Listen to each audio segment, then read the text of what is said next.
Oh, I forgot.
Oh, oops.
Two.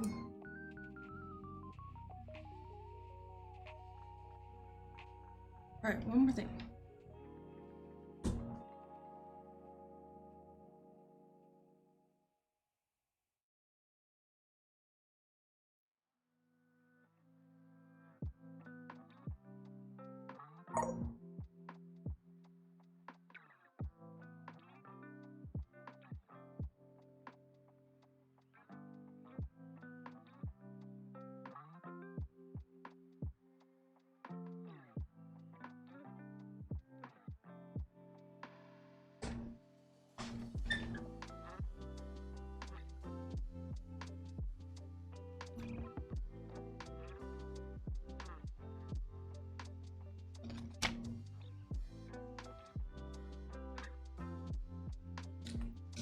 Do-do-do.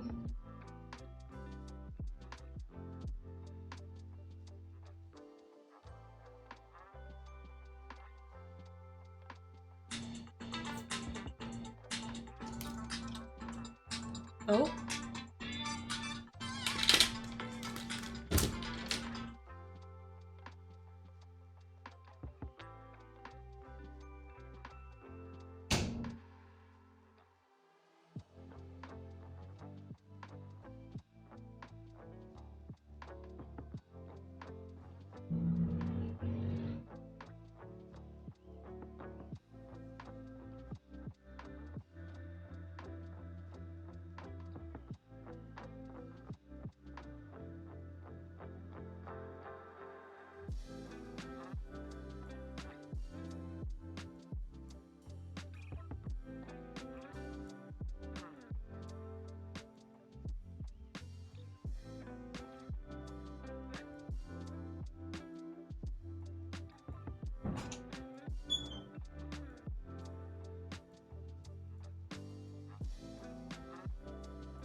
Hey, hi, Crash.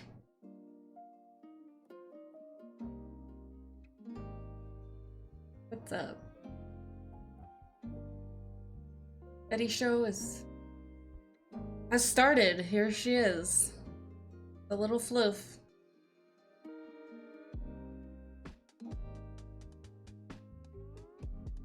Oh. Yeah, I wanted to do the, oh, that wasn't you, never mind. Somebody was talking about, I think it was Cyrus Day, like cat feeder stream thing. But I realized I have no idea how to set that up, so I'm definitely gonna have to figure that one out. Hi, Coder. Oops.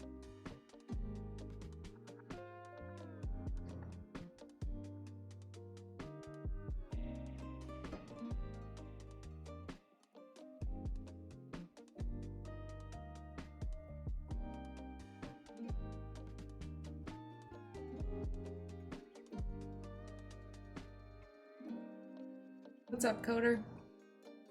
I hacked a cat feeder for someone. I was tied to their Twitch, so when someone redeemed feed cat, they shot treats at the floor.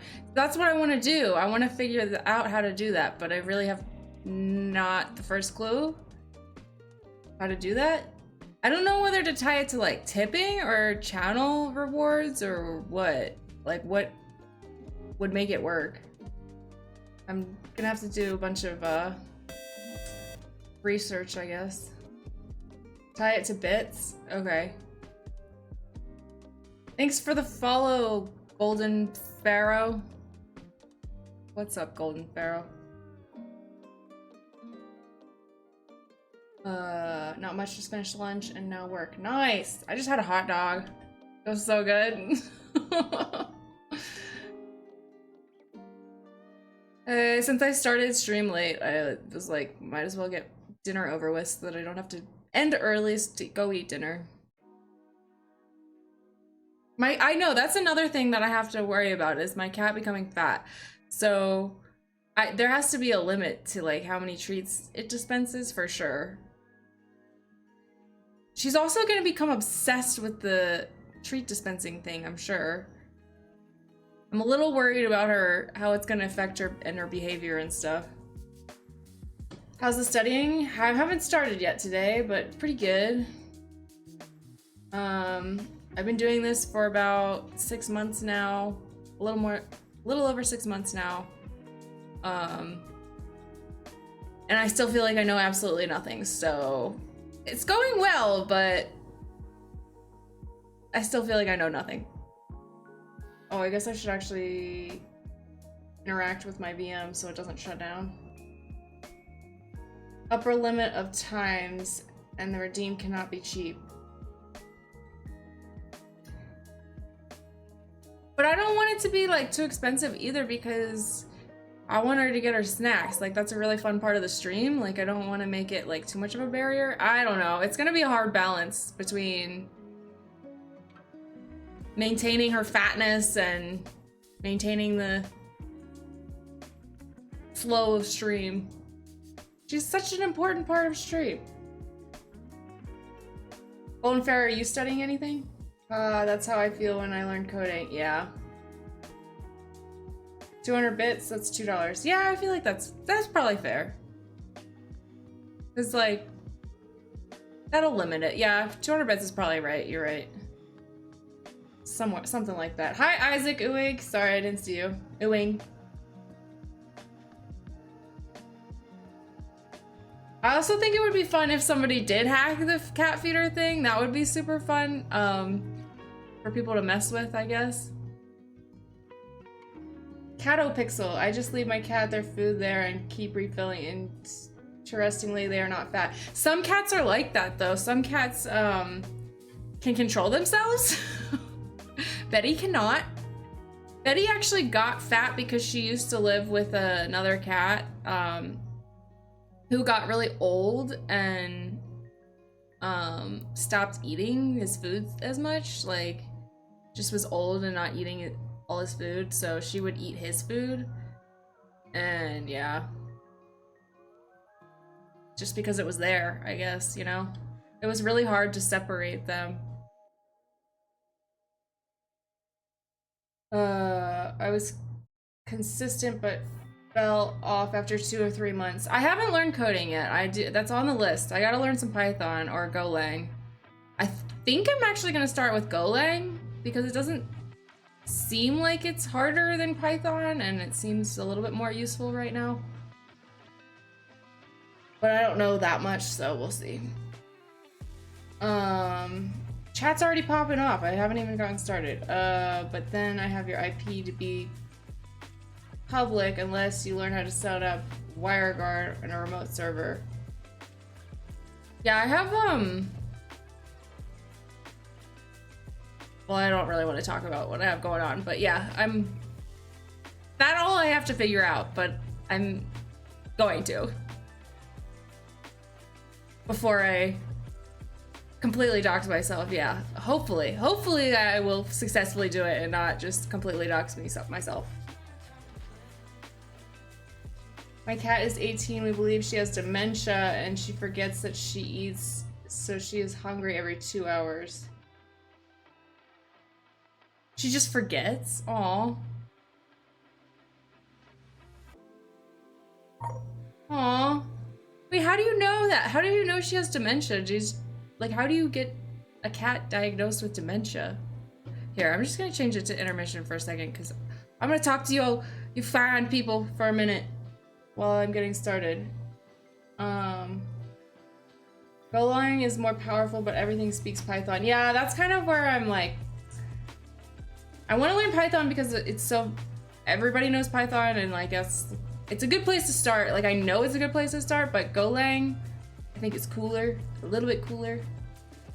So I might go with the cool kids language. I don't know. Because from my understanding, you can use Golang for almost everything you can use Python for. Or maybe she's pretending she has dementia to eat. Do not doubt cats. Yeah, cats are sneaky motherfuckers. What's my overall goal? I'm still figuring that out. I don't know exactly, but if I could find a job in the industry that worked for me, that would be awesome. I have some health limitations, so we'll see. But yeah, like, that's why I know I'm not gonna be like a pen tester. It's because you have to abuse yourself to be a pen tester, pretty much. Why limit yourself to one, learn both? Yeah, maybe eventually. Python have a lot more packages, but Golang has a lot these days, yeah. Your cat is 18? I missed that part. Damn. Yeah, I had a cat that lived that long. He passed about at 18. The one that stopped eating that Betty got fat from. My opinion, one thing at a time. In my case, if I learn 2 things at a time, I suck in both. Yeah, definitely one thing at a time. That's why I've had a really hard time starting to learn code, because I am focused on this hacking avenue, and I feel like as soon as I divert my attention, I'm gonna forget everything. I mean, I already forget everything, but like even more so if I start down the coding path. Okay, all right, let's get started. Let me sign back in.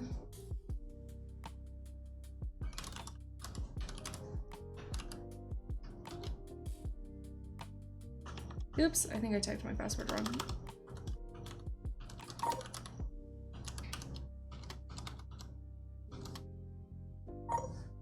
Okay, and here we go. Oh, I just transitioned it to the same screen. Oops. Pro streamer. Here we go. Right where we left off. I know both, and I prefer Golang to work with. Python is a bit easier to do something with, but it gets messy the bigger the code base is, so both are okay. Yeah, that doesn't help me to make my decision, but thank you for the info. But I want to get back into coding, and I think you are motivating me. Ooh, cool. I love it when I motivate people to study. Okay. So yeah, last time we were working on the Minecraft server, I let Rob know that if he wants to knock tonight, he can, and we'll pick back up on that stuff. I might pivot to like researching it once I get bored with studying the Linux fundamentals on Academy. So we might do some pivoting, but we'll see. We'll see how far I can get. I guess I can just clear. Okay. Oh, fresh start. Waiting someone to say Rust.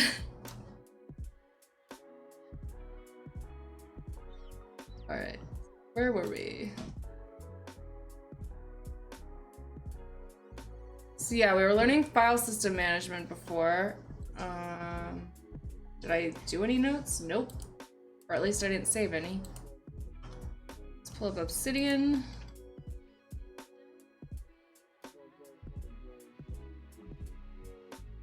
Can you guys see that? No, you cannot. Always have to calibrate it.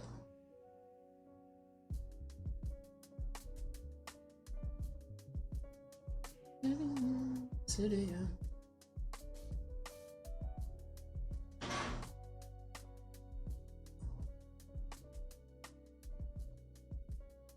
Do-do-do.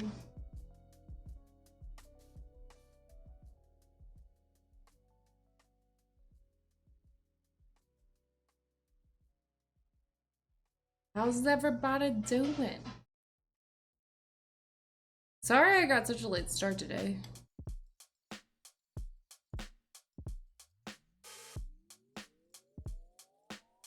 Hi, City Developer. I just noticed that my follow isn't there. I will follow. I don't know how it got changed. How dare you unfollow me? No, thank you. I Cypher. Cypher Enigma. Do you have a preferred development environment yet? No.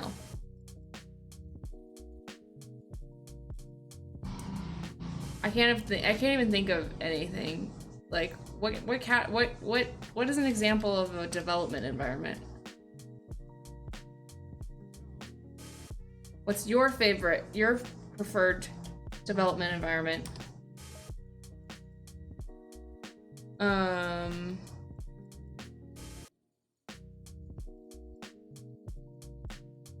VSC. Is that, VS Code? VS Code, you mean? I mean, I would guess, I've used VS Code like a long time ago. It's been months since I was introduced to it, so I don't know. My preferred dev environment is C with Vim. Okay. JetBrains products. I don't know what JetBrains products are, but cool.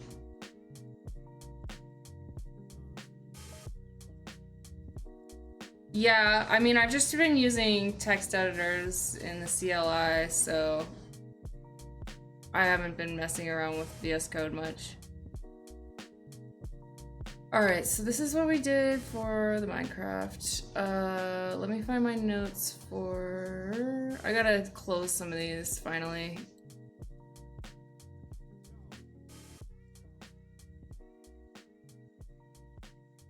So I can actually read.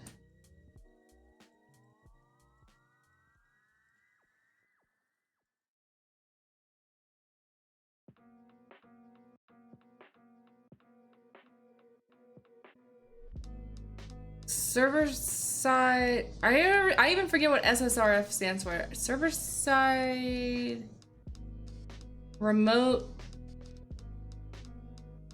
Server side request something? I don't know. Server side. Damn it! I forget. Server side request forgery. Thanks, Cypher. Python will be easier to start with if you've never done programming before, but your second language should be something compiled and statically typed, like Go, C, C++. Alright, fine, I'll listen to you, Crash, and I'll start with Python and then go to Go. Maybe. I don't know. We'll see. I feel like there's a lot more, there's like just tons of free courses for Python. I don't know if the same is for Golang. So I might have to start with Python. What up, Sounds of Tundra?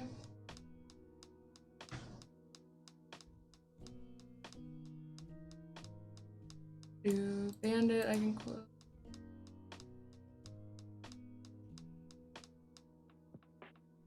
All right, this is where we were. Linux fundamentals. Your Obsidian tabs give me anxiety. Yeah, they give me anxiety too. Sorry. All right, so I didn't take any notes on this yet. Of course, I deleted my notes again by accident that were right here. Oops. I think I took a couple and I just don't remember to press the save button, which is stupid. I feel like it should be autosave. It is 2025, to be fair. Come on. Hi, CFG338. Go is a good one. There may be value in doing GCC to experience the freedom.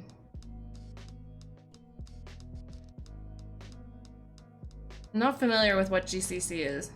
Is that a Google thing? I'd be surprised if Alphabet has no good resources to teach their own language. Oh, yeah, true.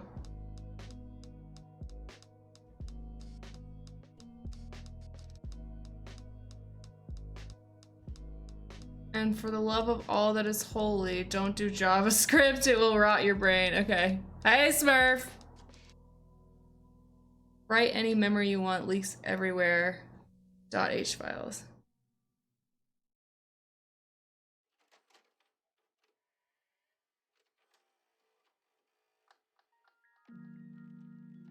New C compiler. Or GNU. The old C. 3 different mainstream build systems, no package management or dependency checks. LOL.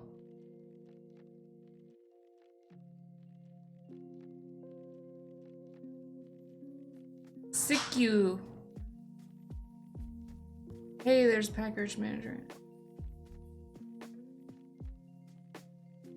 It's just that they all suck. If I got the narrative right, Python is around everywhere because of a lot of scientists who are not good at coding and make it run what they need it to do in non-optimized time to get their results. No one I know who does DevOps enjoys Python though.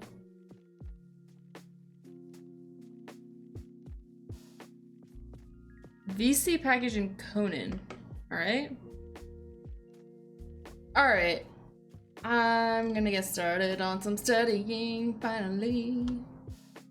Yeah. Alright, which one's the, not the GOAT, but the go-to?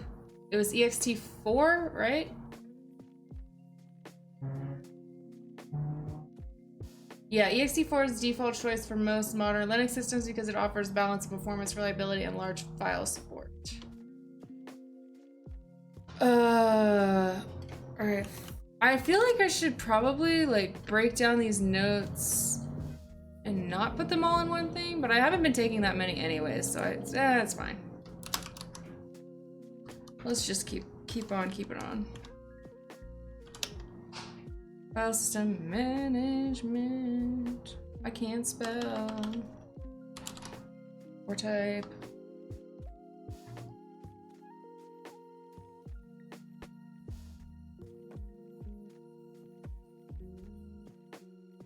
Python is your programming 101 classes in most colleges. Yeah, that's facts. ext4 is all reliable in Linux. BTRFS, or wait, how do I say Butterfs is the new shiny hotness. Ah. There's ext2.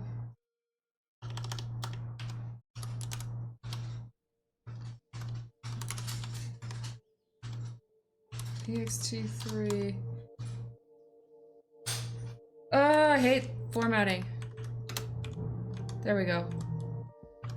Okay, ext4, the go-to. Oops. Butterfs. New hotness, as Crash says.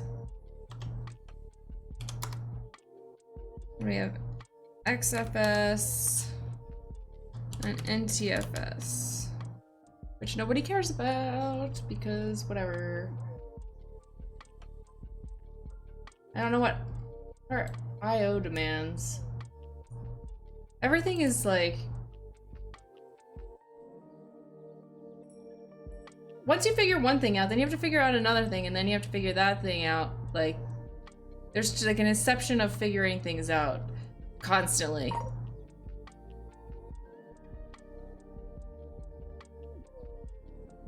NTFS equals Winders. I don't know what that means. Oh, Windows. NTFS is Windows. Oh, I should say the go-to for Linux.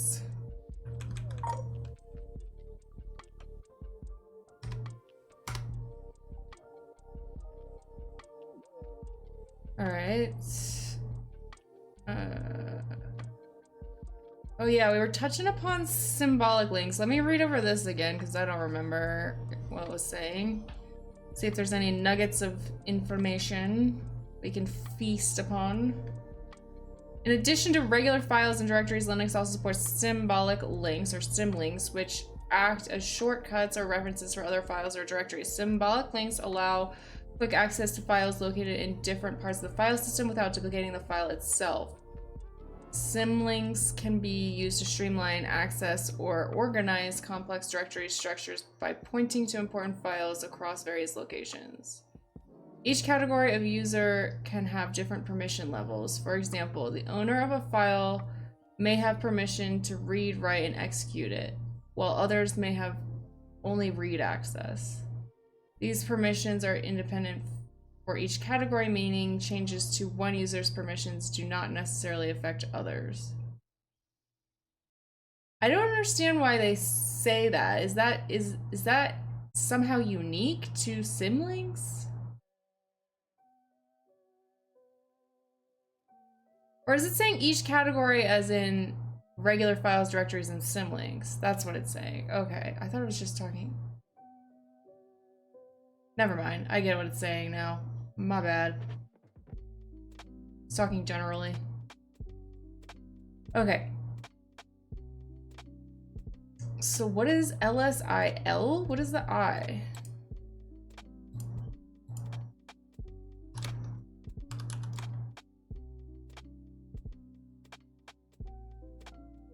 That gives it an ID? Is that it? Oh, okay.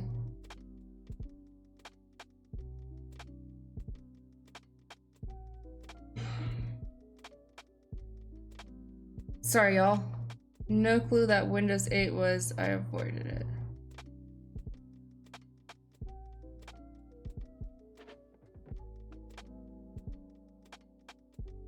You're using ext4. I was using XFS, which is from SGI, Supercomputer Manufacturer. XFS is pretty cool. Wait, how do I know what I'm using? I'm gonna assume that I'm using what is it called? I already forgot. ext4.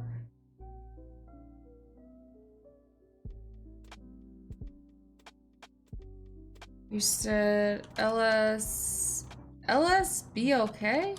Like this? Oh, okay. I don't think I've used that before.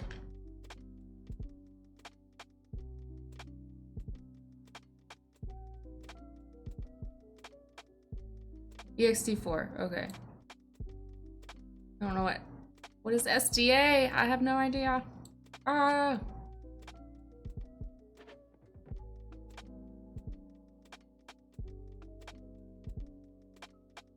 Is this saying how much space I've used in the file system?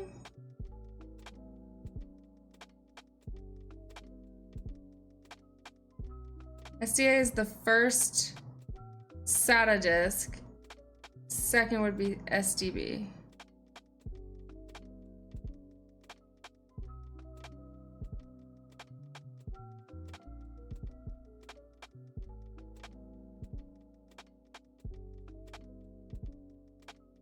What's a SATA disk?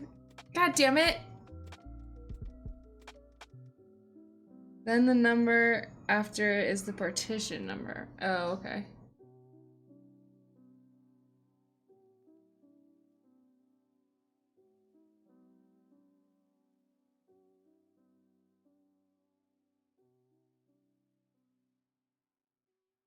Hi, Taybread.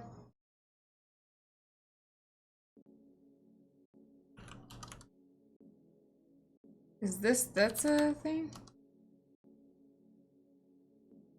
Ooh, that's another way of finding it. Okay, cool. Thanks, LSR 108 for the fellow.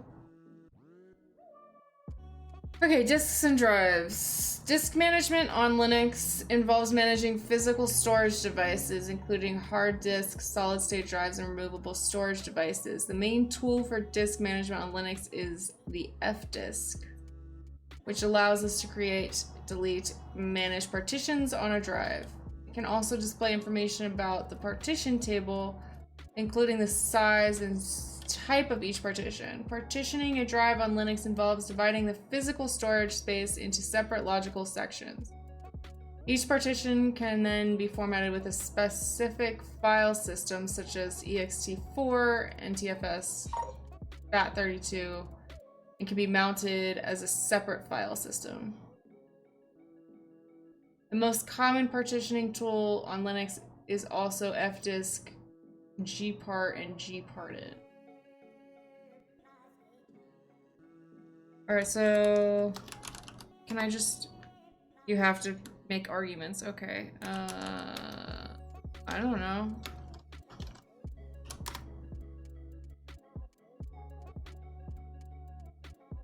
It's a big help page. Okay. I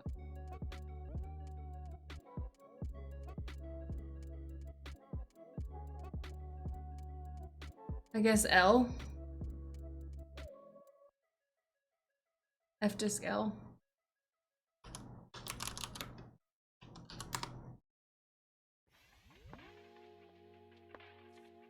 Permission denied? What if I do sudo?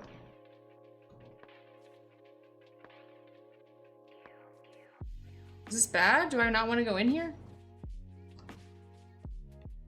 I don't know. Ah, it's Heart Green! Heart Green, I was wondering where you were. What's up, Heart Green? It's late for you, I'm so sorry.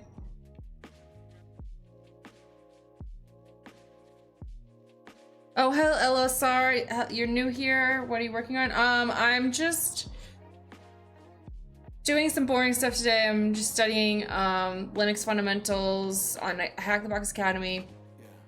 I'm just messing around, just talking to chat while I'm going through the module. What is my password? Right.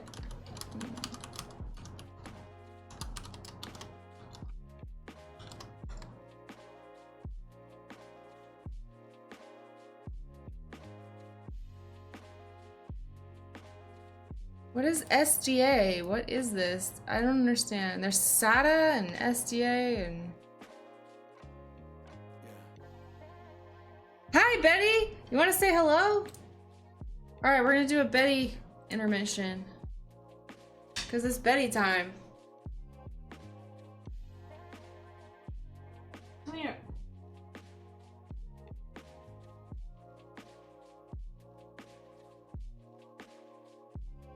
I got a cat. The cuteness has arrived. Sasquatch is in the house. Hello. Just never ever Deltree recursive. Betty Snacks has been redeemed. All right, let's do some Betty Snacks. Oh. Actually, yeah. I'll give her the good stuff. 1 second. Oh, you head booped me. That was pretty cute.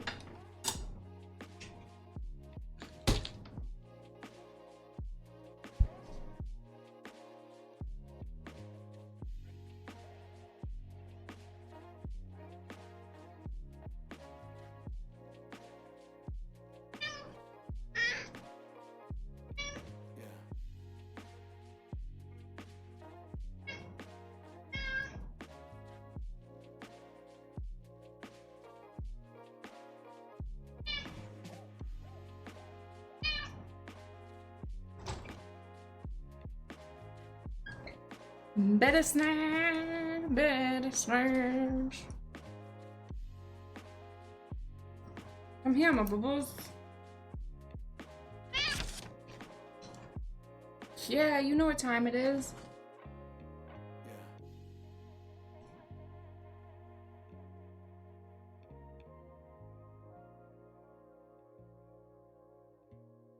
Okay, wait.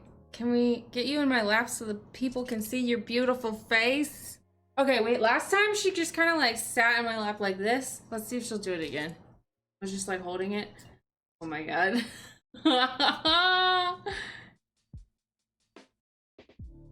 Oh, nope, I gotta snooze the ad. I gotta snooze the ad, Betty, hold on. The people need to see Betty Snacks. Pets for Betty, yes, pets for Betty. I can do that simultaneously. Never mind, she's too focused on the food. What's up, Horgreen? How's it going? It's so good to see you. I missed your face. I missed your face too. Woo! Hey, Crash with the 5 gifties.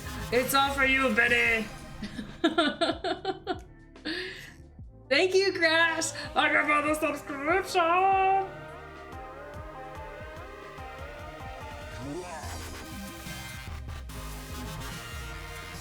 Oh, you got some on your paw. Here.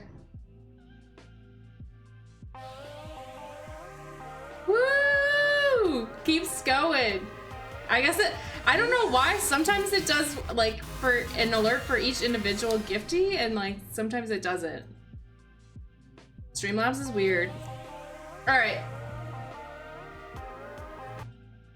Sorry, it's a little repetitive, but thank you for the gifties. Betty appreciates you. Betty's not gonna let me go, so we're just gonna enjoy that. B Theo! What up, B Theo? I haven't seen you in a minute either. It's like a reunion up in here.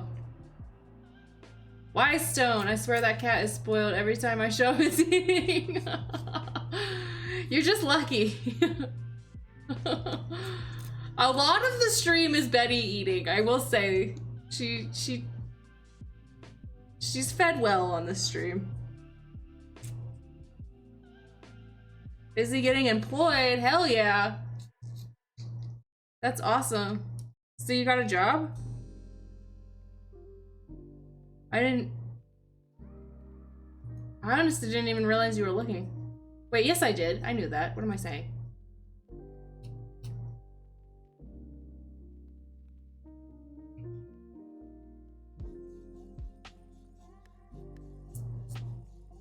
It's just been a minute.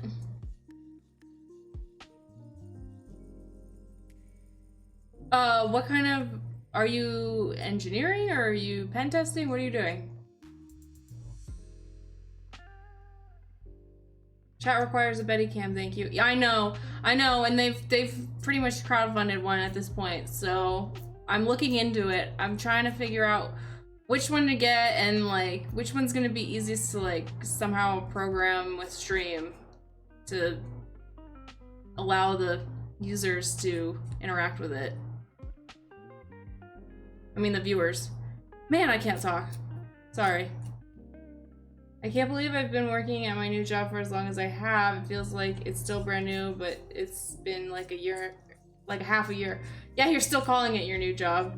But I feel like 6 months is still kind of new. Pen testing. Nice, Big Theo. Hell yeah. Living the dream. All right, a little bit more Betty, and then we'll save it for the next round of Betty Snacks redeemed.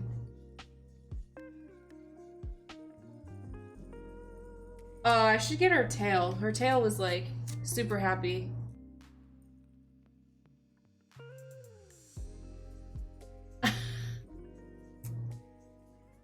What a loaf. It's new, but it feels like a few weeks, not a few months. Yeah. My coworkers are on another level. Very excited to be working and learning with them. Hell yeah. Okay, and like that makes a huge difference. Like, yeah, you want to be pen testing or like, you know, like whatever it is that you want to do in life. Like that's one thing if you can land a job in what you want to be doing. It's another if you can land it in what you're doing and have a good company that you're working for with like good people. That is really rare and really hard to find. I don't know. It's just, I'm so happy for you. That's awesome.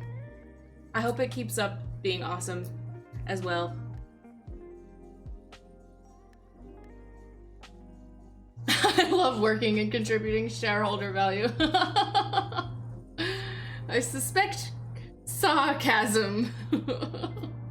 Okay, Betty. I think you got it all. You can lick it off my hand a little bit, but there's not much there. Yeah, there you go. All right, we'll save the rest for a little bit later. I gotta go wash my hands. BRB.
Back to just studying.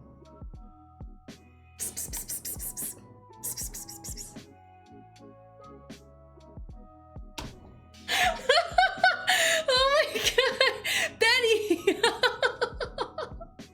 I don't know if you guys could see that, I doubt it, but I did the thing and she stopped when you did it again. No way you just did it 2 times in a row. That was awesome. I did the thing. Okay, she didn't do it a 3rd time, but she stopped what she was doing because she's licking her fur and she just stared at me with her tongue sticking out. It was really cute. I don't know if you could see the tongue though. She just looked like such a dork.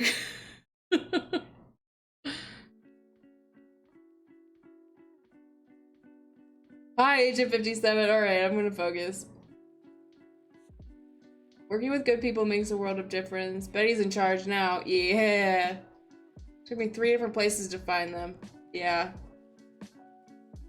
Takes some time. And I feel like if it doesn't take time, then you're not able to appreciate like what you have when you get it kind of thing, because like how do you know that it's awesome if you've never experienced anything else? So sometimes it's worth taking your time and like having the bad experiences first.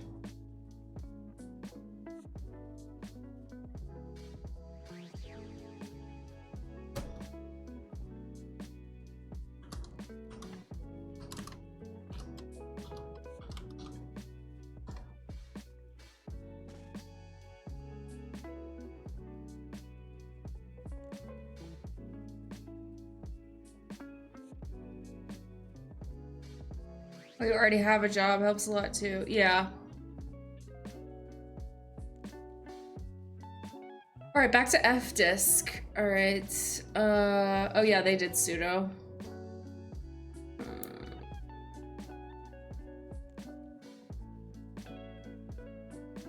So does this technically mean that I have 3? Wait, let me make this bigger.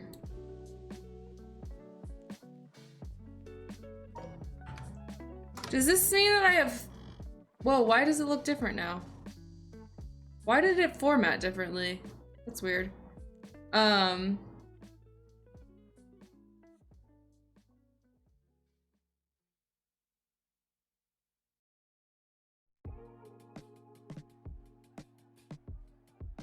Does this mean within my VM there are 3 partitions?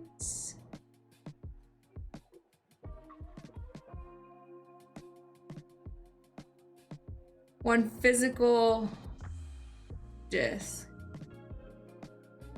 Hi, Cybernoipy.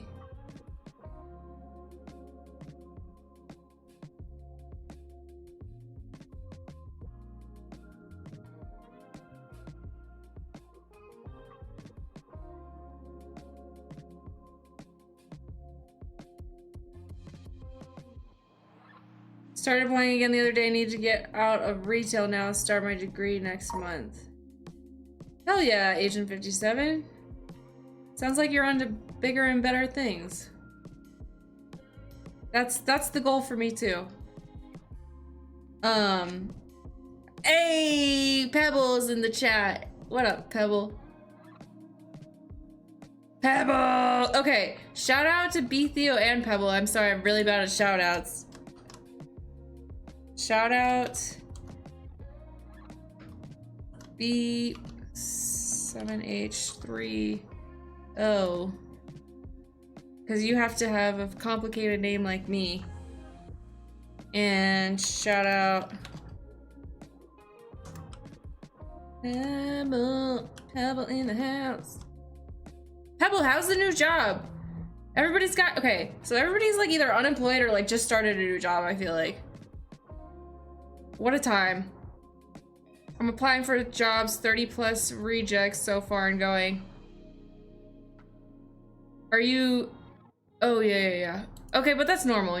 That's totally normal. Don't think that 30 rejects isn't normal. It's totally normal.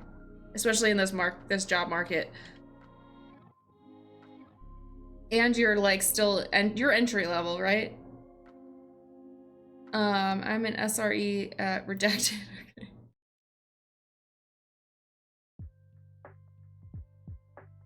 I can't get a new job for the life of me. Are you unemployed or are you just looking? Job is still amazing. Love to hear it. Yes. Pebble. Pebble is pro tier. Pebble is pro tier. Pebble is a very impressive human being. Pebble's like a baby. And I'm sorry I keep calling you like a small child, but to me you are. Okay, I'll stop. I'll stop. It's so hard, but I will stop. But he's such a badass. He's such a badass for like being such a youngin'. I don't know, like total badass. Badass baby, yeah. Sorry, Pebble. Unemployment's the new craze. It seems as though it is. Drew Polito, hello. All right, back to it. All right, I learned about F-disk. How do I even take notes on this so that I remember it? F-disk.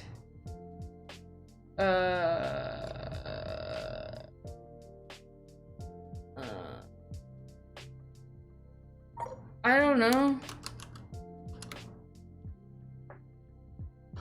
Disks and drives.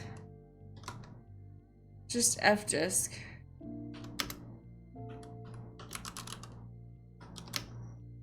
Is it's a disk management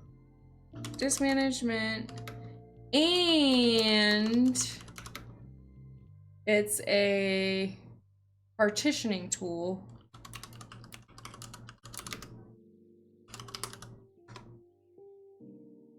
All right, that's all the notes I'm gonna take, I guess. Okay, well, actually no, I'm gonna do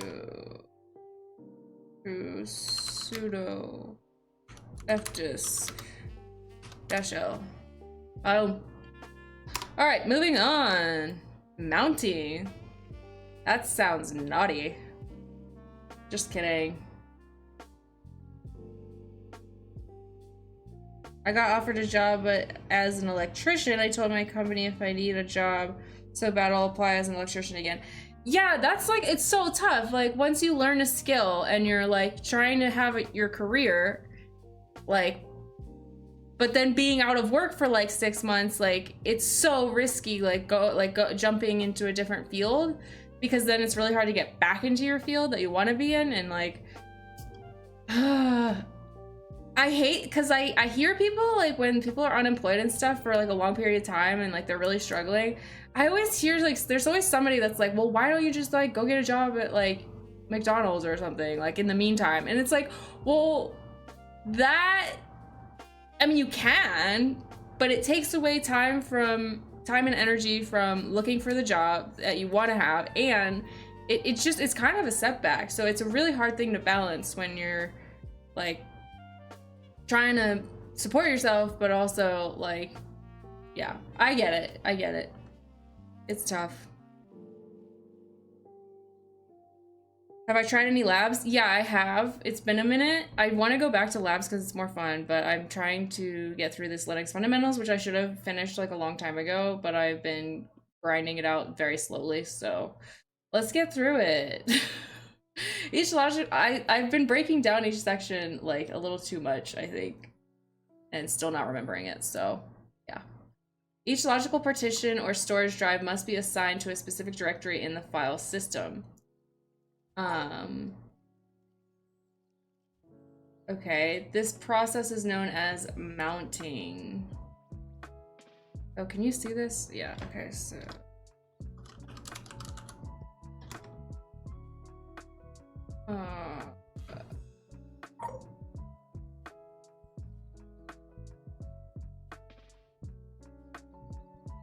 The process, oh my god, process of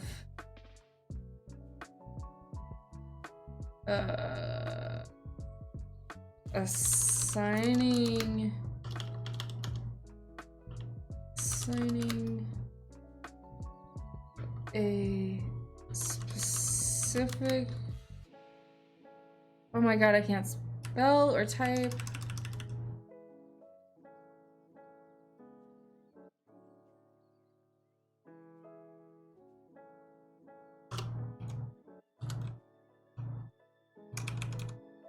Specific directory.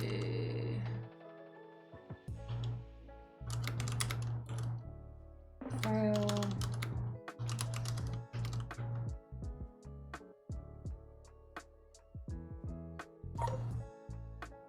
Oh, wait, I'm saying this wrong. Assigning a... Let's just say partition to make it make more sense for my brain, or partition or storage drive.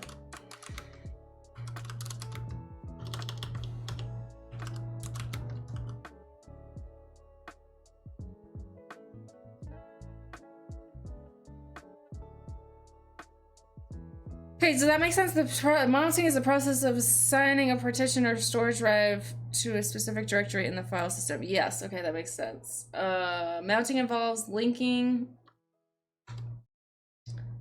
a drive or partition to a directory, making its contents accessible within the overall file system hierarchy. Making...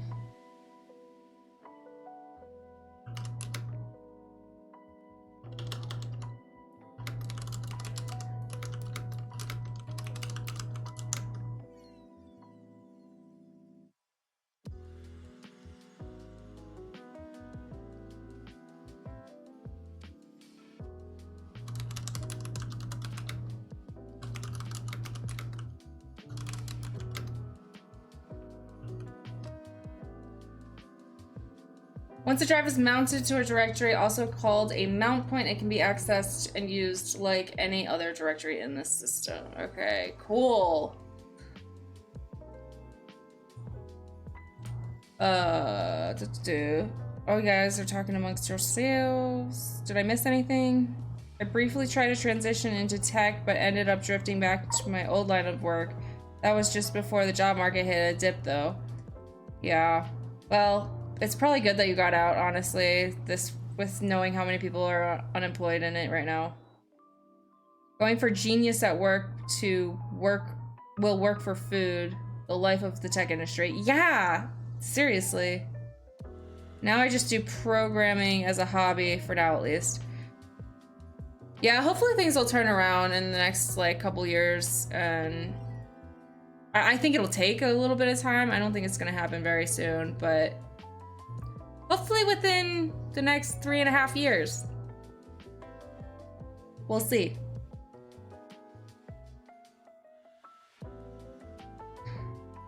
So I'm pursuing this IT cybersecurity career as much as I can, yeah. I really don't know what to tell people who are thinking about getting it into tech. It feels like such a terrible field to be in because the tech boom is slowing and AI is replacing a lot of juniors.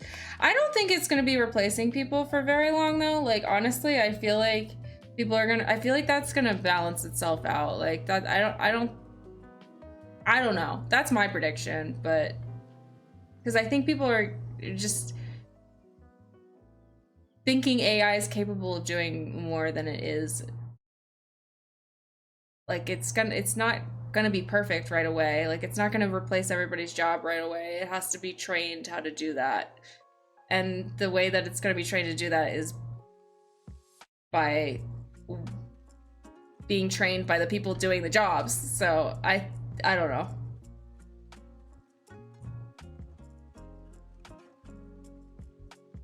I think you are wrong, but you really, really hope you're right. Yeah. I don't know. We'll see. We'll see. Time will tell, I suppose. I believe AI will take the jobs. I don't think AI will do the jobs. Yeah. I think that's what's happening right now, and that's the problem. I don't want to dishearten them, but also the future is bleak. It does seem bleak, but I think if it's really your passion and what you're good at, you should, like, whether it be something in the tech industry or not, like if you're passionate and really want to be doing something all the time and like you don't want to be doing anything else, I would say always go for it, like always, because those are the people that are going to be, or more likely to be successful anyways, because they want to be there. They're going to fight to be there. They're going to keep learning. And yeah, I don't know. No, I completely agree. I don't want to crush their passion. Yeah. Those people will succeed regardless. Yeah, exactly. I saw a company offering services to fix AI slop code. That's sad. Each logical partition or storage drive must be assigned to mounted. Once a drive is mounted to a directory, also called the mount point, it can be accessed and used like any other directory on the system. The mount command is commonly used to manually mount file systems on Linux. However, if you want certain file systems or partitions to be automatically mounted when the system boots, you can define them in the etc ftab file. Okay. Oh, I can't copy it. Ah, I forgot to fix the. All right, I need to make a giant note right now, guys. Okay. Also, another side quest. I have no. Before I took my break from streaming, I made this note. Can you see it? I have no idea what this means. What does this mean? Who remembers this? Anybody? These babies. Why won't it focus? These babies got a temper. I know I wrote it because it's in my handwriting. It's my note. Like,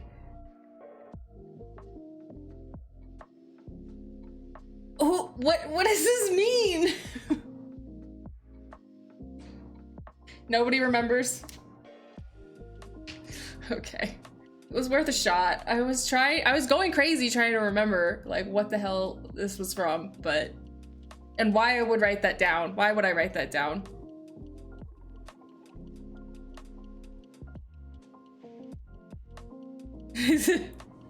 It's not a note on fstab. No.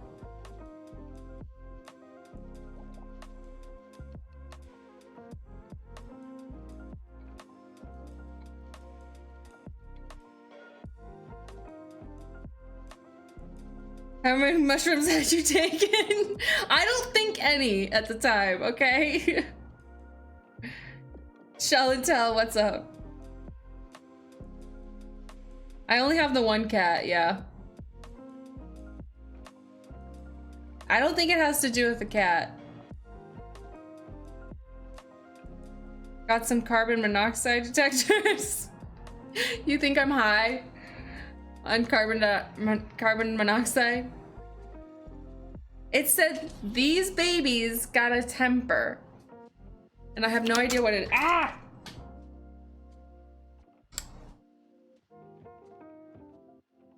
Clearly, it was important enough to make a note about it, but I have no idea. All right, what else was I making a note on? Oh, fix copy pasta VM on VM. Okay, now I will remember to do it. Let's see if I will be successful though, because I don't know. Hi, Betty.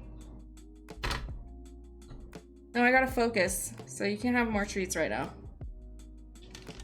Whose babies? I don't know whose babies. Some babies. Somewhere.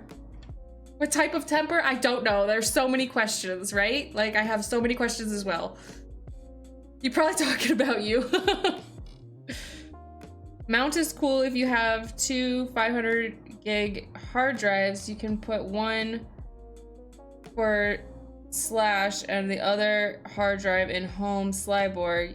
Your home directory will use 500 gigs and the other home directories will share a hard drive.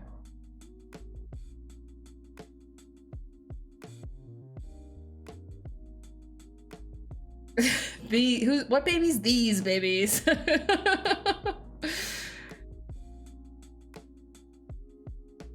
I wrote it before I took my break, so I I just don't, I don't know. So this was like weeks ago, it had to have been. Actually, I got a project for you with coding. Download all of your past videos from stream. Learn how to use FFmpeg to change it to audio only. Use Python as a wrapper. Then find a speech-to-text library to change. Get the entire file to text and then search for the term all in Python, libs, and subprocesses. Think of it as a project you can learn. Wow. That is an idea. That would solve my problem of not knowing where this sticky note came from, but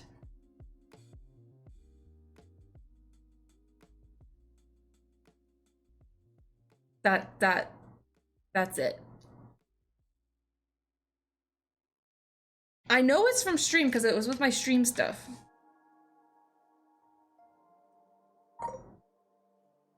I don't use the sticky notepad for anything but streams. It's bright pink.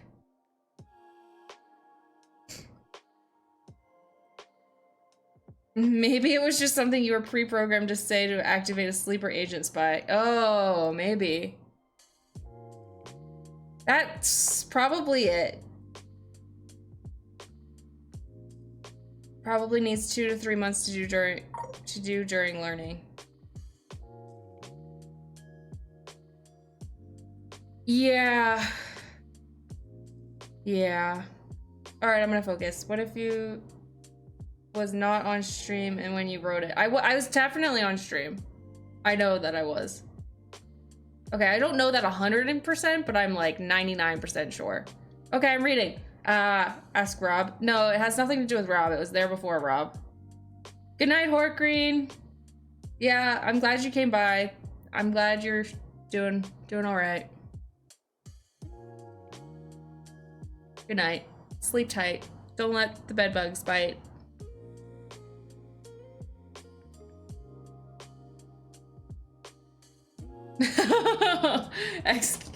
ZQ? Am I saying XQ?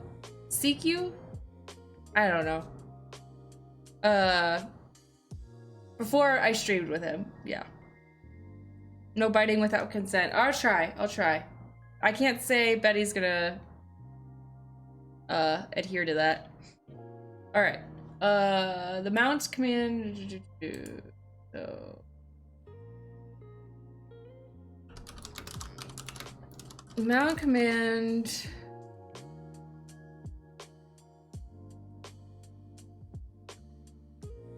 Is used to manually mount files or mount file systems.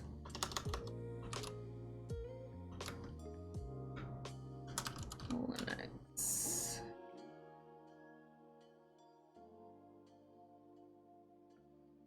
If you want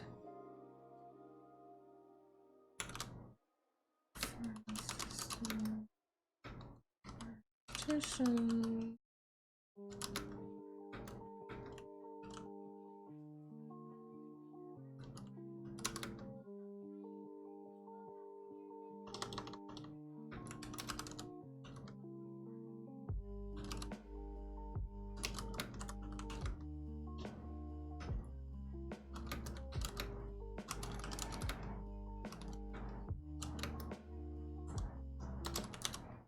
Let's see, F-stab. F-stab. I like that. F-stab. Stabby stab. F-stab file. Okay. Whew.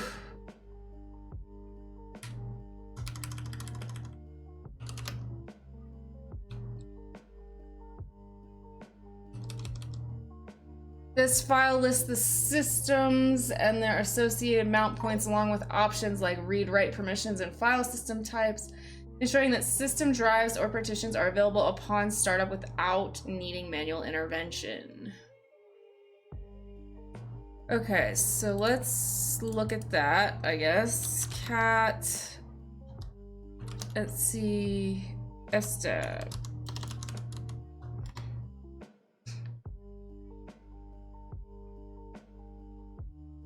So I can nano that? I guess I don't want to. Because I don't want to accidentally change something. Yeah, we'll leave it alone.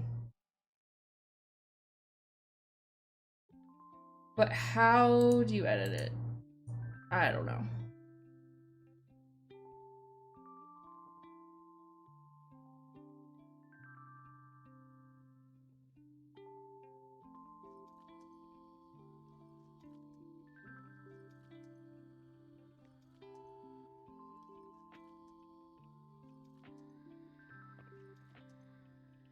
No way, Coder. That's so cool. You learned Golang, plugged it into Twitch chat, and made my Lifex bulb. I don't know what a Lifex is, but to sync with the color of the nickname of people talking. That is badass.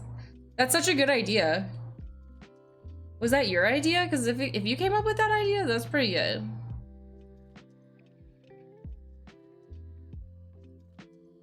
Oh, you don't stream anymore.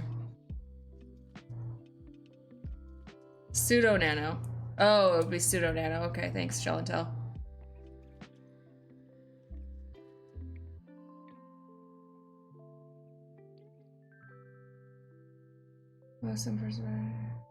I studied CS in college like 10 years ago. Gosh, I'm old, but I've learned the most in personal projects I did during school or since college.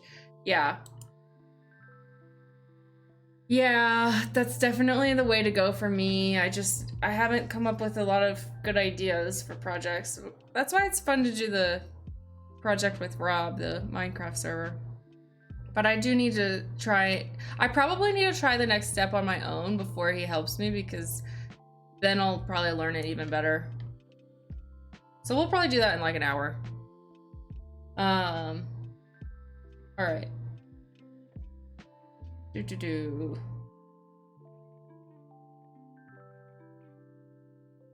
view the currently mounted file systems, we can use mount command without any arguments. The output will show a list of all currently mounted file systems, including the device name, file system type, mount point options. All right. So mount. Whoa, why does it look like this? What the hell?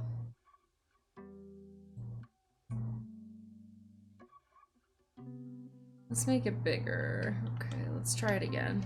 Maybe it's easier to read now. Let's see. Nope, not really.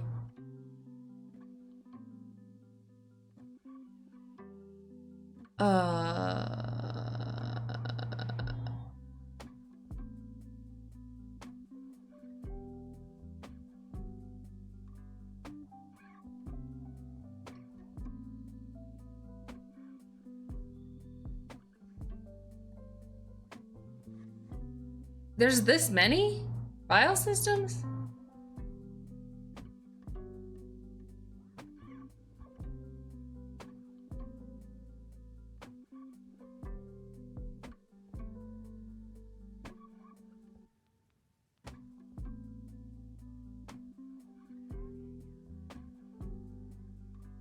Made a dictionary with Python once. Nice. Like a regular old dictionary? Like a, or one for something specific. Minecraft was my introduction to Linux and port forwarding NAT gateways.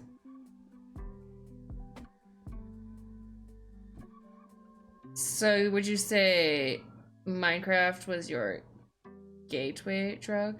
Ha ha ha ha to Linux? Most are pseudo file systems. They're not backed by a block device. What? Like /proc isn't on a disk, but it's the proc fs file system.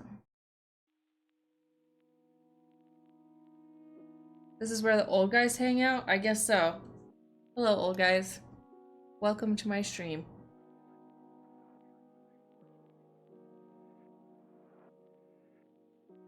I feel like we get pretty diverse age groups that come in here. Hopefully no children, because I don't feel like I'm very child friendly, but it doesn't seem like there's a lot of children in here. Psyched! What up? What up, psyched? Good to see you. I have arrived. What's the hacker nerd woman thing been up to? Not much, not much. You stream 2 babies. Just one. Touche, Pebble. Touche. Which doesn't have a lot of children. Yeah, it doesn't seem like it does. That's why I like it. That's part of why I like it. I'm so old, 27, not a single hair left on my head. Oh my god. Do you think that you're old because you're 27 or because you're bald?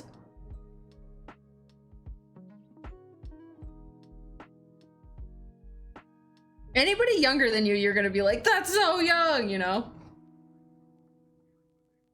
I've felt old since I was like, I don't know, a teenager, but yeah. Bald is beautiful, yes. Software category tends to be older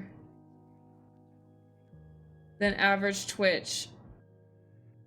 Yeah, I would think so. I think, yeah, again, I think it depends on the category. Like, I know, like, probably Fortnite's got a lot of, you know, like, 14-year-olds.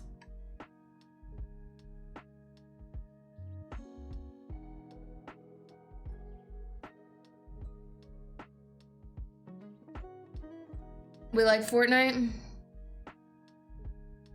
There's this song that another Twitch creator made. It was really funny. It was like, I do not play Fortnite because I'm not 14. It kind of hit hard, but I'm really bad at rapping, so. That's the best I could do. All right, mount. We know about mounts. To mount a file system, we can use the mount command followed by the device name and the mount point. For example, to mount... Okay, so I need to write this down for sure.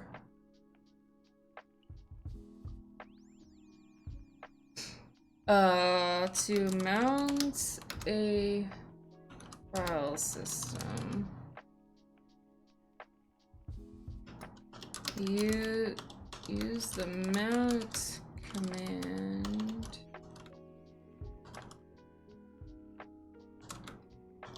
followed by it's kind of, I mean, it's a pain in the ass, like, typing it out like this and not being able to copy and paste, but I feel like I retain it better, so it's not that bad. And the mount point.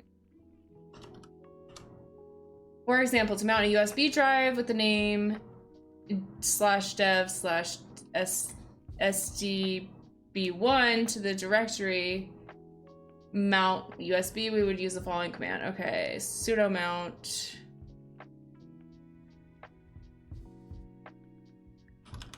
Use sudo. Okay.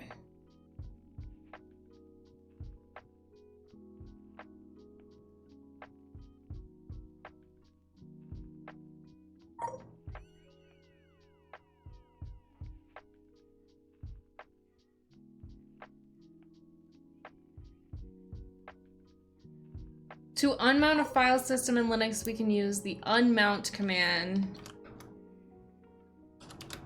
Use the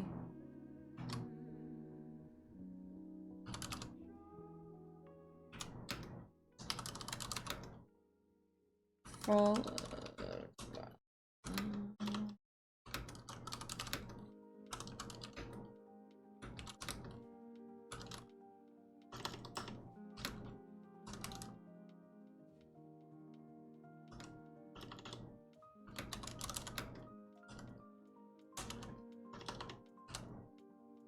The mount point is the location in the file system where the file system is mounted and is accessible to us. For example, to unmount the USB drive that was previously mounted to the directory mount USB, we would use the following command. Hi, Shy Hat. I am rocking Linux fundamentals. Aha, fellow nerd, how are you, sir? Oh, that's the Shy Hat.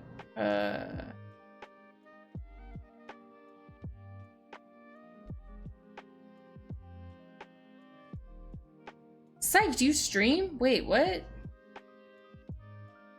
I have never caught your stream. I definitely follow you though. Ah, Ryan's here. Ryan, you should be asleep. Wait, isn't it? Yeah, isn't it like really? This is where the old guys hang out. Oh God.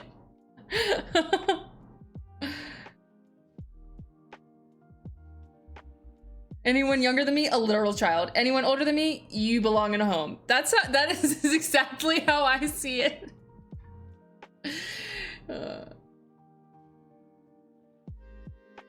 I definitely do. Wait, let me make sure that I do. But I think you've told me this before. Oh, I don't follow you. All right, now I follow you. So you should stream now that I'm following you. I'm starting a Python course tomorrow. Do you want to script kitty it up? Hell yeah. We were just talking about this, how I'm like scared to jump into the coding world because I don't want to divert. Like it's hard to focus on, like I feel like I'm just gonna forget everything with the hacking stuff if I try and focus on programming or coding. But yeah, which course are you doing? I've never ever said I said that I stream around here. Was meant to be on down low. LO. Oh. Doxed. You been made. Sorry, sight. Funny thing, the times I've used the mount commands when I set up my Linux OS, and the 2 or 3 times I bricked my Linux computer and I have to use a USB with Linux to fix it. Oh. Well, at least it came in handy when you needed it. Coding is a useful skill and ties back into hacking a decent bit, to be honest. Yeah, I know. That's why I need to do it. Hi, Medical Eagle. Thanks for the follow. I'm teaching the Hacker Frogs course. We use Pico CTF challenges and a few other free resources. Okay, cool. I will try and make it to that. But I have some shit I need to do tomorrow, so it depends on what time I finish everything. Most of my job at this point is building things in Python. From experience, don't do partial upgrade of your Linux OS. Ah, okay. It may or may not break your OS. Okay, good to know. And to answer this, I haven't done this in a while due to IRL stuff being in the way. Yeah, IRL gets in the way quite a bit, doesn't it? Ooh, drink some water. Okay, thanks for reminding me.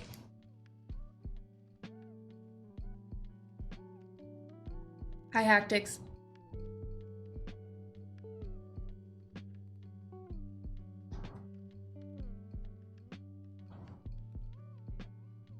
I like the shirt, but it's a little it likes to move around a lot. All right.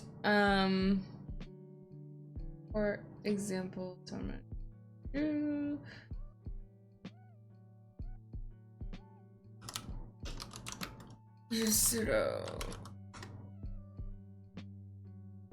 okay, if we find any processes that are using the file system, we need to stop them.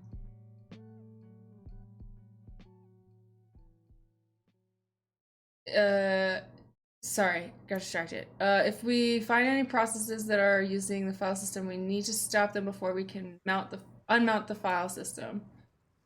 Additionally, we can also, oh, okay, so to make sure all processes using the file system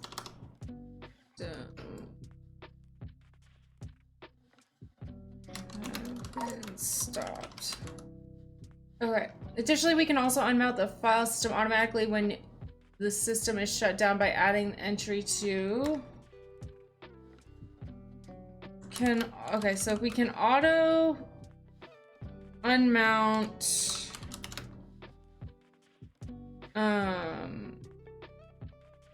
at shutdown, We need to add no auto option to the entry. Wait, to automatically do something you use a command called no auto? What? Option in the entry file, fstab file for that file system. This would look like, for example.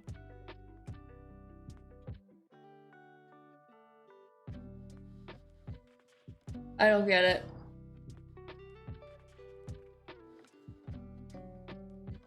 That's confusing.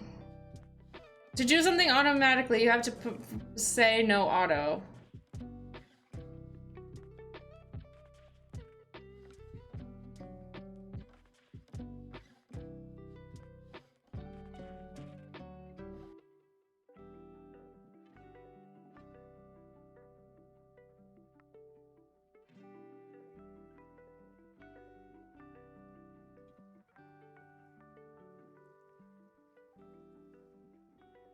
This is wrong. No auto is for boot time. All right, I'm just not even gonna make a note about that because I'm confused by that. I don't think it's that important, so I'll just leave it.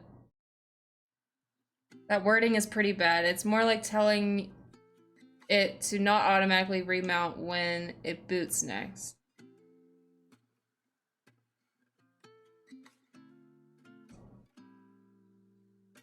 Yeah, that's confusing. I'm definitely confused. Great age of infrastructure streamers was like 3 years ago. I know! It's so sad. Okay, it really was. Like 3 to 5 years ago was like, that was when it was at its prime.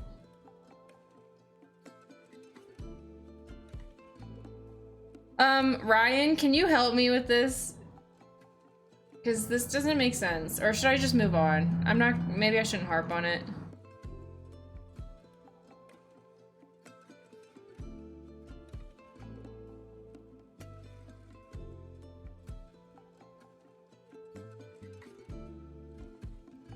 I'm checking the module right now. Okay, cool.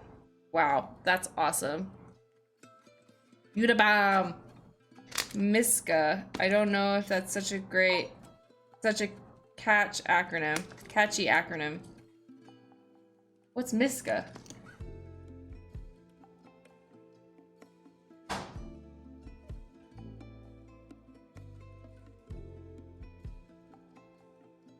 Where do you see Miska?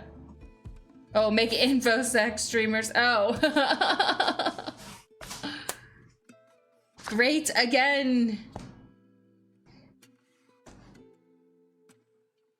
Yes, Miska. Miska. Let's go. Hi, Betty. All right, you can come up and like, but there's no snacks up here. You just have to be chill.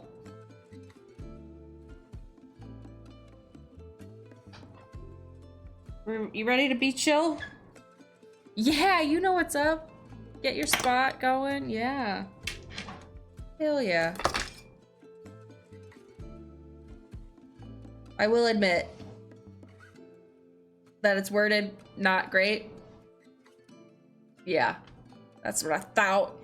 I don't know about the no auto option again. I should probably know more about the OS I use. LOL. Yeah.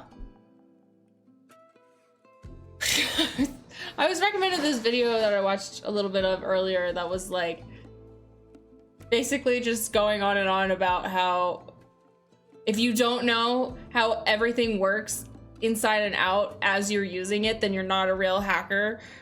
Like, hackers are so hardcore, they know the ins and outs of every single tool and how everything works, and they can see it in their mind and they can map out everything. I'm like, yeah. Yeah. Not there yet. You'll yell at Cryolite about it, okay. It was one of his first modules he wrote. Okay, fair, fair. That's really dumb. LOL. I know everything and I never make mistakes. I'm the best. Oh, LOL, no. Low IQ opinion, to be honest. Yeah, I don't even, it didn't even sound like, I don't know what their channel was about. I didn't investigate, but I'm gonna guess that they are not a hardcore, like, real hacker either. They were just saying things. I don't know. It was weird. It was like one of those like the like pictures weren't AI, but the like the narration was.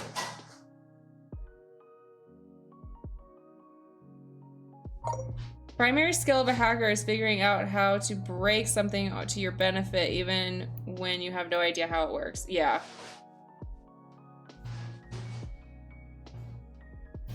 I would say it's coupled, like, good hackers will figure out how to put it back together, though. Will at least will know or figure it out. It's okay, I keep calling you hacker woman Dan, cause funny, don't worry about what they say. Okay. I should make AI rage bet engagement farming slop on YouTube Shorts. Sounds like a burgeoning industry. Honestly, yeah, it seems like people are making their money doing it because there's a lot of it, so there's gotta be a reason why people are putting it out. They're making their money, I guess. Thanks for hanging out with me, Betty. You're a good desk cat. All right, swap space. Okay, swap. Swap space. Wow, I'm like so slow. Swap space is an essential part of memory engagement in Linux and plays a critical role in ensuring smooth system performance, especially when the available physical memory or RAM is fully utilized. When the system runs out of physical memory, the kernel moves inactive pages of memory data not immediately in use to the swap space, freeing up RAM for active processes. This process is known as swapping. We've touched upon this with Rob. I've touched upon it before that, but I've never interacted with it in any way.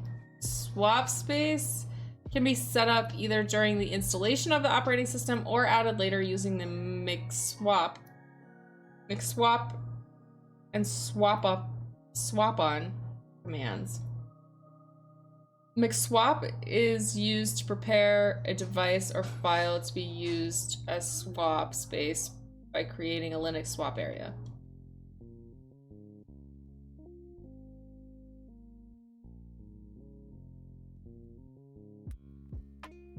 Okay, and then swap on activates the swap space, allowing the system to use it. Oh god, okay. This is gonna confuse the shit out of me, isn't it? Swap, swap, swap. Wop, wop, wop.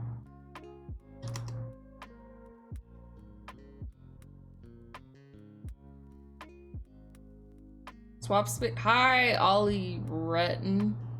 Swap space in 2025? It's still a thing.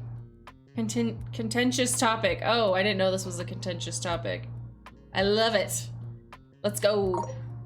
More of a swap off kind of gamer. What?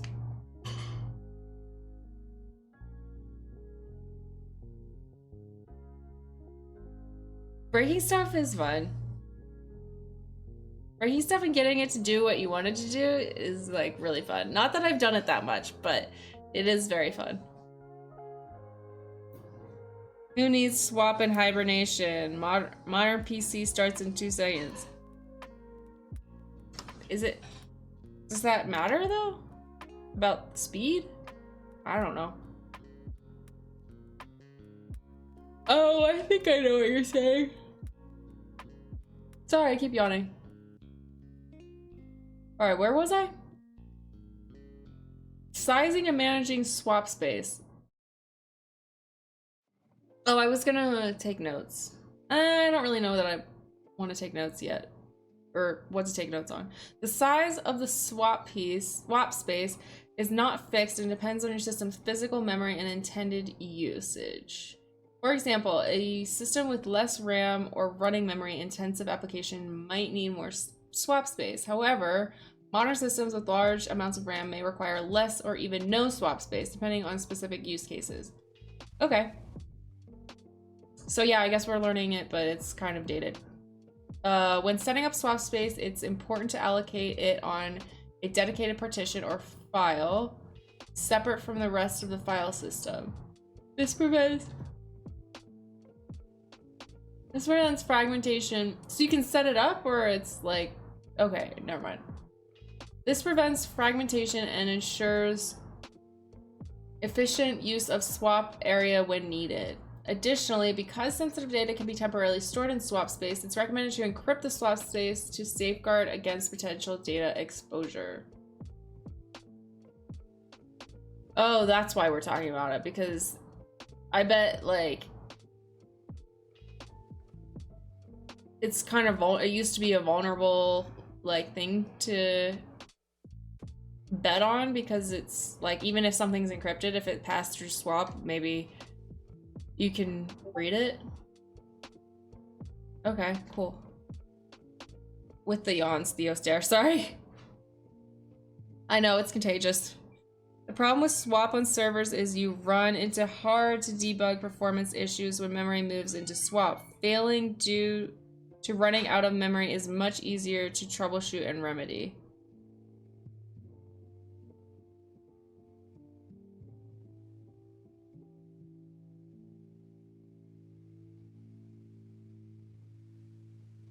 The problem with several servers is you run into hard to debug performance issues with memory moves into swap.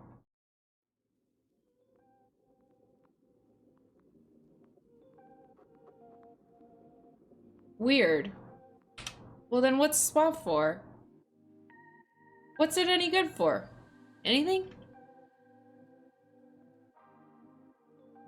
Oh, you always turn off swap. Okay. Why even bother?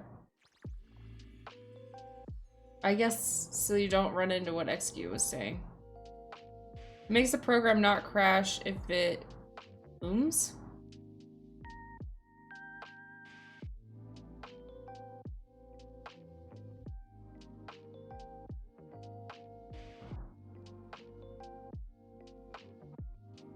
All right. Besides extending physical memory, the Reaper comes for you. What is ooming? You got the ooms?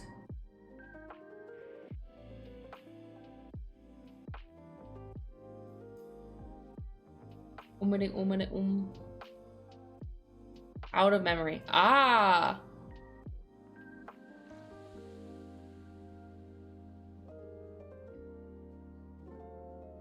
Pebble. I got 64 gig, but it's no way. Oh, your RAM.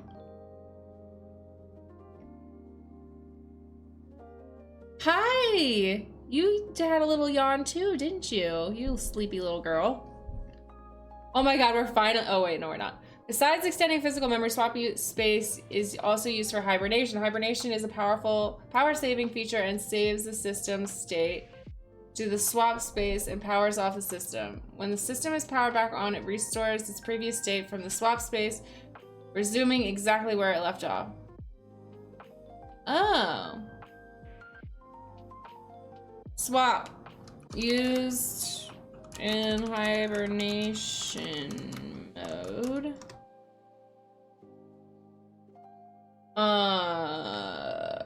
Alright, what else do we want to do? What else do we want to say about swap? We want to say mix swap?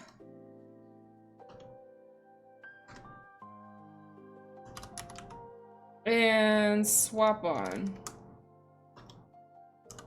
And it didn't even show us an example of this, so it must not be that important.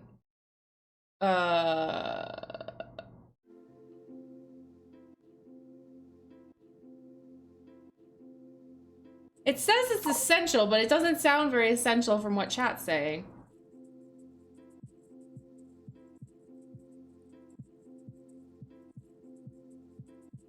When the system runs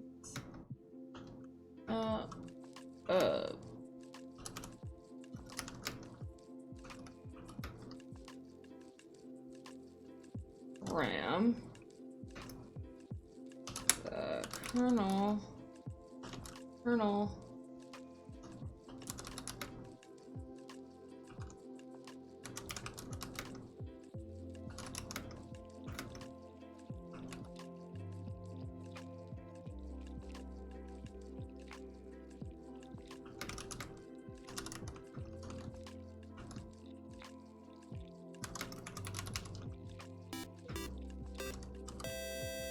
Thanks for the follow, Ender M Watts. Ender M Watts. Hello. Ooh. Follower goal completed. 910. Hell yeah. We're almost to 1,000, guys. 90 to go. We're gonna have a party. I don't know what kind of party, but maybe a Discord party. Something. We're gonna do something crazy when it hits 1,000. Betty's gonna lose her shit. She's gonna be so excited. All right, freeing up RAM.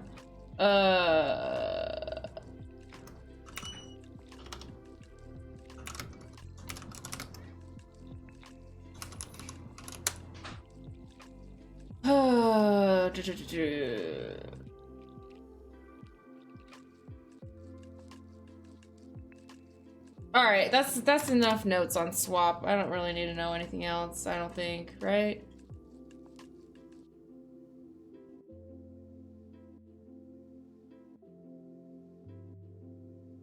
Wait, there was one other thing I wanted to take a note on. What was it? It was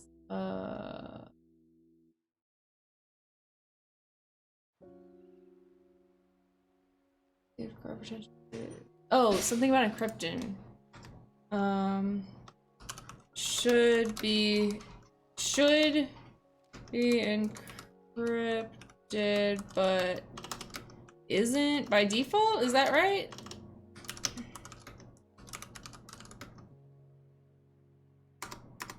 I think that's right. How many partitions exist in our pwn box? All right, so I guess we got to start that. I didn't realize there was a question. I would have had this starting up. Beat the overdeemed 24-hour stream.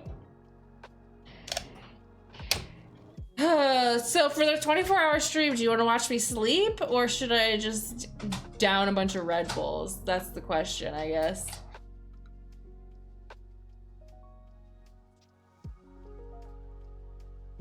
Betty. Was that our new redeem? Is that our new redeem I see?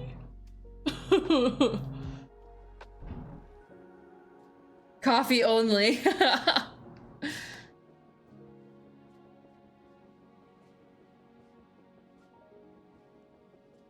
No swap equals using all RAM will crash quickly. Swap equals using all RAM and swap will crash really slowly and take everything with it. Okay.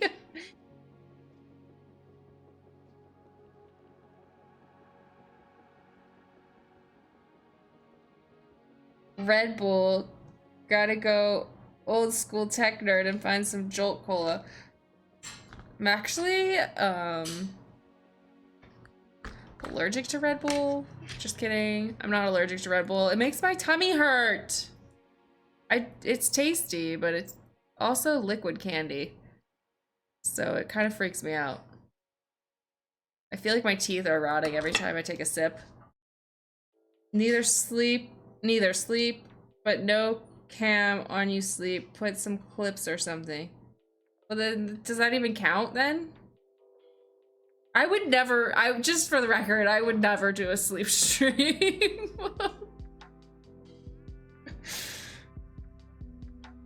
Red Bull makes me go to sleep. Yeah, every once in a while caffeine has an effect on me, but usually caffeine makes it so I can't sleep. It might not give me energy, but a lot of the times it will prevent me from sleeping. You know, sometimes Adderall makes me go to sleep though. Sometimes it like calms my brain down and then it makes me go to sleep. But that's like if I really need to go to sleep.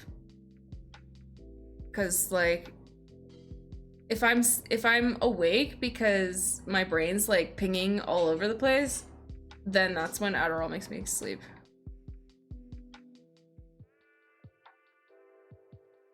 Guess it counts. That's what other streamers do. Cam on you sleeping is a bit creepy, lol. I know, but like there are people that do it. I've seen it. I am the creepy person watching them sleep. And I remember just thinking the entire time, why am I watching this? Who's watching this? Why are other people watching this?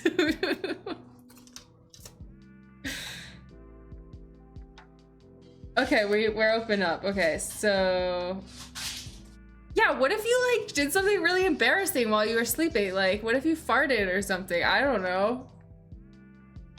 People do that.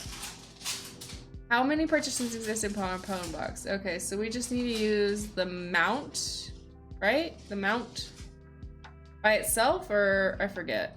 Mount list, mount L. All right, let me look at my notes. That was probably wise.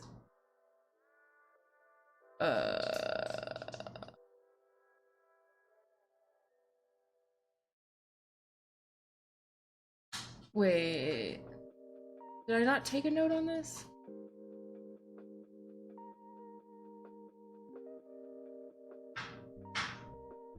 What was the command that you could use by itself? Without any arguments, the output will show a list of all currently mounted file systems including the device. Okay, so I just need to use mount and then we're done, right?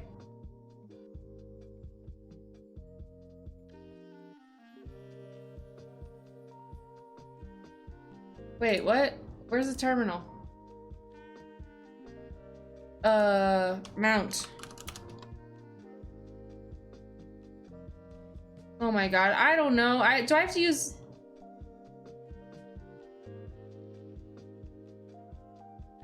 Wait, how do I tell what's a partition and what's just a file system? What does this do? Shit.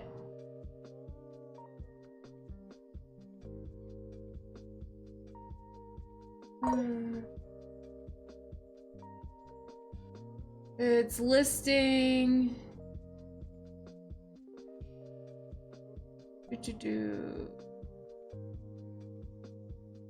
Oh my god, where did it say that?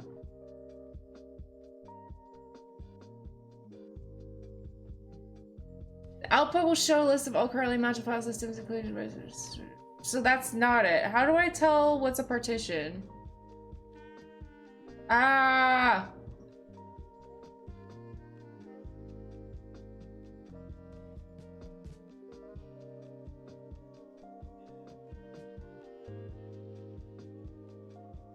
Can I look at this Etsy F stab? Will that tell me? That's like is this showing 3 partitions?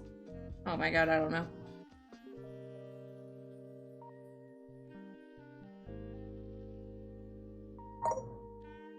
What if you had 10 partitions and 9 of them were no auto? Then what would mount say?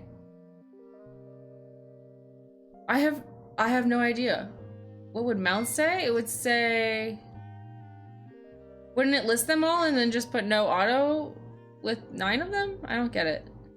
Your terminal is a bit too small to read properly. Oh, I'm sorry. Really? Oh, this terminal.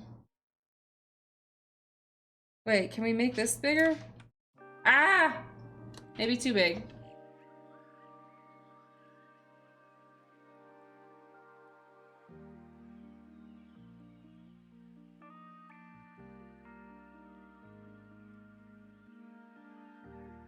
Well, this is as big as I can make it, I think. Oh, wait, that's what you meant. I think. I don't know how to tell what's a partition.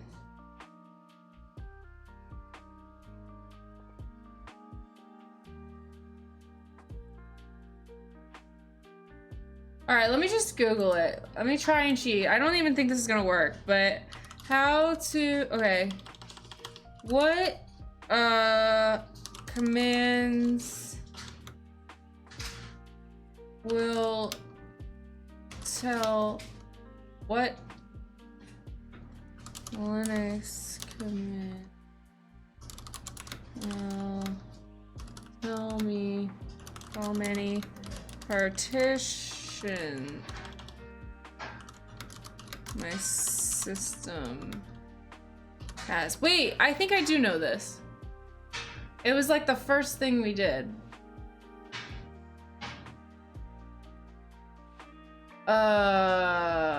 Let's see what it says. LSBLK. Right, okay. Wait, was that in chat or was that in here? At the very top, maybe?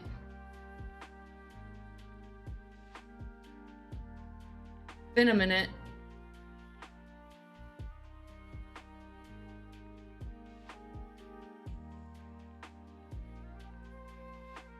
Oh, F-disk. F-disk.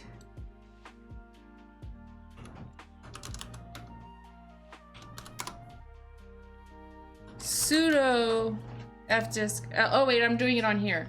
Sudo fdisk L, right? Sudo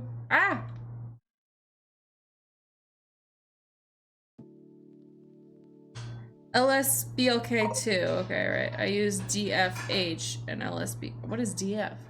I already forgot what I'm doing. Sudo fdisk L. 3. We have 3 partitions. Hi, Betty. Yay! My streak is in danger. Oh no. Woo! We have made it to containerization. I guess I should have tried LSBLK too, but oh well. Containerization is the process of packaging and running applications in isolated environments, typically referred to as containers. These containers provide lightweight, consistent environments for applications to run, ensuring that they behave the same way regardless of where they are deployed. Oh. Technologies like Docker, Docker Compose, and Linux containers, LXC, make containerization possible, primarily in Linux-based systems. Containers differ from virtual machines in that they share the host system's kernel, making them far more lightweight and efficient. With these technologies, users can quickly create, deploy, and manage applications with improved security, portability, and scalability. Okay, so what can we say about containers already? Containers. Containerization. Ah! Escape. Escape. Oh my god, I hacked myself. How do I get out of this? How do I get out of this? Ah!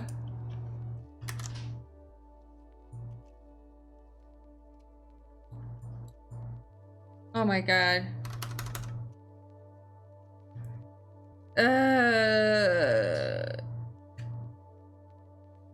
What have I done? I've done this before. I don't remember how to get out though. Control-Alt-Delete's not working. Why is that not working? I can open and close it, but I can't minimize it. How do I minimize it?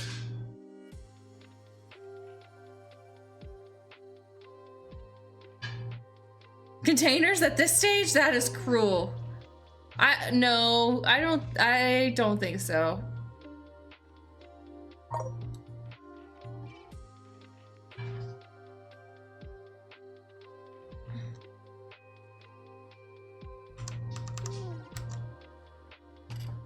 Oh my god, how to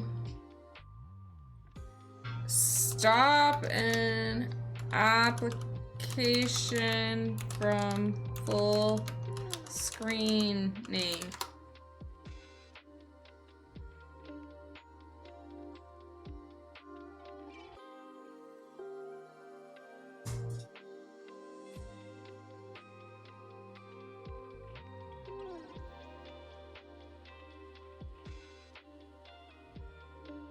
I've done all of these things. Damn it! Chat, help, Alt, enter? I didn't try that. Nope, that didn't work. What the hell?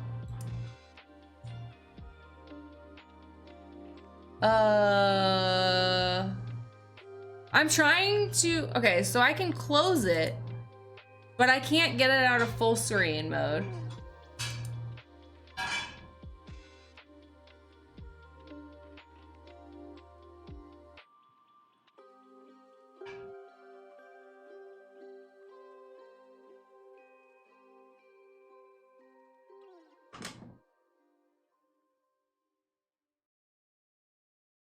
This isn't even in the VM. Oh, F11, that worked. Why did that work? Why did that work but not escape? Whatever. Thank you. Oh, hey, what's up, Jonas99? You were here a little while ago, weren't you? Welcome back.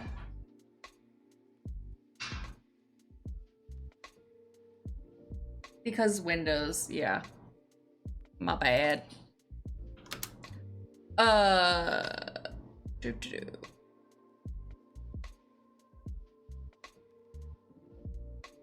Where were we? We were taking notes on containerization.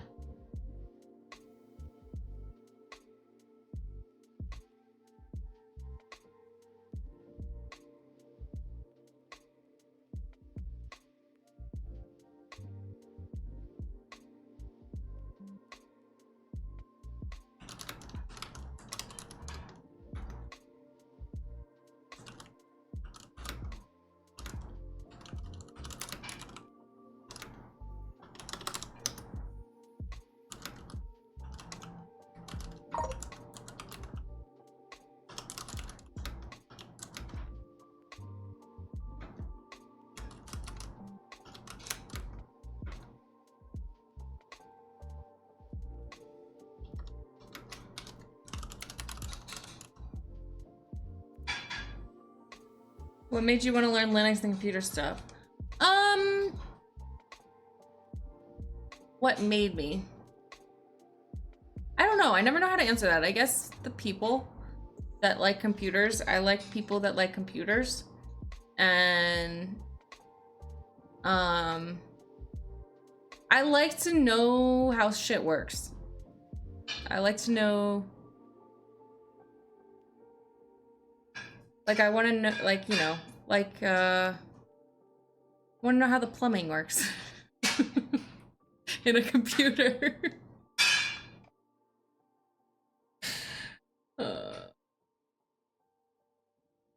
In my case was kind of Mr. Robot, haha. No, I saw Mr. Robot as like a result of wanting to learn. So I don't know. I'm trying to think back now. Yeah, just curious, I guess. Curiosity. Thanks for the follow, Makini and Makimi. Makami? May? I don't know. What's my background? Nothing exciting. Just I've done many things, but mostly just like working in the service industry. Really boring. If I may ask, did you go to college? If not, what do you do for a living? I don't want to get too much into it, but I've been to college. I did not graduate. Life has been quite a roller coaster for me. And I am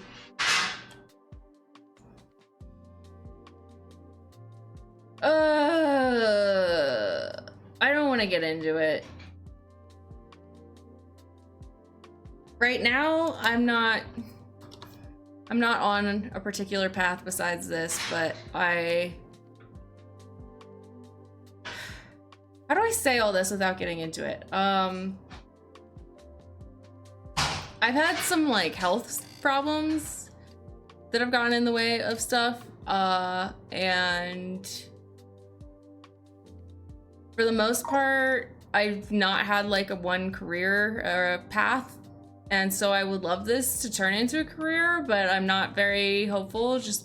I'm not hopeful that it'll turn into like an actual full-blown career. I'm just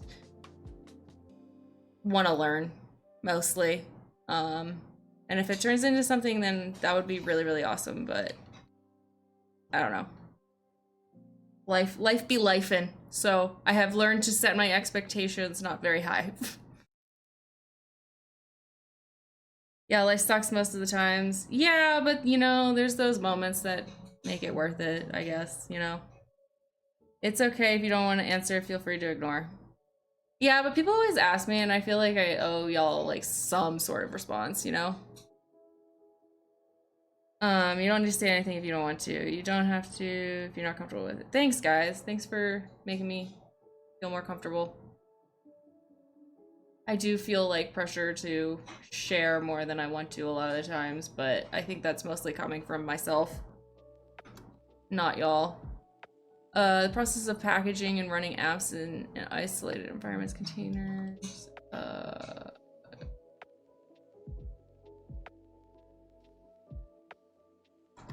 containers provide.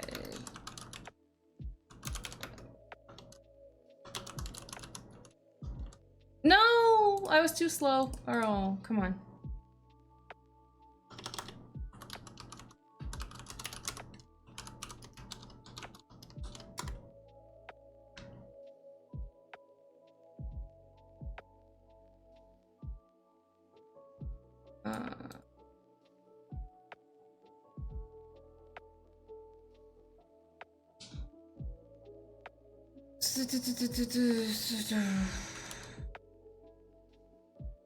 Environments.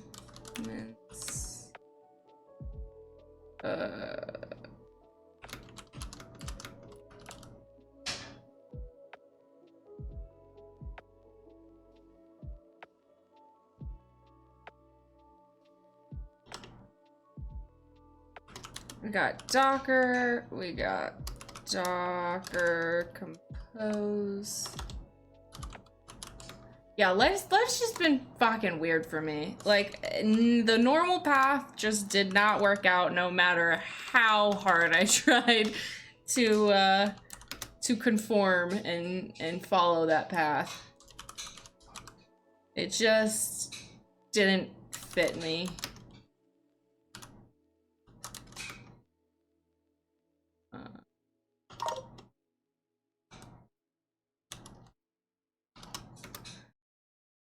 Okay, permanent. Okay, containers differ from virtual machines in that they okay, we already read that. They differ. I know I'm taking a lot of notes on this, but I think a lot of this is important, so just bear with me. Differ from VMs in that they. Oh my God, can I type? They. Where was it? Share the host. I always want to spell it with an A. All right.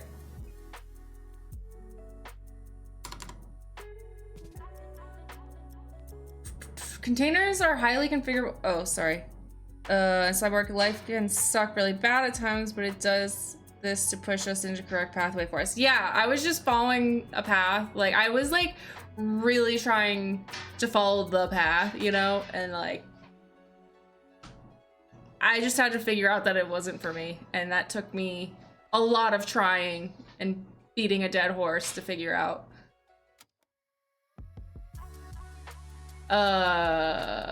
Containers are highly configurable, allowing users to tailor them to their specific needs, and their lightweight nature makes it easy to run multiple containers simultaneously on the host system. This feature is particularly advantageous for scaling applications and managing complex microservice architectures.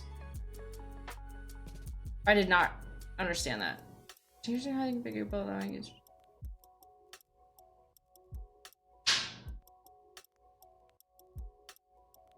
Oh, okay. Imagine you're organizing a big concert and each band needs their own customized stage setup. Instead of building a completely new stage for each band, which would be like using a virtual machine, you can create portable, self-contained stage pods that include everything the band needs: lights, instruments, speakers, etc. These pods are lightweight, reusable, and can be easily moved from venue to venue. The key is that the pods all work seamlessly on the same main stage, the host system, but each one is isolated enough that no band setup interferes with the others. Okay, usually their analogies suck, and this one's not perfect, but this one kind of makes sense.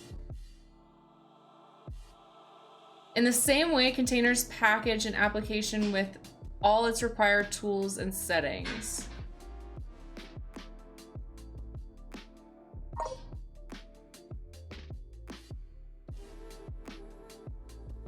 Allowing it to run consistently across different systems without conflict, all while sharing the main stage, the underlying system's resources. Okay. Security is a critical aspect of containerization. So how are they secure then? Oh. Excuse me. Life be like that. Life really do be like that sometimes. Yeah. But as long as you're happy, I think that matters the most. You know what? I am doing so much better these days. Like, I used to be a freaking hot mess. And very, very unhappy. And I'm just like, I'm not there anymore. And really, you know, so that's what tells me I'm moving in the right direction. Because I am happier.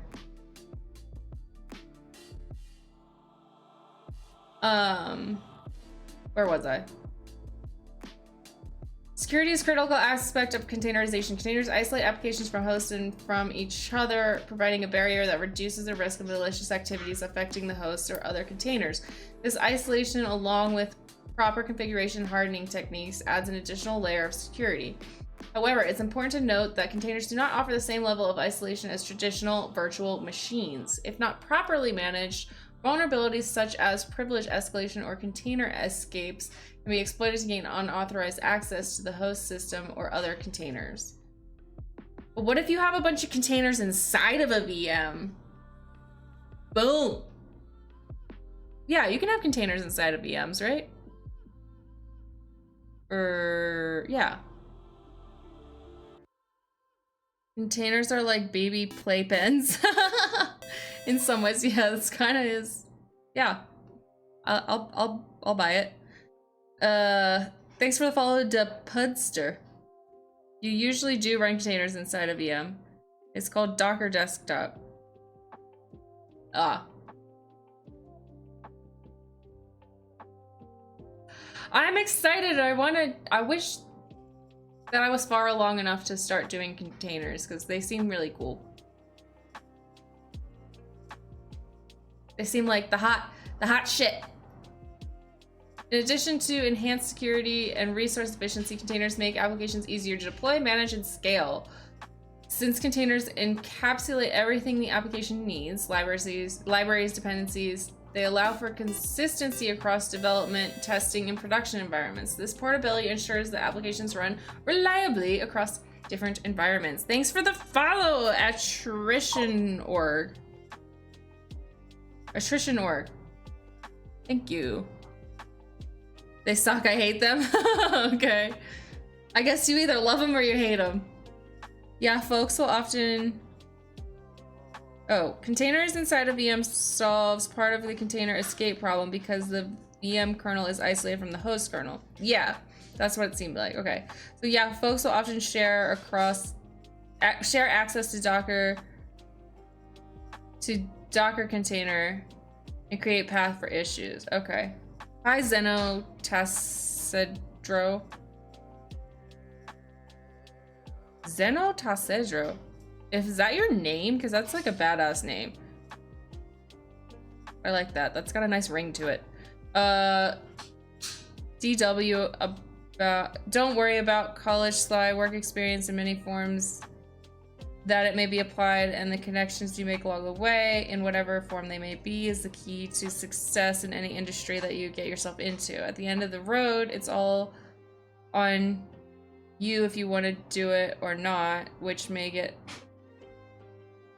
overwhelmed by too much IRL stuff in the way and just discontinue their path. Just keep at it and you'll be okay. Thanks! Appreciate that. If you just have one, it's fine. The problem is when you have multiple services and multiple containers. Good luck debugging that. Oh, fair enough. Woo! Thanks for the Prime subby, Bulls436. Appreciate you. And that Primey. Nah, that's my online name since I was little, LO. It's a cool name. I don't know what it means. I don't know where it came from, but it's cool.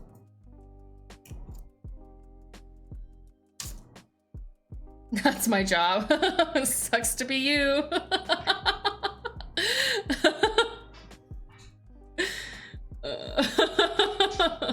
Okay, that was pretty funny. I lost my place. In addition, however, it's important to recognize that despite their advantages, containers are not immune to security risks. There are methods that we can use to escalate privileges or escape the isolation that containers provide. Okay. All right, so it sounds like priv-esque is like the biggest risk. But how? That I would like to know. All right, Dockers. Docker is an open source platform for automating the deployment of applications as self-contained units called containers. It uses a layered file system and resource isolation features to provide flexibility and portability. Additionally, it provides a robust set of tools for creating, deploying, and managing applications, which helps streamline the containerization process. Imagine Docker containers are as a sealed lunchbox. You can eat the food, run applications inside, but once you close, you can eat inside of a lunchbox. What? See, this is one of their analogies that just does not work. What? But once you close the box, stop the container, everything resets. To make a new lunchbox, a new container with updated contents, modified configurations, you create a new recipe, a Docker file, based on the original.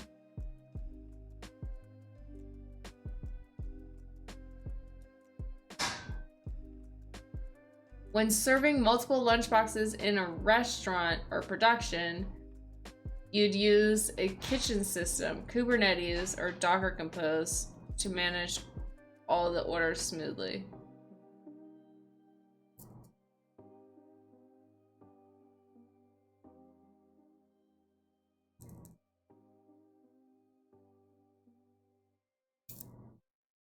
Okay, I've tried to understand this before, but what is the relationship between Kubernetes and Docker? Because this did not explain it well. If anybody else has a better way of explaining it, please share, but no pressure. I'm hungry. I ate a hot dog, but it was not enough food.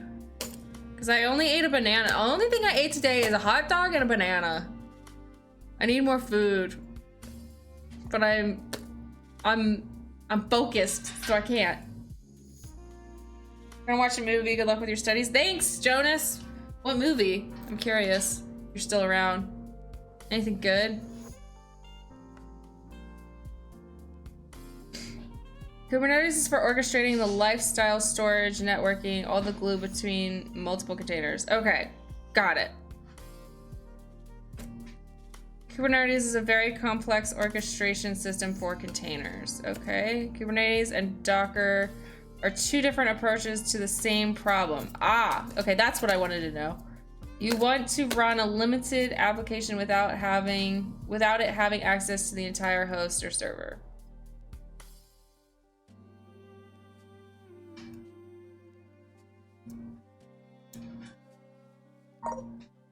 Where hope grows, saw a YouTube short that convinced me. Where hope grows. Okay, I'm gonna look it up.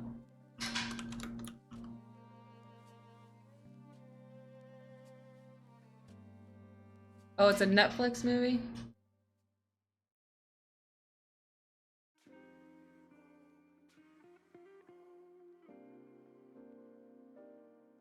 I don't know any of these people.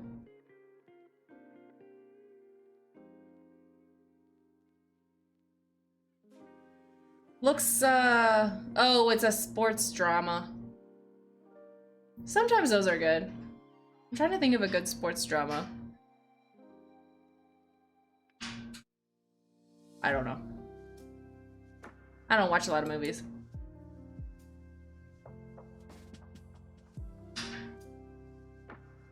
Look up OWASP Docker security cheat sheet that may be a helpful reference. Okay.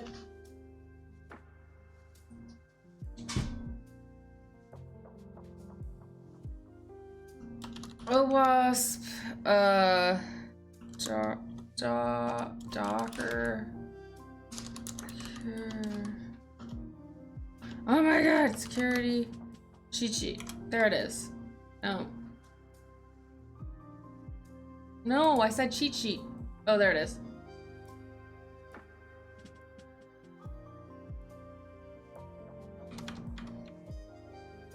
I feel like Chill Hop has been really good tonight. The music's been, I haven't had to skip like anything.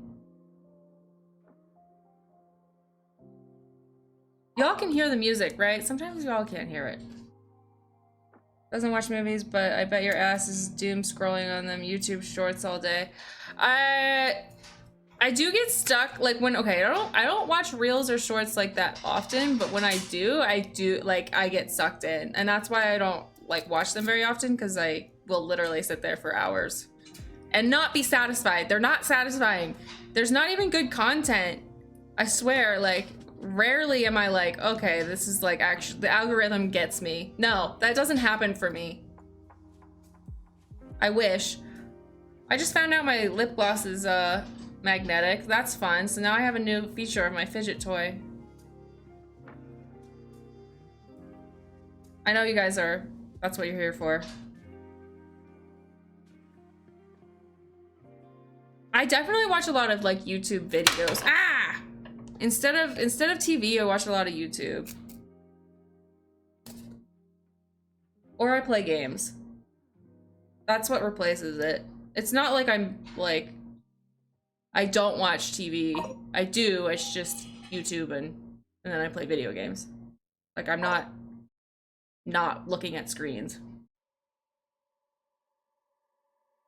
IG used to be where it's at. IG used to be like give me a lot of really good content, and like I could IG hard and like find really good stuff.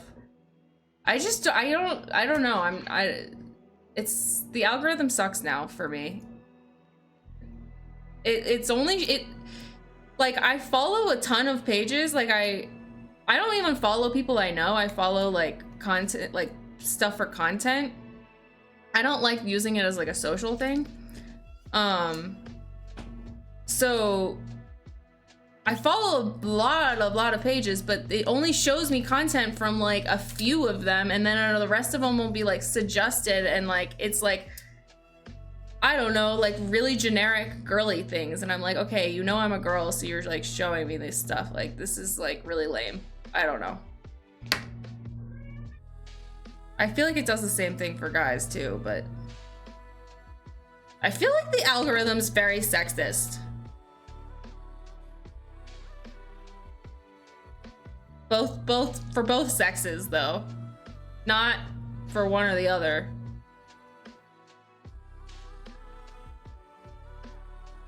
It's just life that's sexist. Yeah.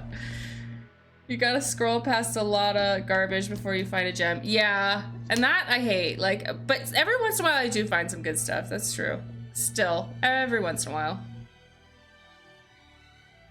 For guys, when you first sign up, it shows a bunch of thirst trap reels. I know, that's so annoying.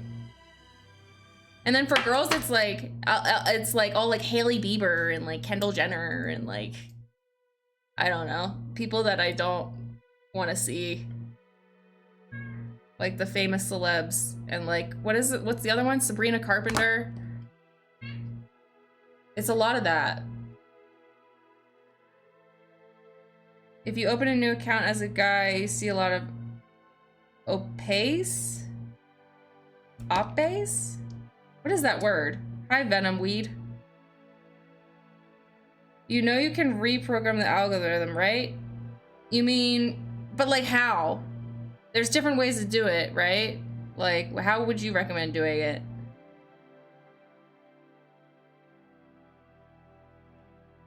Don't teach her that word. Okay, should I Google it?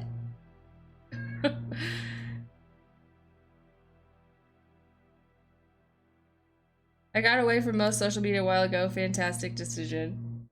Yeah. Yeah, I did too. I've never been like a big social media person. I did get into Instagram for like a couple years.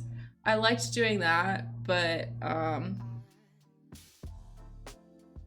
people ruined it for me. How do you spell it? Okay, is that Hooters? Tits or boobs? What? It's a direct translation of breasts into Japanese. Got it. I mean, I have those. I like boobies, but yeah, I get it. Like, it's not everything you want to see all the time.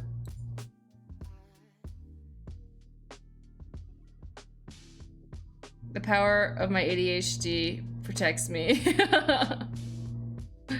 from being on social media a lot. Yeah, same. Yeah, so you like posts, you like add, click, not interested on the ones you don't.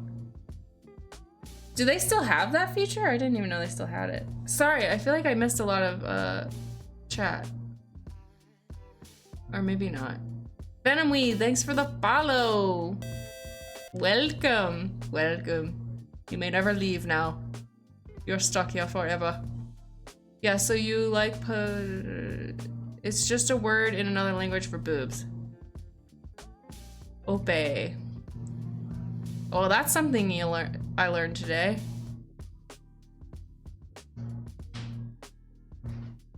IG comment section keeps me alive. I know, the comment section is usually the best part of most videos.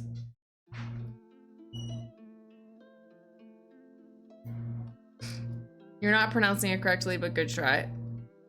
Oh, how do I pronounce it? How to pronounce obey?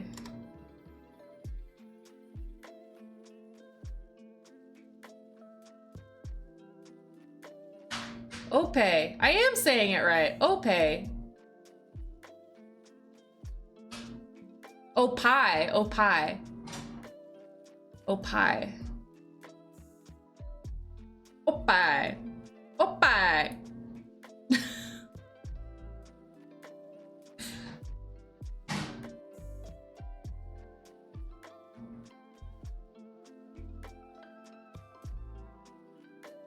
Well, thanks for teaching me. Oh, I was gonna look at this. I forgot. Let me go ahead and save it. All right, Docker is the most important containerization technology. When used correctly, it can enhance security compared to running applications directly from the host system. However, certain. Rule number 0. Keep host and Docker up to date. Okay. Without... leaky vessels, which typically results in the attacker gaining root access to the host. It's vital to keep both the... But why? This is due to the fact that containers share the host kernel. If the host kernel is vulnerable, the container is also vulnerable. For example, the kernel privilege escalation exploit Dirty Cow executed inside a well-insulated container would result in root access on a vulnerable host. Okay. Do not expose the Docker daemon socket, even to the containers. Docker socket. var run Docker socket. Is the Unix socket that Docker is listening to. This is the primary entry point for the Docker API. The owner of this socket is root. Giving someone access to it is the equivalent of giving unrestricted root access to your host. All right, remind me to never, if I ever do Docker with y'all, to never show you Docker sock. Do not enable TCP Docker daemon socket. All right, set a user.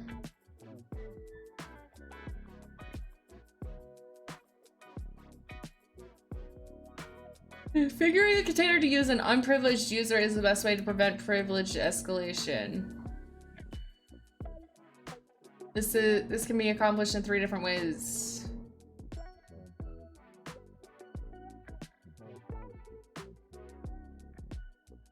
Limit capabilities. Prevent in-container privilege escalation.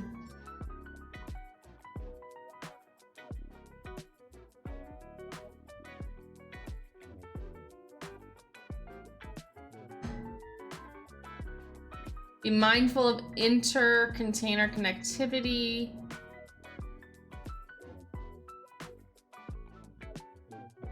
ICC is enabled by default, allowing containers to communicate with each other through Docker Zero Bridge network. Instead of using the ICC equals false flag with the Docker daemon, which completely disables the inter-container communication, consider defining specific network configurations. This can be achieved by creating custom Docker networks and specifying which containers should be attached to them. This method provides more granular control over container communication.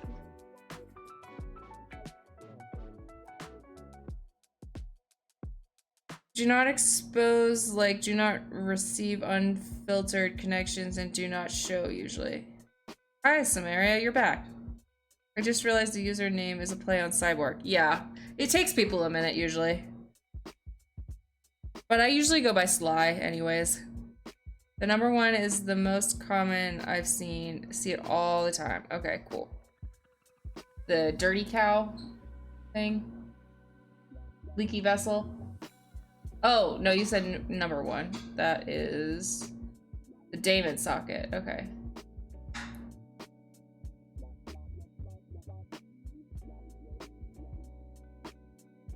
Sharing the Docker socket. Got it.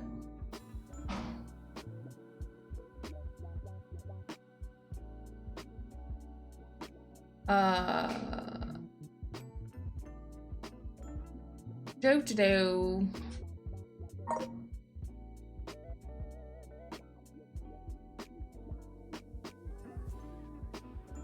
All right.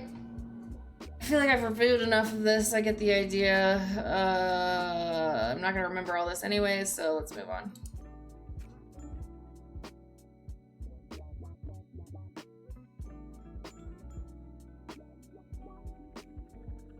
Imagine, oh no, we already did that. Installing Docker is relatively straightforward. We can use the following script to install it on a Ubuntu host. Ubuntu and Debian are basically the same thing, right? Is that correct? Debian is... Wait, let's look at the tree. Nope, I'm not gonna distract myself. Okay. Let's do this.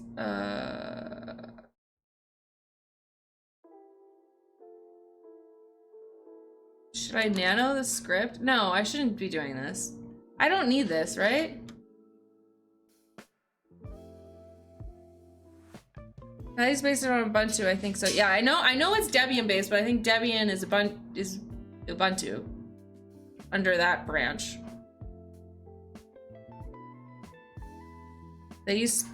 They're a lot more separate than they used to be. Oh, okay. I knew what you meant, but by the way you wrote it first had me going, oh. Oh. Yeah.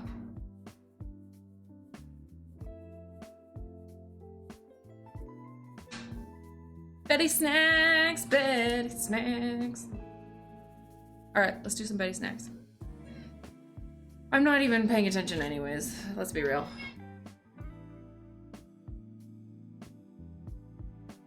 Oh, her food just dropped. So remind me in like a couple minutes. Wait, why didn't it drop? I heard it go. Oh, something's wrong. Hold on, something's wrong with her food thing.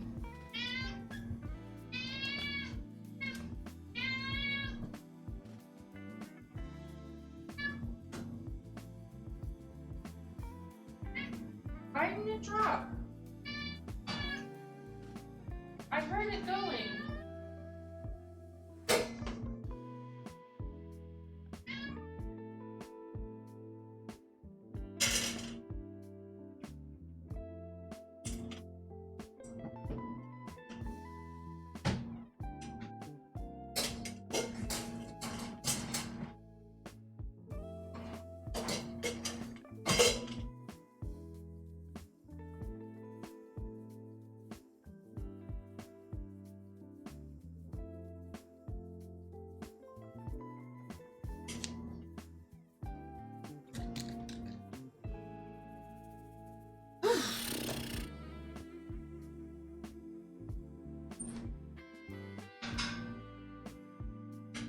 Yeah, it was weird. I don't know. I heard it like trying to dispense, but for some reason it wasn't dispensing anything even though it's full, so I'll have to keep an eye on that. But yeah, remind me in like 2 minutes to get her treat. I'll probably remember though. She is pissed. Yeah, she gets so mad. She gets so mad at me with her food situation.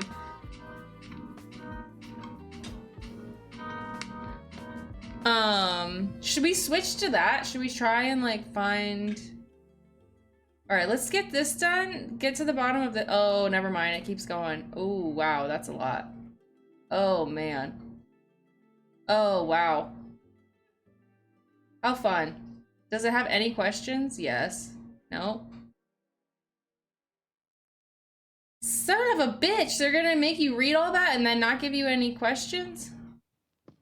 That's just rude.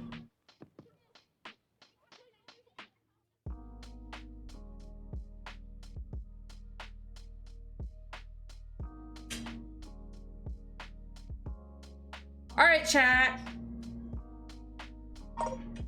Should I continue doing this and studying the containers, or should I try and research Minecraft server stuff? Or third option, should I research for the Betty dispensing situation? The Betty food dispenser. I don't even know where to begin with that, honestly.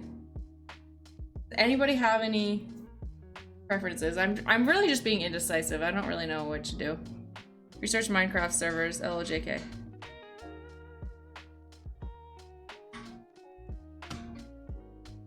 Why is that LOJK? That was a serious option.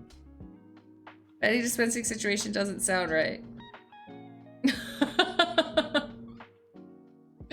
Betty's food dispensing situation. All right. I posted a link in Discord to cheap cat treat dispensers on Amazon. Maybe you can hack the network interface to trigger it. It would put all your hackery to use. Fourth option, gaming stream. I haven't done a gaming stream in a while. I do need to do one soon. I know you were serious, but I was thinking about old MC servers stories. Oh, gotcha. Suspense Betties. Y'all don't like my ideas. Okay. Let's see what options you have for... let's see. Crash, no you didn't. Oh, on the server? Is that it? Ah, there we go. I guess you can trigger it from Twitch. That's what I need to figure out. How I can make it trigger from Twitch. Put all your...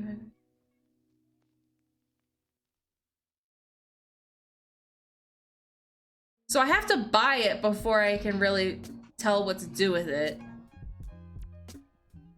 I guess.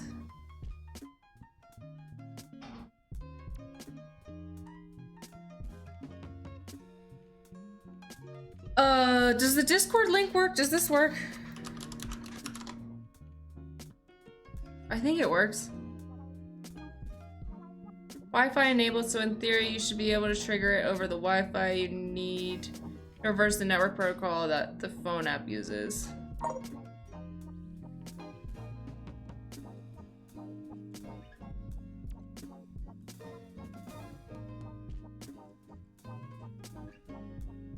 Alright, how much are we talking?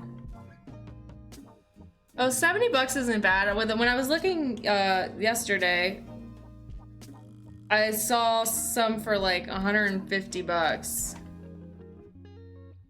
Like 100 to 150 bucks. 70 bucks isn't bad compared to that, at least. I think it could add a lot to the stream, so I'm willing to potentially invest in this. It would be really fun if we could figure it out. Alright, you can't even see what I'm looking at, so let me fix that.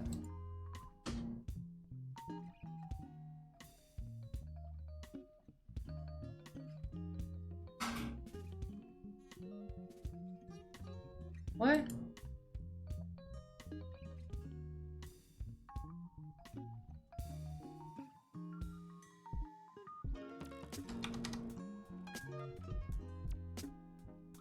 Alright, this one's got a decent amount of reviews. Decent rating. Let's see what they say though, because sometimes you can tell that all the reviews are bought.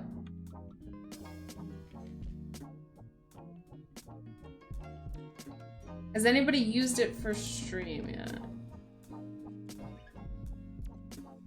Okay, the camera quality is not bad. Not bad at all.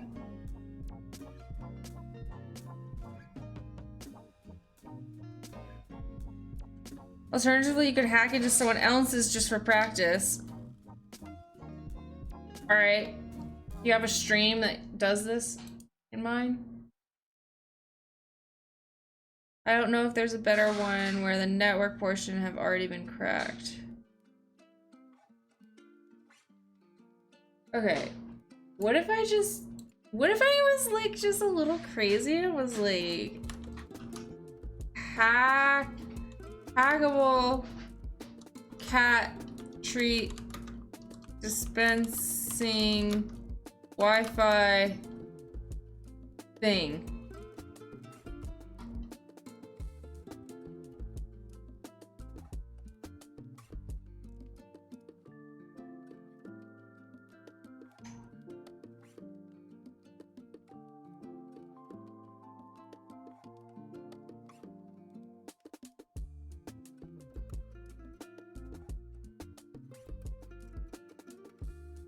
Wait, they made one? Did they 3D printed this and made it with a Raspberry? Okay, well that's probably above my pay grade, but that's an interesting idea. Connected to a Raspberry.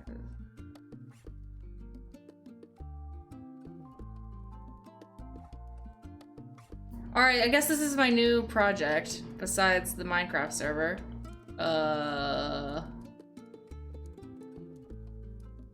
Okay, well this is an option. I don't have a 3D printer, but maybe I could get like a friend that has one to print it. If do they share the...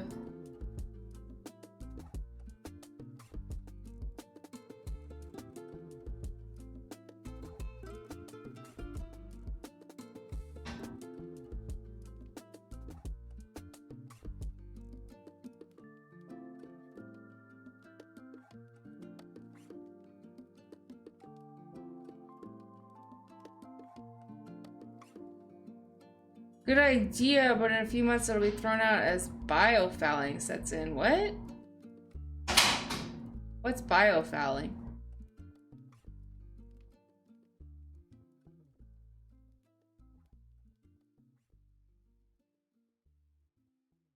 Oh, lid held on by gravity, kitty goes pow and feast.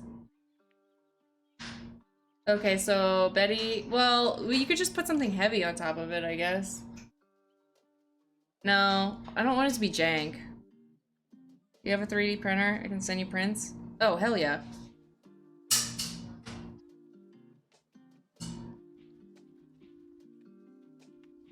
Probably need to use the right filaments so food safe or whatever. Oh, okay. Fancy way of saying you need to clean it periodically. Got it.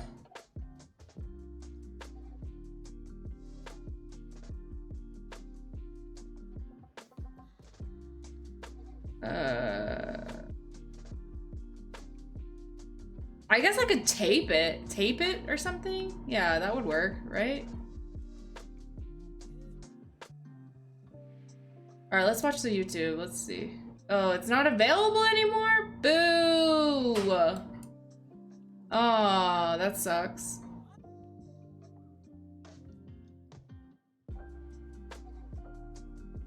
All right, well, there's no like file for the 3D print or anything, so I guess we're not doing this.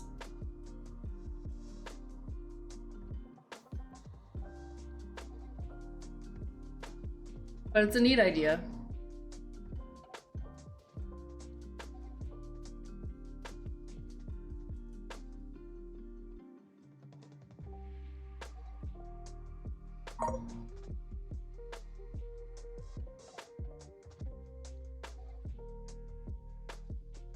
Hi, I'm not sure if anyone has experienced this, and I pray someone is just messing with me. Oh god. I got the double feeder a couple months ago for my cats. The camera, microphone are included. Obviously, I set breakfast and dinner pre-recordings of me calling to the cast to play at the scheduled times. This morning I was up early around the time their breakfast call went off. But this morning I was awake and heard it. For some reason it was, "You will respect my authority" in Eric Cartman's voice from South Park.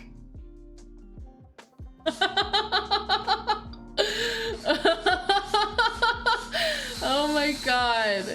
Has someone hacked my camera and been watching and listening? I brushed it off and now I just want to automatically dispense. Why does it have a microphone? I didn't know it was gonna have a microphone. Of course it has a microphone. I brushed it off, but now I just went to automatically dispense.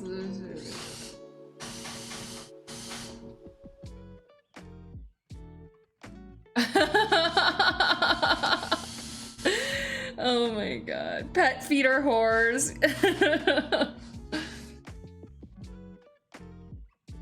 That would scare the shit out of me, to be honest, if I was just like if I didn't know that it was hooked up to a bunch of people trying to hack it anyways. You want to hear your kitty make meow sounds while it eats.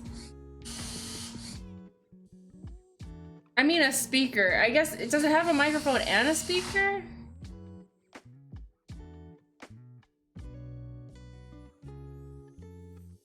Yeah, it says it has a camera microphone. Ah. Well, let's see if this one has a microphone. I guess it does. Real-time notification.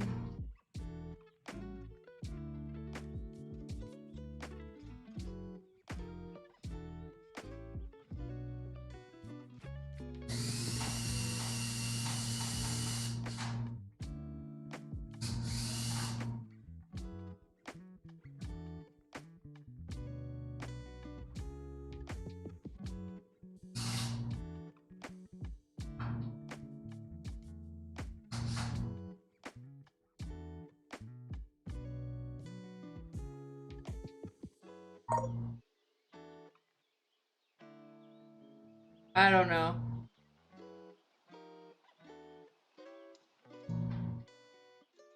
Yeah, I guess they're all gonna have microphones.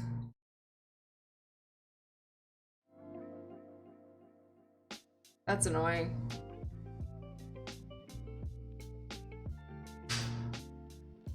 Well, that's doable though. We can work with that.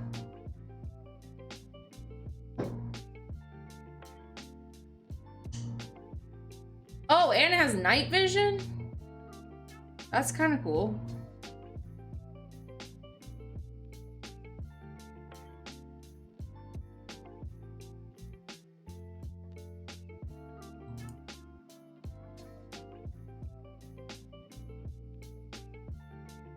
All right, this might be it. If you're putting a camera and a mic on your pet feeder, you deserve Eric Cartman.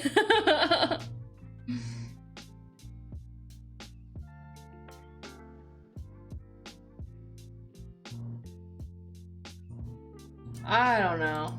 Anything else that we wanna, okay. Great security camera and pet training sport.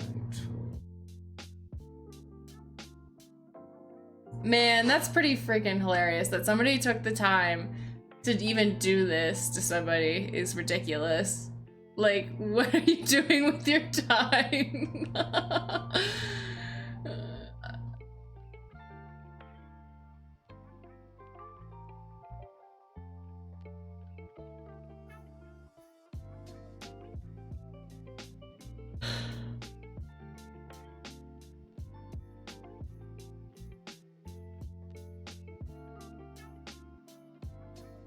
All right, what's a better way of researching this? Ah!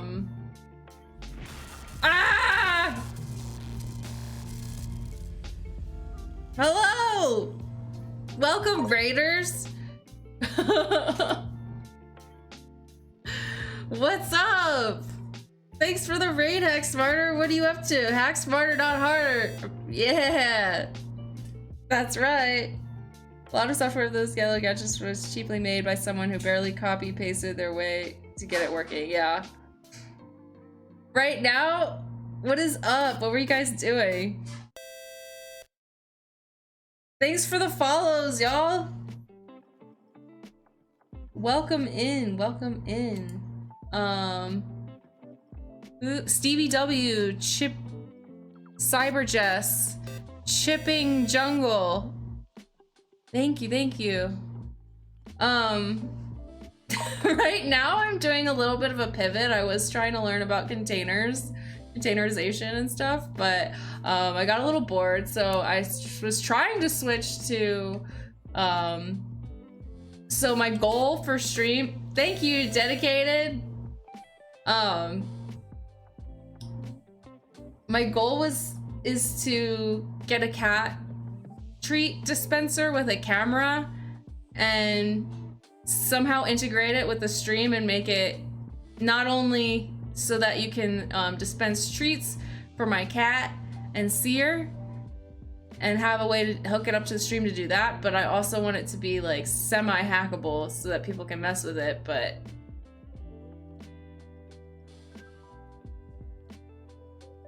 y'all hacking the planet over there? Totally doing a test run of Hack Smarter CTF Live.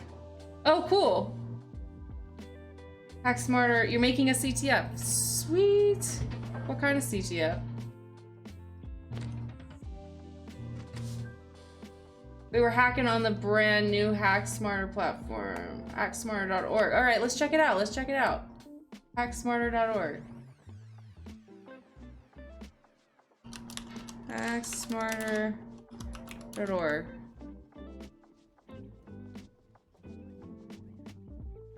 What you got going on? Welcome to the best InfoSec community. What a bold statement, I like it. Realistic hacking labs and courses you can actually afford, backed by a free community dedicated to helping each other succeed. Do you have like beginner stuff on here? What's this all about? Okay, let's see. Hands-on labs. Intro to hacking methodology. Okay, so I see some intros. All right. Nice.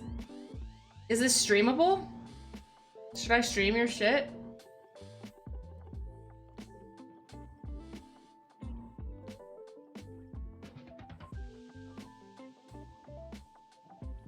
I haven't caught a lot of your streams, but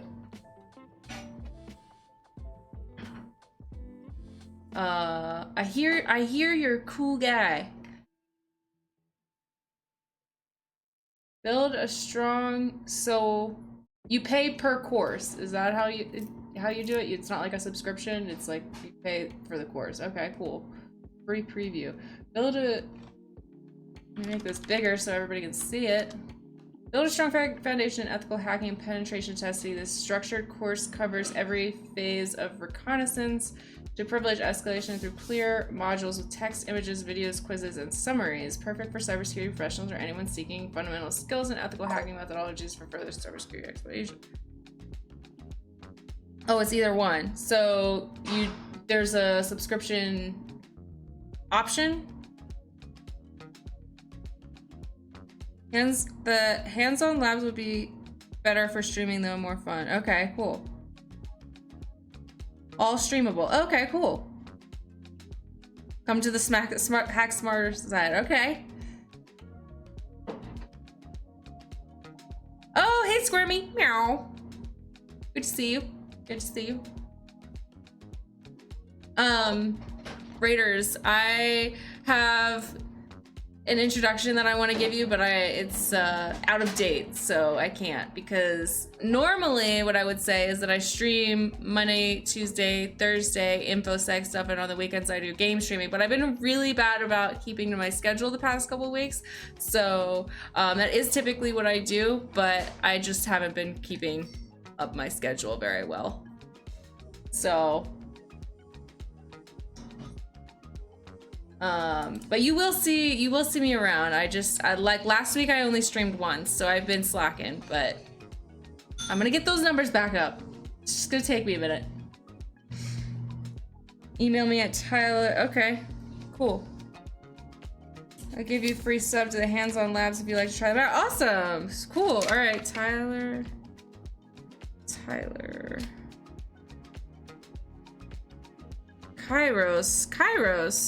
Kairos. That's like a spiritual thing, isn't it?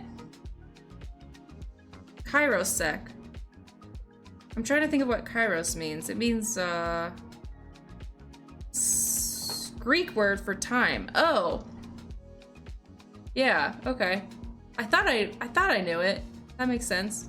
That's why I would know it. I like time. I'm a pen tester, a red team in my day job. Okay, cool. Nice.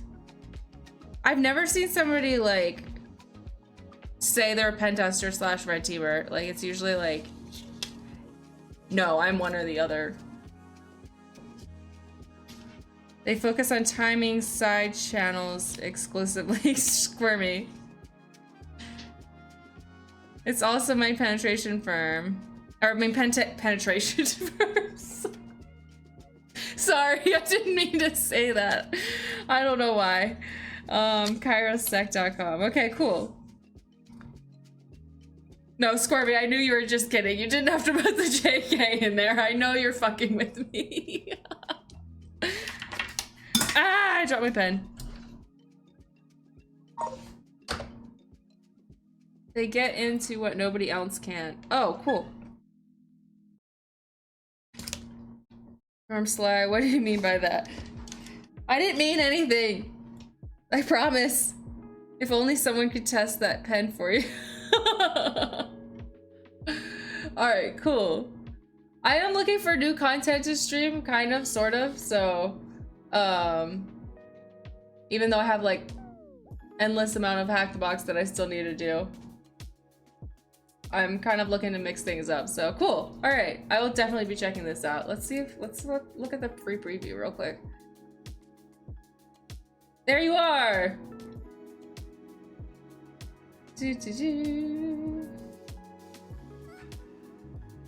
Okay, this would be really great because even though I've gone over a lot of this stuff, like I've probably know a lot of your the basics of a lot of this, but hearing it from somebody like new and like different, like hearing it from a different perspective is always really, really helpful. So I'll probably do this one.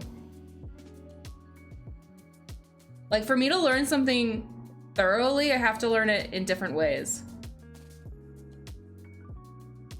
before it clicks. Very cool. Thanks for the raid. Thanks for the ideas.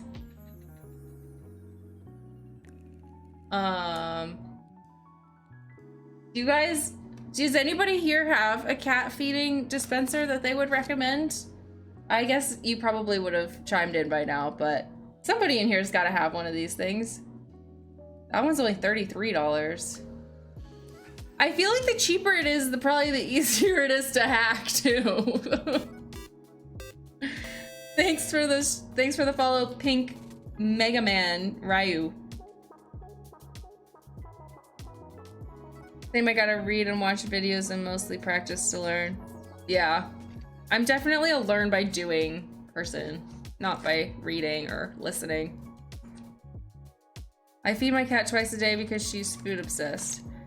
My cat gets fed like 4 times a day because she eats so fast, so that I have to spread out her food into like little tiny chunks.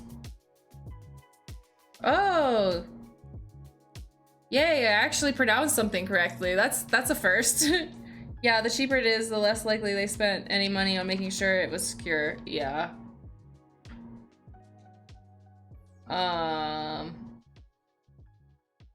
That means the code was just like thrown together. Yeah, I would guess. You know what she couldn't pronounce earlier?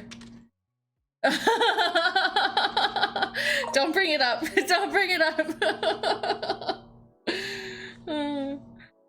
Meet my $20 toaster, no PCB. What are you talking about your toaster for? Is your toaster hackable? It's not hackable. Is that what you're saying? What provider are you using for lab environment? Oh, that's for him. All right.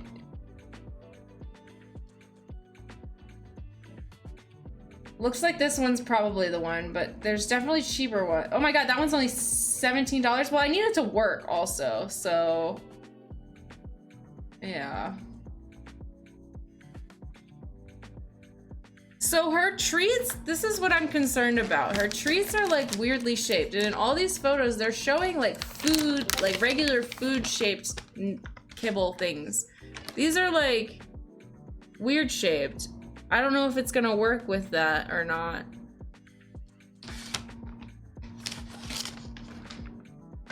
Oh, I owe you Betty snacks anyways, right?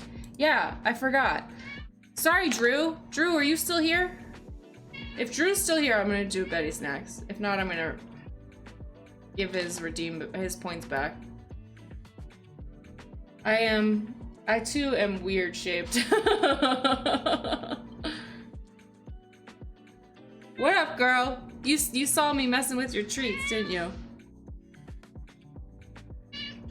All right, I'm giving Drew his. Oh, you are here. All right, cool. All right, let's do some Betty snacks real quick. So this is the part of Stream Raiders where we give my cat treats because she's perfect in every single way, and we want to reward her for that.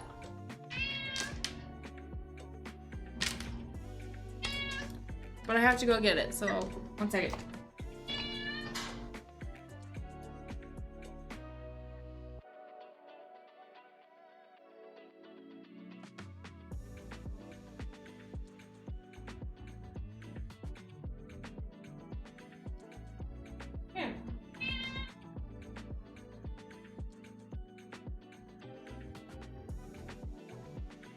This is Betty. Betty likes food. She's very food motivated.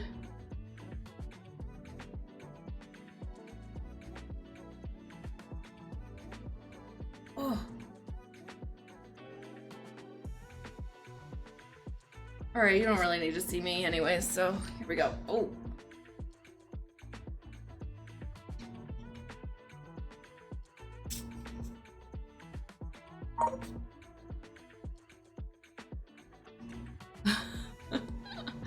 There she goes.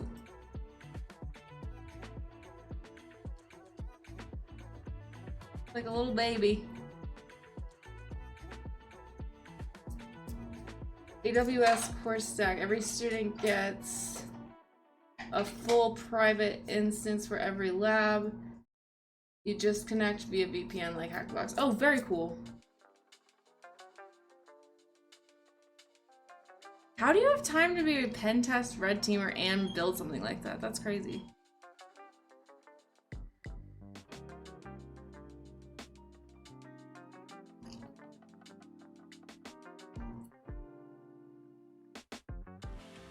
Because he's no life, obviously. Clearly, he's got some kiddos running around with the background that he's got. Maybe just a no-sleep man. He knows how to take control of a situation. She does know how to take control of a situation.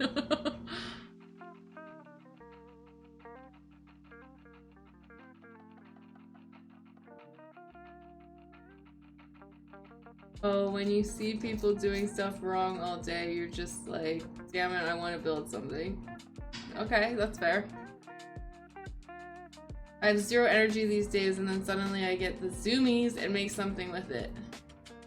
I haven't been getting the zoomies in a while, I feel like. Maybe because I'm properly medicated, I don't know. Hey, Hene Networks, or He Networks. I used to think it was Hene Twerks, but then I realized it's He Networks. Your cat is a red teamer too? Yeah. Look at her go. She's hacking the Gibson right as we speak. You don't even tell because she's that good.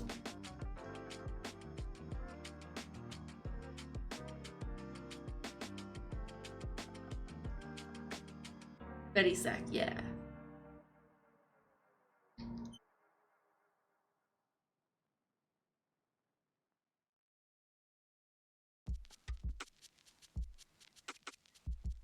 All right, Betty, you have to. Oh.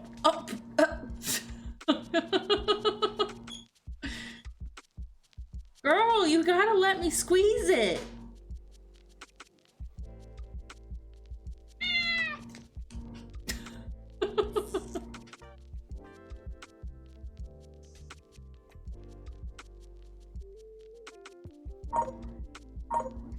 Did you have a goal you were working towards with the stuff you're learning? Yeah, right now my goal is to figure out how to make a cat feeder work. Hack a cat feeder to work on stream. And also a Minecraft server. Run a Minecraft server. In the cloud.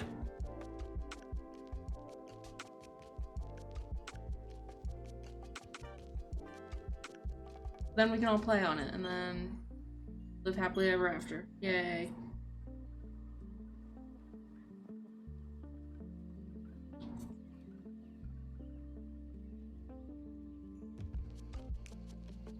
What if you made your own custom cat feeder? We discussed that a little bit too. But the article that I found where a guy like had 3D printed it and made it with a Raspi, he took the video down and they didn't provide any like of the docs for the print. And I'm not about to learn 3D printing software and become an engineer overnight in the process, so.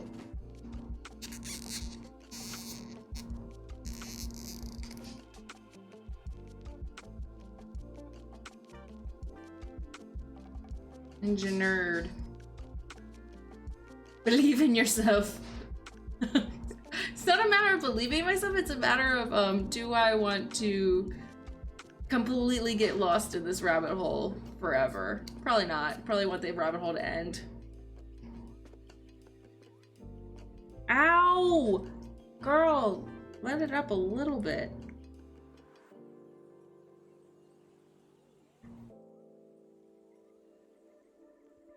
Big pet feeder took him and his article out.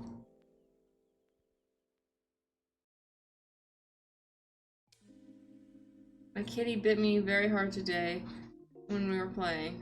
Yeah, every once in a while Betty nibbles on me. She doesn't really, she does it as a warning though. She doesn't usually like actually like make me bleed or anything though. Did you bleed? Is there blood drawn? And your nail? Wow! What the hell? Good man.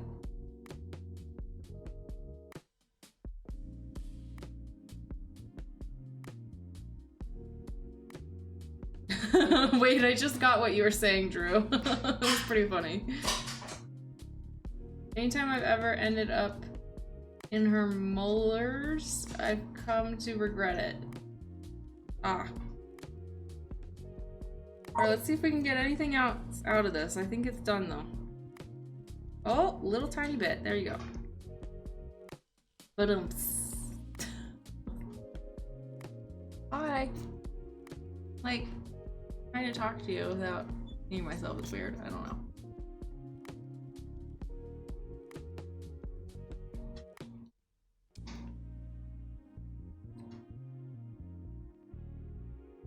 Alright, girl, I think that's it.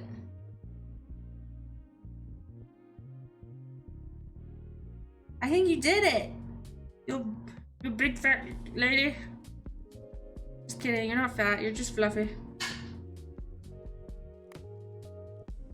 No. You can't fight me, because there's nothing to fight for. Ow. Ow. Let go. Let go, ma'am. Ow. Okay, I gotta go wash my hands and... Betty! No!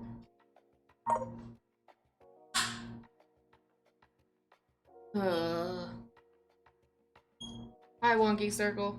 Hi, Lobspus. Sorry, we're gonna get back to the hacking in just a second. Go on. Go on. It's over. It's done.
Ah.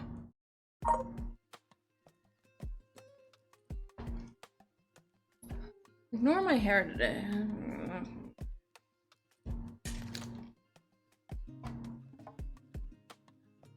I'm also a noob.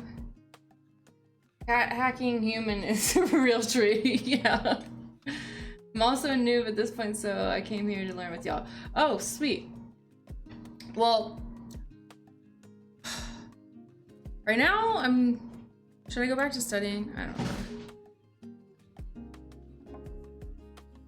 Let's get it back in here. All right, get back in. Let's hack myself.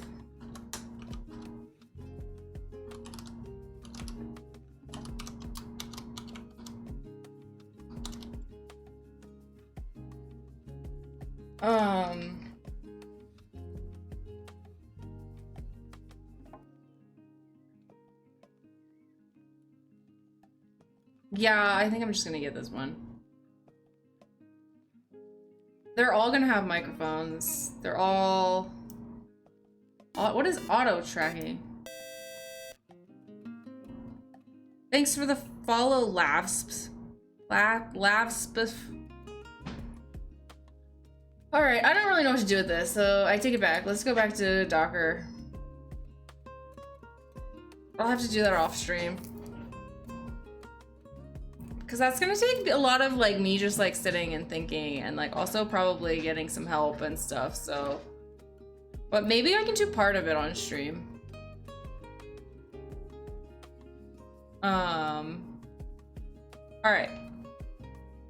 So, where were we? Somewhere around here. Oh yeah, the lunchbox the weird lunchbox analogy that didn't work. That didn't make me understand anything. I feel like the music got louder.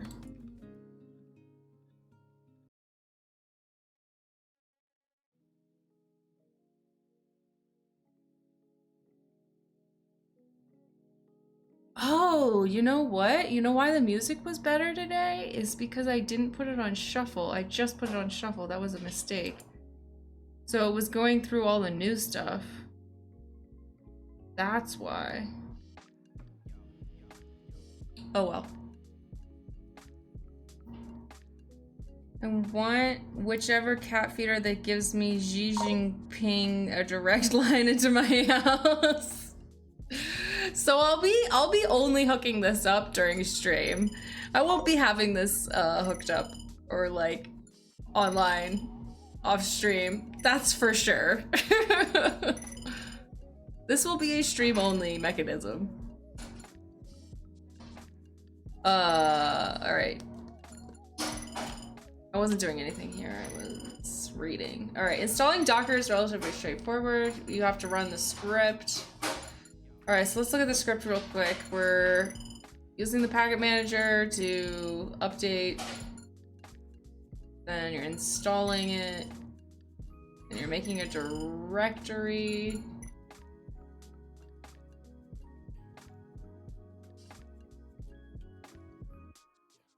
See, but this is making a directory with read, write, and or what is 755? That's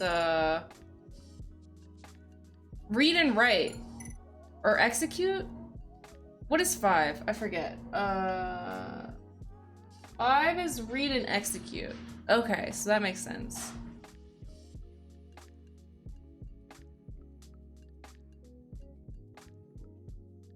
Oh, I forget what the 0 is for. That's not, so it's owner, group, global.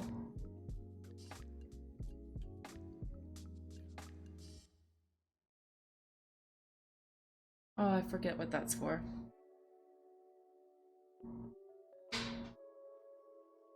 You have a phone call? Okay. My shopping cart: cat lasers, cat rattle balls, cat treats, notepad, septum piercing stretching kit. What? Why are you trying to wait, septum piercing stretching kit? What do you need to stretch your septum for? Is that a thing? I don't think you need to do all that anymore. Not with a recent version. Pretty sure you can just apt install docker.io. Oh, okay. Docker in the year of our Lord 2025. Oh, so this is just dated. Okay. I wonder if this still even works. I don't recall if the 0 is there for setting set UID. I thought it had something to do with set UID. To 0 if it's not indicate the number is octal.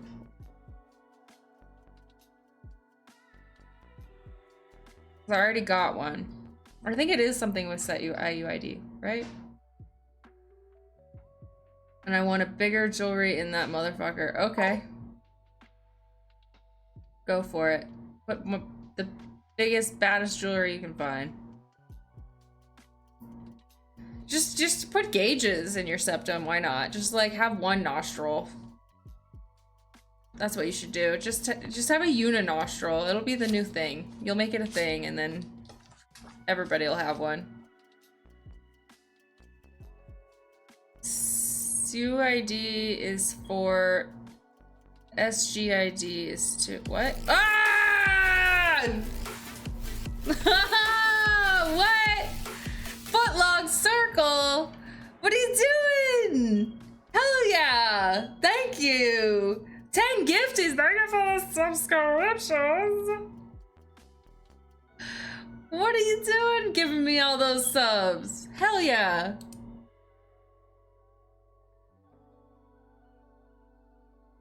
What up, Footlong? We're learning about some Docker containers. But we're learning that this is pretty out of date, apparently. So let's see. Do I have? I don't think I have. I doubt I have Docker. Because that's not like automatically in Kali, right? So I don't even know what the command for it is, but what up, Footlong? I thought you might like. Yeah! Hell yeah. You got me a level 3 hype trade with just one push of a button. That's pretty sweet. Thank you for that. You missed Betty treat time. I don't even know where she went. She was like... Anyways, she was like on my lap with the treats. It was really cute, yeah. We're all out of Betty's snacks for tonight because otherwise she'll get too fat. Ah!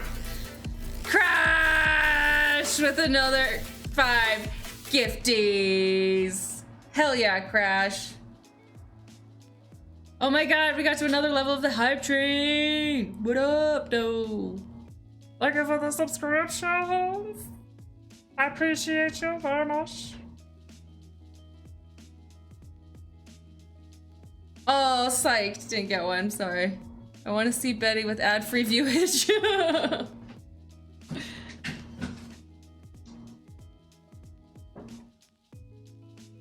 Damn, guys. You guys are freaking awesome.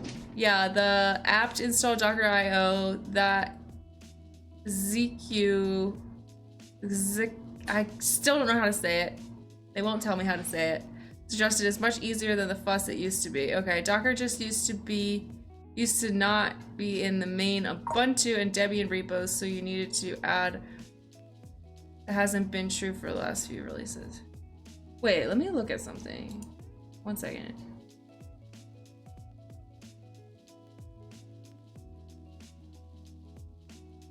See, that time it didn't do the, like, it didn't celebrate one for each sub like it did before. It just was like temperamental or something. I don't know.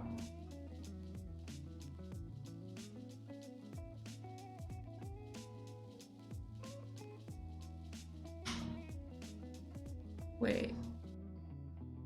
Sorry, 1 second. I'm checking something.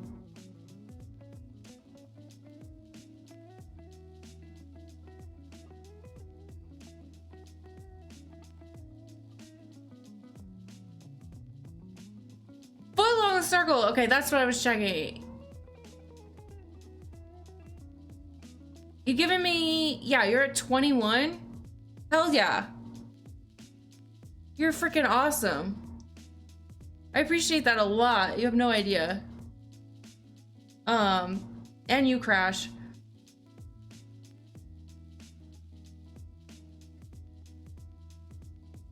What was I doing? Okay, sorry. I'm like all over the place. Ah. But that has been true for the Docker just used to be in the main Ubuntu and Debian repo, so you needed to add another apt repository, but that hasn't been true for the last few releases. Okay, so apt install Docker IO. Let's try it. I probably need sudo, right? Sudo apt install Docker.io. Let's do it.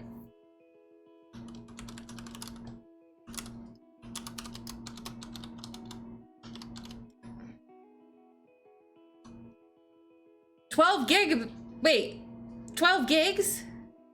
Oh, 12 gigs available. Ooh, my brain. 337 megabytes. Never mind.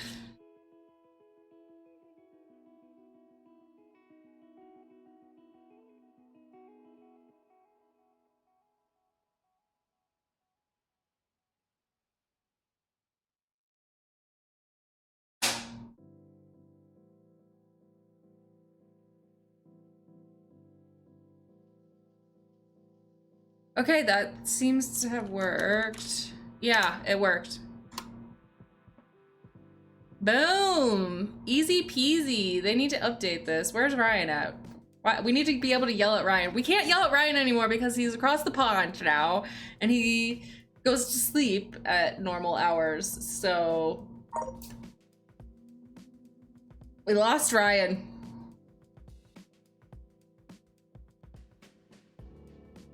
No more yelling at Ryan for everything that goes wrong with HackTheBox. The people who know it needs to be updated probably won't be doing this tutorial. Oh, notes are blocking the view. I'm sorry, I keep forgetting to do that. Thank you. No, Ryan will fix it up in a jiffy. I think, I don't know. I think he's got a lot on his plate. But at least we can blame him when he's here. It's hard to blame him when he's not here. Docker engine and specific Docker images are needed to run a container. These can be obtained from the Docker Hub, a repository of pre-made images or created by the user. The Docker Hub is a cloud-based registry for software repositories or a library for Docker images. It is divided into a public and private area. Thanks for the 15 subs, y'all. All right, we got a little emote. It's like a little sloth. What is it? Oh, it's a panda bear. I don't know what he's doing. Is he holding up a cup? What's he doing? Oh, it's a red card. Foul, like a foul.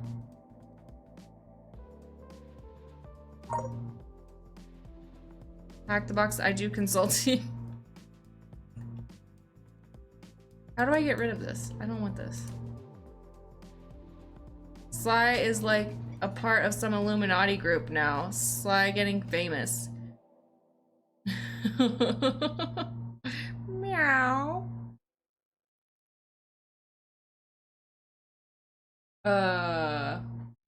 Yeah, I'm so famous with my 910 followers.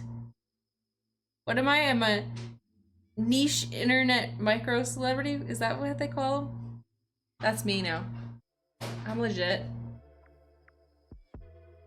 I would too if people didn't pony up cash for my egress bandwidth.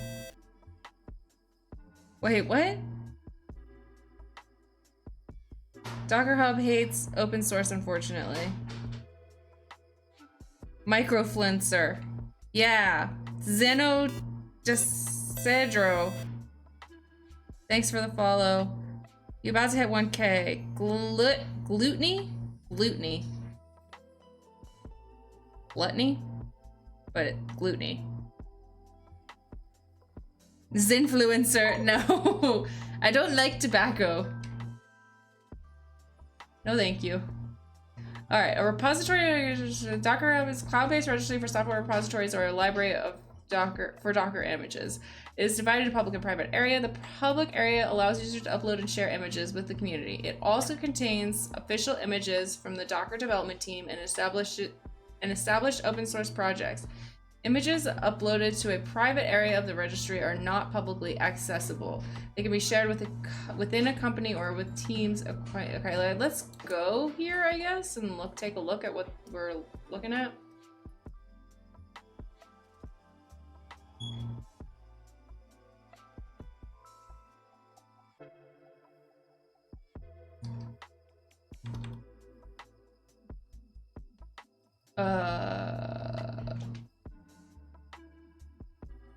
So these are essentially containers, but they're the images? What do you call these? Images, okay. Just like a VM image, right? I don't like tobacco either, disgusting. Yeah, it kind of grosses me out. No offense to anybody that like has an addiction, but well, I guess you don't have an addiction to tobacco. You have an addiction to nicotine, technically, but same diff.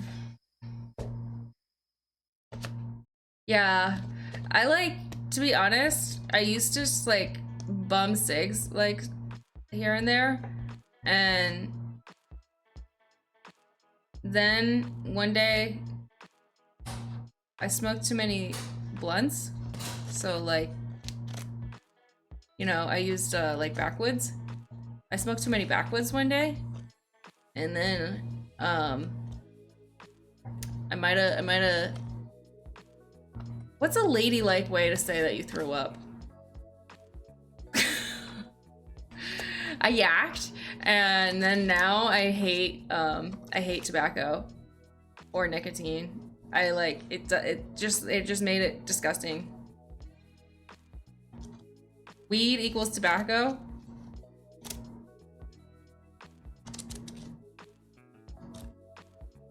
Weed does not equal tobacco. They are very different. Backwoods are heavy.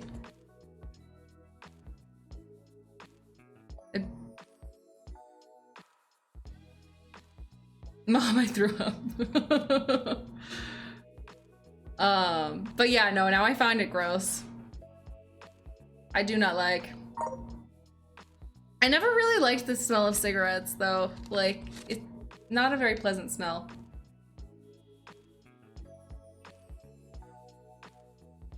But I've never like bought cigarettes ever. I've never like had an addiction to cigarettes or anything like that.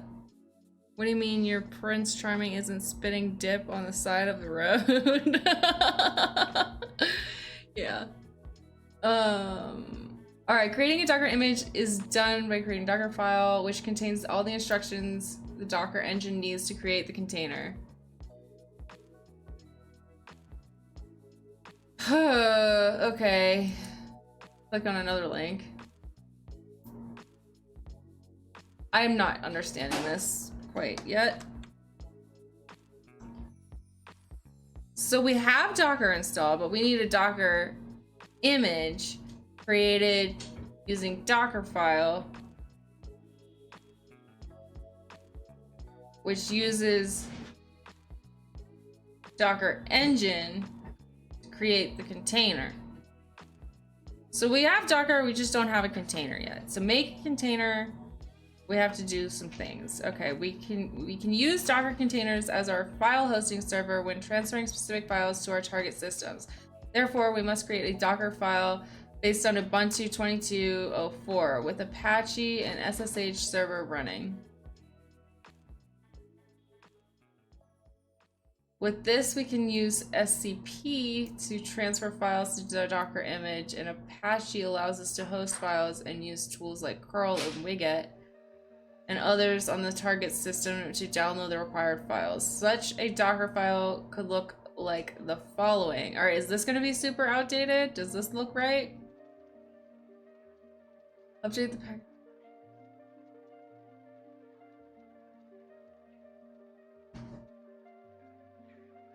So a Docker file spins up the container, right? Yeah, this is still the Linux course I had. I don't know.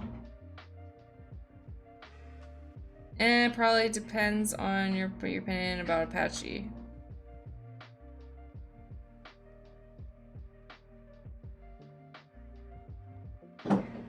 FYI, this is a dope area to find vulnerable containers.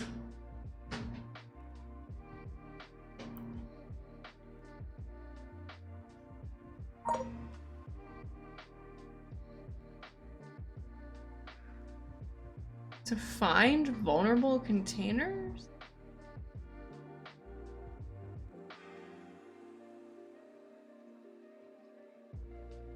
All right, that's gonna distract me. I'm gonna step away from that and not go there. It looks. Oh, thanks for the redeem.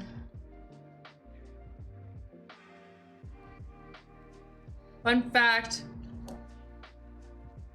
That's mostly trivia, but SCP was deprecated a few years ago, so now most SCP releases are just wrappers around SFTP. I don't know what that means.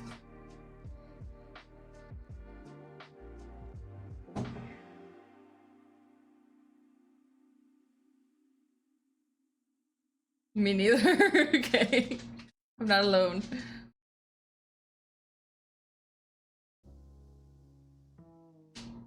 I use FTP because I like to do business. FTP, fuck this protocol. Okay. Alright,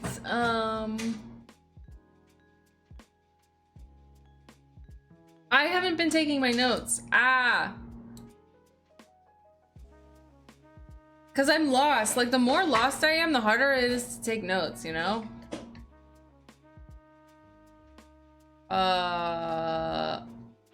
So Docker.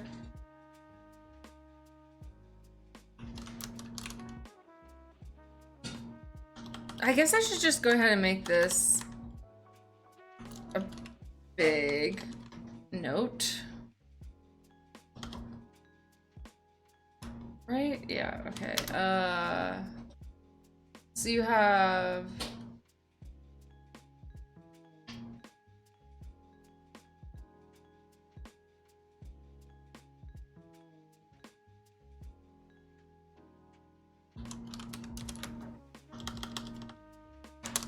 it's an open source platform for automating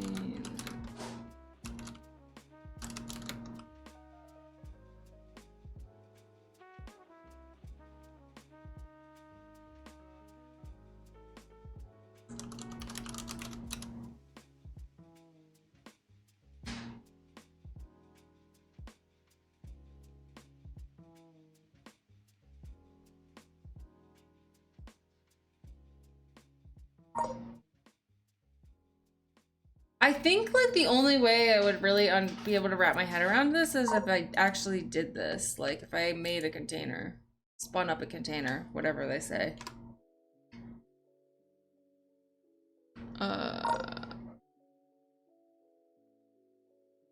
Use FTP, I use Telnet. We are not the same. SFTP equals TPP, FTP. Okay, got it. I forgot. Yeah, it's like secure FTP or whatever. By extension, SFTP super fuck this protocol. And by that, do you mean SSH is garbage too? Docker is mostly open source. Mostly open source. Okay, so it's not actually totally open source. Got it. I was gonna say, isn't SFTP SCP just part of SSH?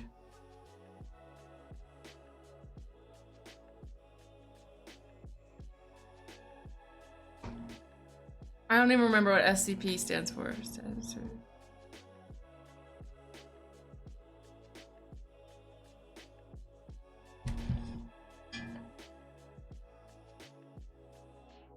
That Dockerfile is basically a manifest for a container. You can put anything you want in there.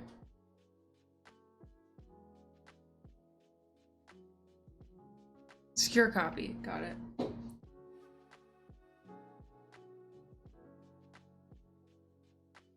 Okay. What else do I need to take notes on here?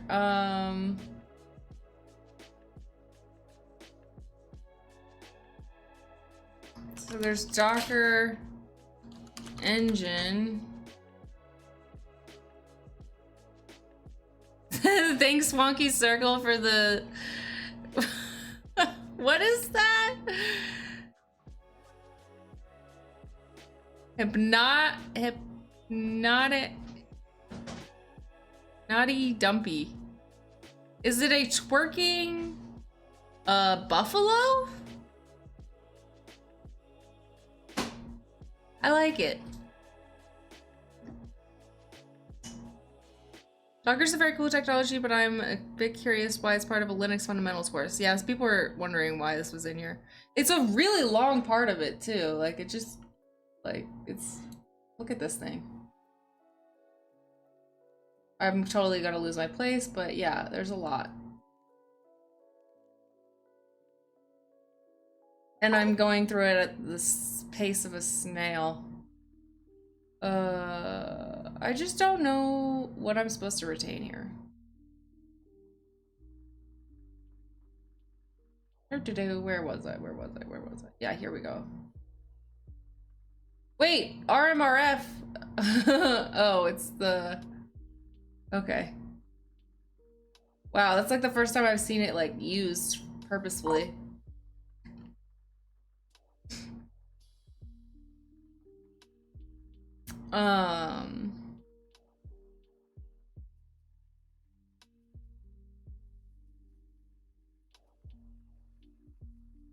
I hate every open source rug pull company, yeah.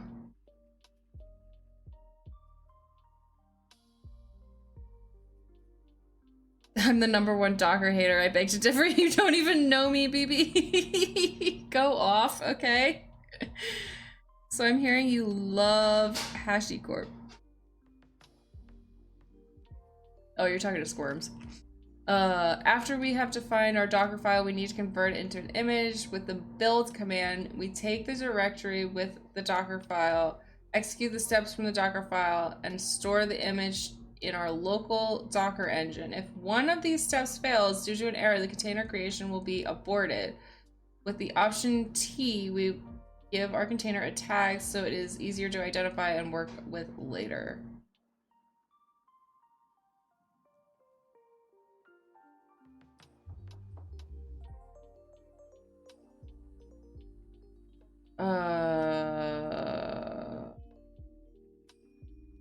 How do you have to be like, this is very involved, that's all. I just didn't understand how involved like spinning up a freaking container was. I guess that's why not everybody doesn't do it, because it's involved. Like, I'm not understanding these steps, but let's just keep going. Once a Docker image has been created, it can be executed through the Docker engine, making it a very efficient and easy way to run a container. It is similar to the virtual machine concept based on images. Still, these images are read-only templates and provide the file system necessary for runtime and all parameters. Excuse me. Container can be considered a running process of an image. When a container is to be started on a system, a package with the respective image is first loaded if unavailable locally. We can start the container by running the following command: docker run. Yeah, I don't know how to take notes on this. This is too complicated.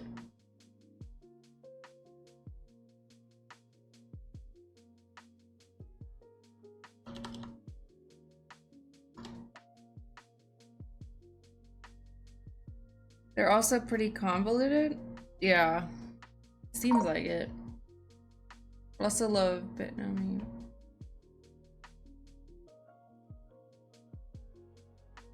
It's not very involved. They're just info dumping. Oh, okay. Very few InfoSec people know how to explain InfoSec, and this shows that, in my opinion. LOL. Yeah. It like 4 lines with this. Yes. Get clone.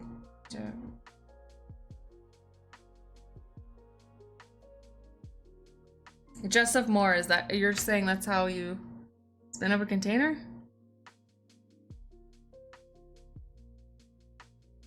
Oh.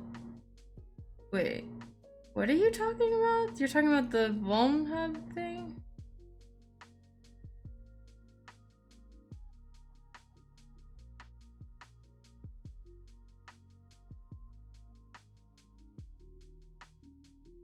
Who up cranking their Docker Compose? Okay. All right, should I just like skim this? Should I really read all this? Cause I guess so. All right, let's just keep going. In this case, we start a new container from the image fs docker and map the host ports 8022 and 8080 to container ports 22 and 80 respectively. The container runs the background, allowing us to access SSH services inside the container using specified host ports. I feel like I'm just not learning it because I'm too confused. When managing Docker containers, Docker provides a comprehensive suite of tools that enables us to easily create, deploy, and manage containers. With these powerful tools, we can list, start, and stop containers, effectively manage them, ensuring seamless execution of applications. Some of the most commonly used Docker management commands are here. Okay, so if I wanted to use Docker to spin up a container, I'm very confused about the steps. You have to build the image. What is the next step? So I have Docker in here.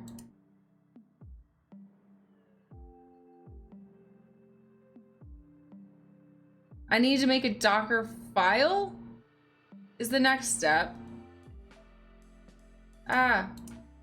So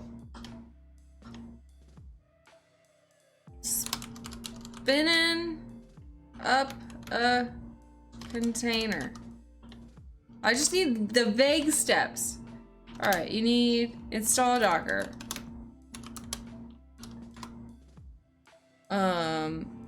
Draw two circles. Step 2, draw the rest of the owl. What?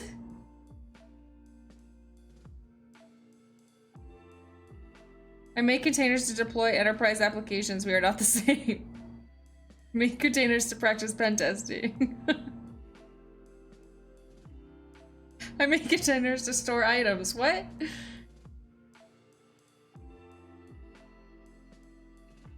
Right? Alright, I'm literally copying this. Right Docker file.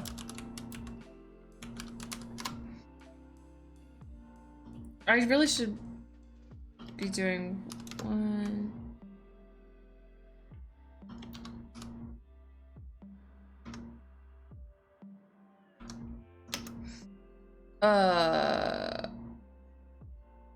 Build image.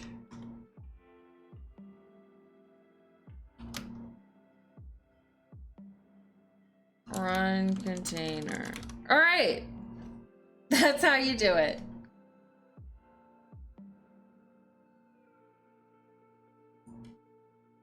I don't know.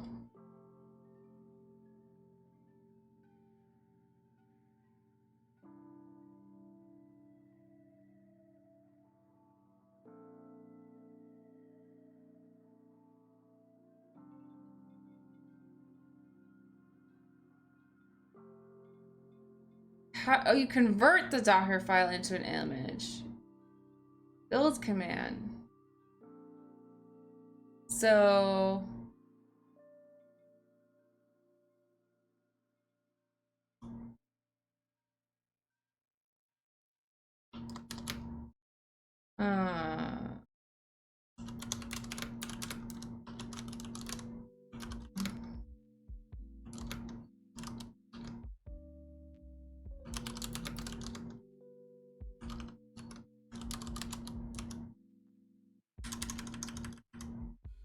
I don't know. Does anybody have any more suggestions for my notes? That would be awesome, but I don't know. I can't figure this out. We take the directory and start about this Docker file.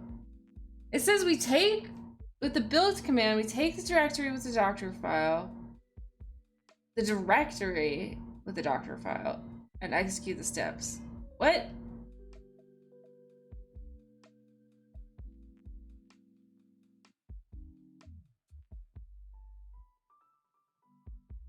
And store it in local Docker.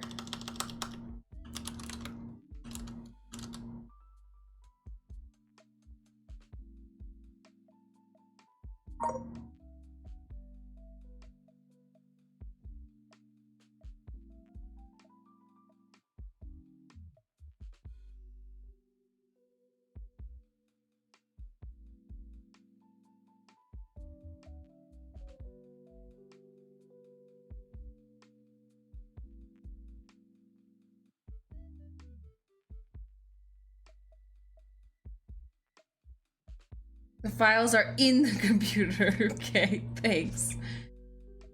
No, they pointed to you. I went to the container store and asked about Docker, and they said I hardly know her. Oh, that sounds like them. Those guys. Docker files usually pull from some kind of base image like Ubuntu latest. Then in your Docker file, you make some customizations to that image, and it saves that for you when you do the Docker build command.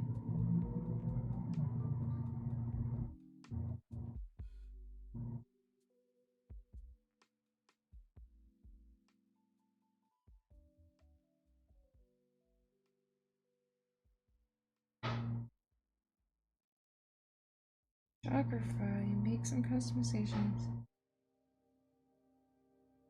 Okay, so you take something, you take like an image of a VM, like a, or I guess that's not correct to say that. Base image of something like Ubuntu, and then you edit it to make the customizations to that image, then you save that in your Docker file and that use that to build, okay? Containers are like a spicy VM, except that they share the same kernel your computer runs on. That's why security people always say never run malware in containers.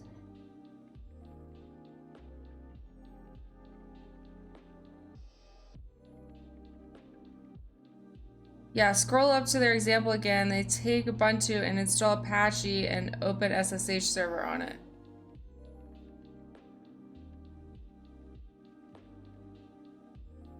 This is it, right? Yeah. Oh.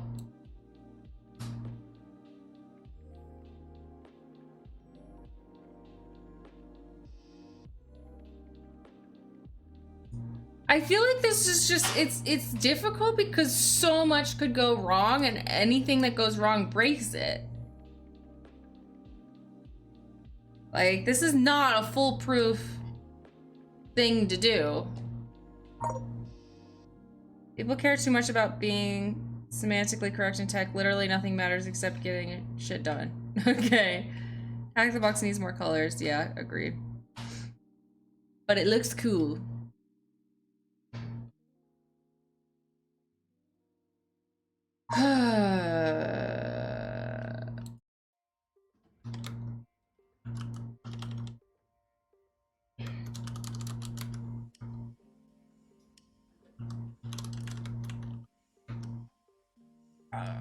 It's weird that the command is 2 words.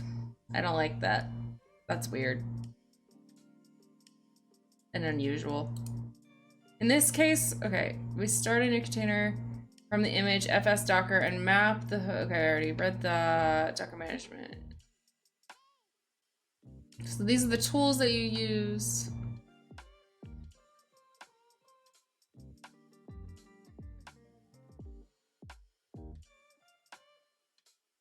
It is important to note that Docker commands can be combined with various options to add extra functionality. For example, you can specify with ports to expose, mount volumes to retain data, or set environment variables to configure your containers.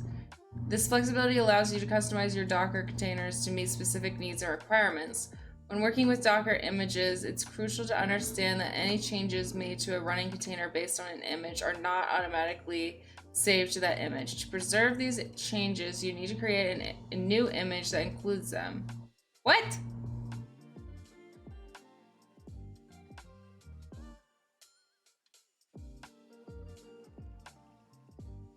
Wait, so then what?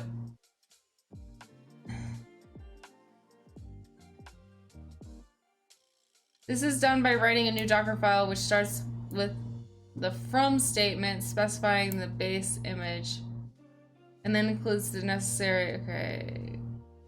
Once the Docker file is ready, you can use the docker build command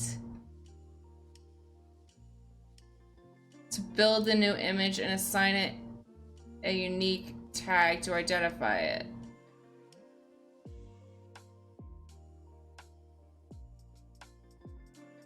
So it's not build, it's Docker build. Right? Did this lie to me? Oh yeah, okay, it did.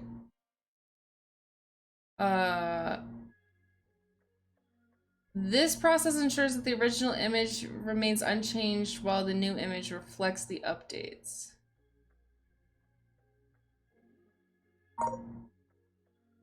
Meow.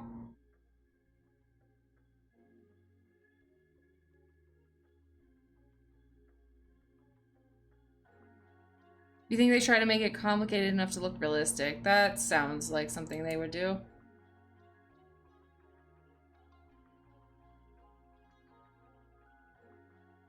It's also important to remember that Docker containers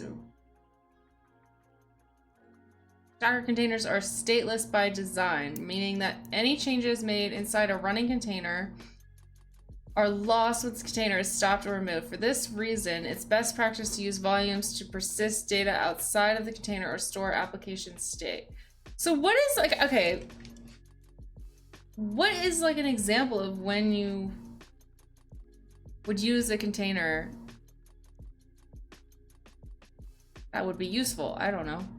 In production, I still haven't thought of anything. Besides like a security feature, because it's not made for security necessarily, right? It's made for its, what's the word? Because it's ephemeral?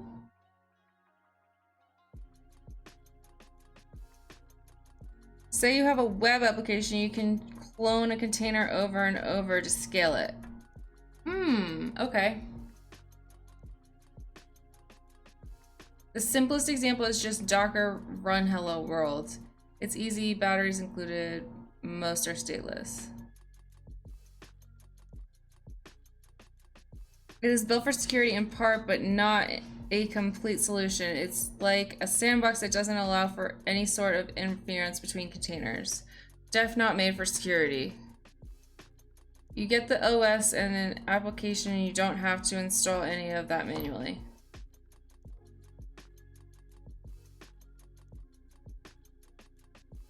It's a solution to the works for on my computer problem. Ah, okay.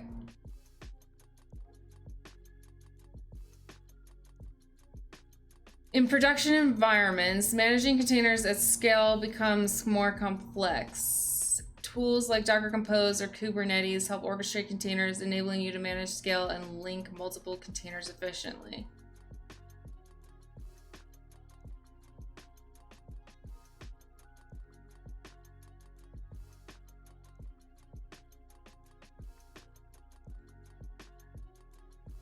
Yeah, I'm a fucking orchestra conductor.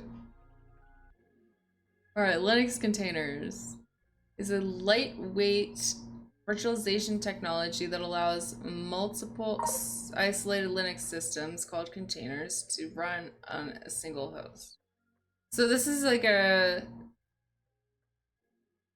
alternative option to Docker. LXC uses key resource isolation features such as control groups and namespaces to ensure that each container operates independently. Unlike traditional virtual machines, which require full OS for each instance, containers, so we already said that, share the host kernel, making LXC more efficient in terms of resource usage. But that's not unique to LXC, right? Why is it saying that? LXC provides a comprehensive set of tools and APIs for managing and configuring containers, making it a popular choice for containerization on Linux systems. However, while LXC and Docker are both containerization technologies, they serve different purposes and have unique features. Docker builds upon the idea of containerization by adding ease of use and portability, which has made it highly popular in the world of DevOps. Docker emphasizes packaging applications with all their dependencies in a portable image, allowing them to be easily deployed across different environments. However, there are some differences between the two that can be distinguished based on the following categories.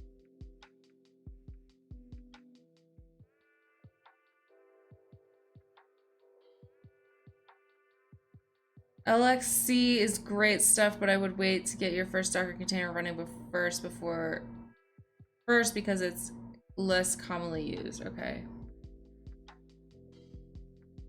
All right, LXC is often seen as more traditional system-level containerization tool, focusing on creating isolated Linux environments that behave like lightweight virtual machines. Docker, on the other hand, is application focused, meaning it's optimized for packaging and deploying single applications. I really feel like I'm just really want to skip over this, but I'm not going to. Ugh. All right, image. Docker uses a standardized image format, Docker images, that includes everything needed to run an application. Code, libraries, configurations. LXC, while capable of similar functionality, typically requires more manual setup for building and managing environments.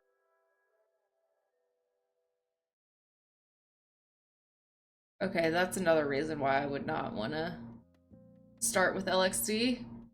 Docker excels in portability. Its container images can be easily shared across different systems via Docker Hub or other registries. LXC environments are less portable in this sense, as they are more tightly integrated with the host system's configuration. All right, so Docker wins on portability. Easy of use. Easy of use? Wow.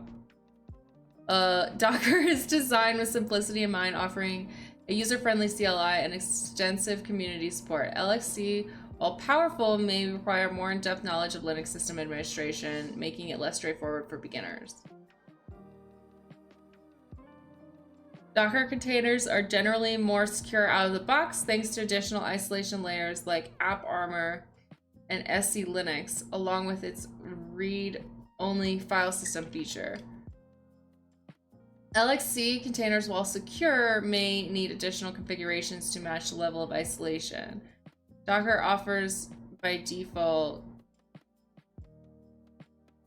Interestingly enough, when misconfigured, both Docker and LXC can present a vector for local privilege escalation. Sorry. These techniques are both covered in depth. Okay. So LXC wins what?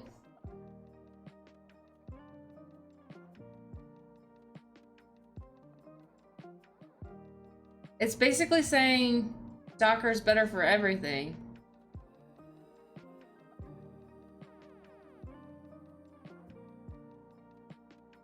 I guess this is just like a difference and not one's better than the other, but this one, these are all like Docker is better. Essentially.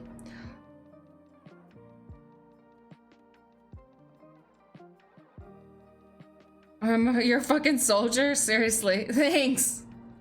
All I did my first time was like, ooh, it just works. And then it took me like 2 years to learn exactly how Docker and containers actually worked. Well, I haven't gotten one spun up yet, so not quite a soldier yet, I guess. Yeah, LXC is a feature of the Linux kernel, so that limits its portability a lot. LXC wins on having more granular Linux nerdy controls. Okay, got it. In LXC, images are manually built by creating root file system and installing the necessary packages and configurations. Those containers are tied to the host system, may not be easily portable. Okay.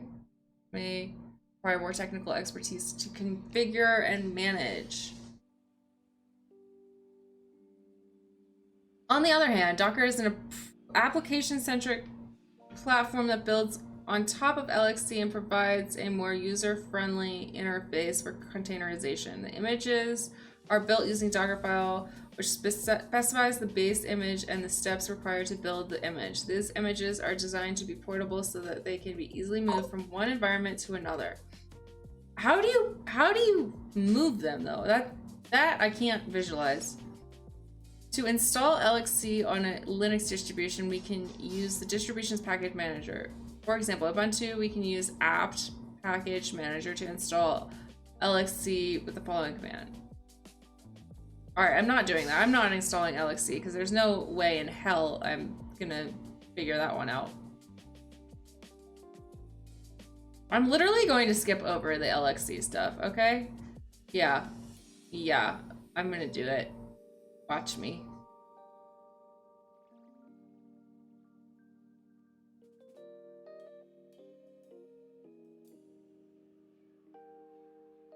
Oh, it gives us optional. Oh my god. It literally, the first one, it gives you 9 things and one of them's install LXC on your machine, create your first container. That is bold. Bold. It's all LXC stuff, it's not Docker. And it's literally like said that Docker is more beginner friendly. Why would they do that? Hi, Jug Pearl. Oh my god, it's been like years. Where have you been? Oh my god. It feels like it's been a long time. Maybe it hasn't been that long.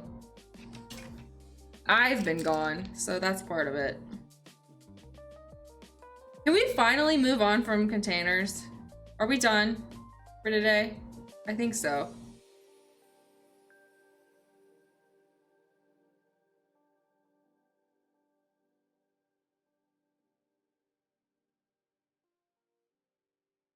Ooh, we can turn down the lights too, because it is nighttime. And they have you all of no reasons at all to use LXC. I know, right? They gave you, yeah. Structs are pretty cool. Structures?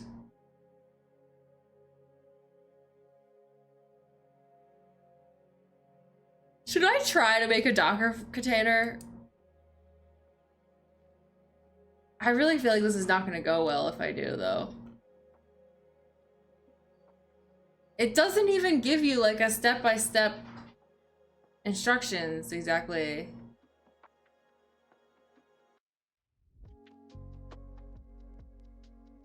We already know.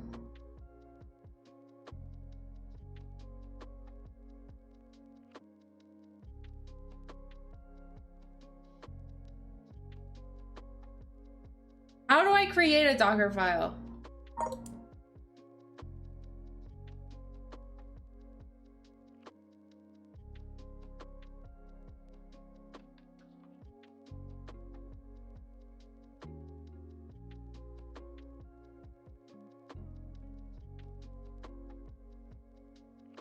Can I use Nano?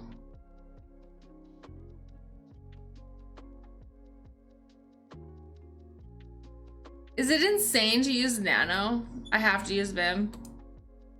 Probably insane to use Nano. I'll use Vim. All right, Vim. What should I call it? First Docker ever. I can use Nano.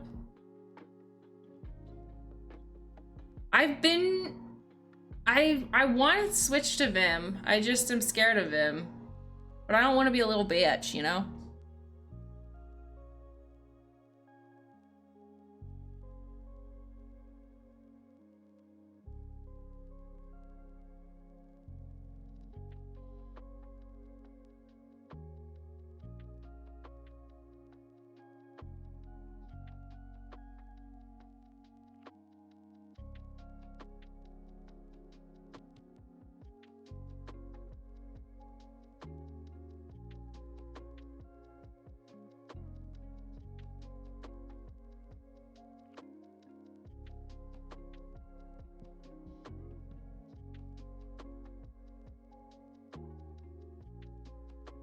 It's technically possible to use Nano, but everyone will judge you. It's fine. They aren't even on Linux. Okay. All right, let's just call it this.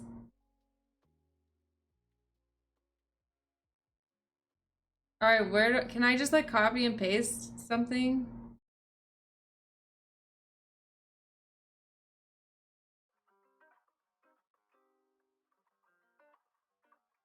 Must begin with a from.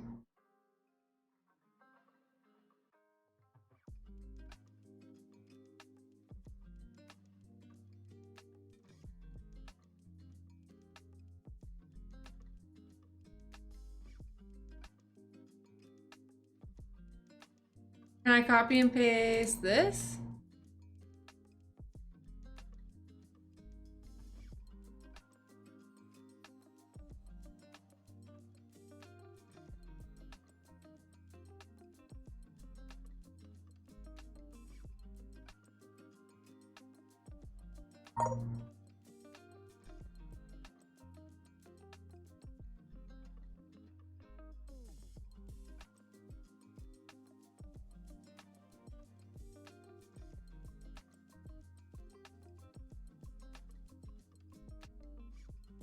Do what's easier for you. Fuck what everyone think. I know, but I also want to be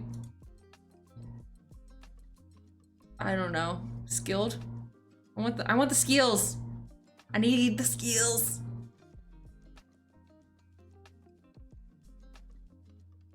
Okay, that's not right. What? What? Why did it do that? Huh? What the hell? Why did it copy everything? What? Oh my god, how do I... Okay, no. Okay. I know how to do this. What? Quit. Alright, Vim. Whew.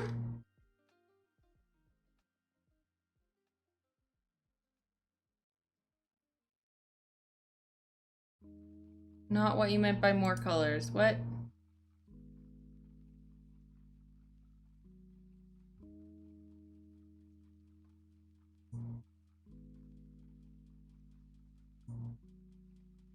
There we go. That looks right. I don't know what it did before.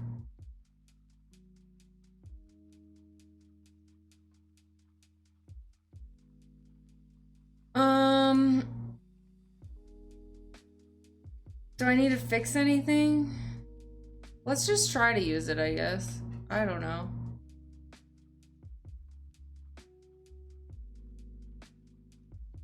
Okay, so now I can...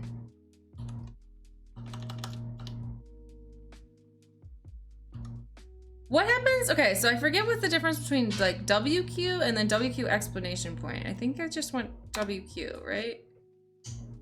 So let's just cat it to make sure it worked.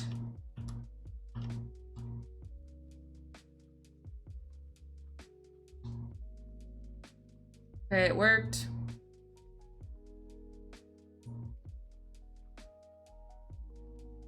If you're going to use the Vim route, just be aware that when you become good, you won't be able to write on anything anymore except Vim. Okay. Wait, Jonas, I thought you went to bed or something. I thought you were leaving. You're back. It'll probably work. I use X because I'm cool like that.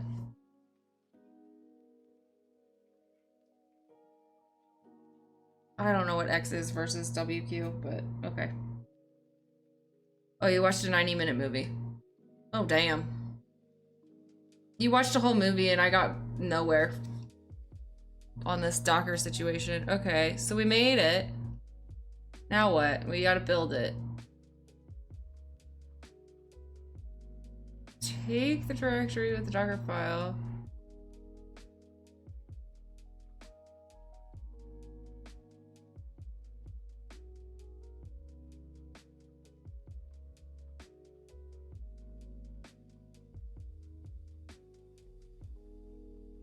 I just copy this with my own name? Ah!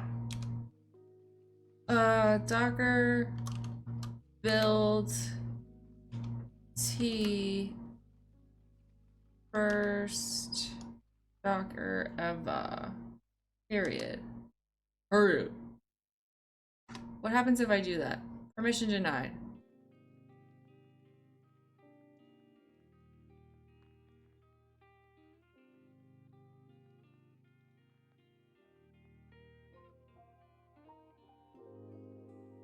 Oh, sorry. I keep forgetting. Ah, I'm really bad at that. My bad. Alright, Docker build first doc ever.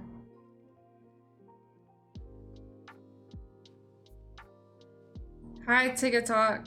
I'm trying to build a container, but I have no idea what I'm doing, and this write-up is confusing me a lot, so it's not going very well so far. I'm like trying to wrap my head around containers and it's just not happening.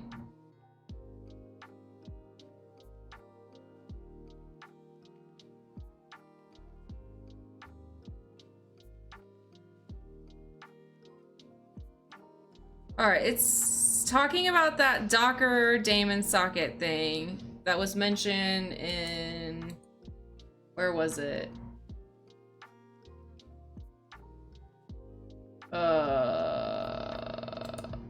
Here. It was like rule number 1, right?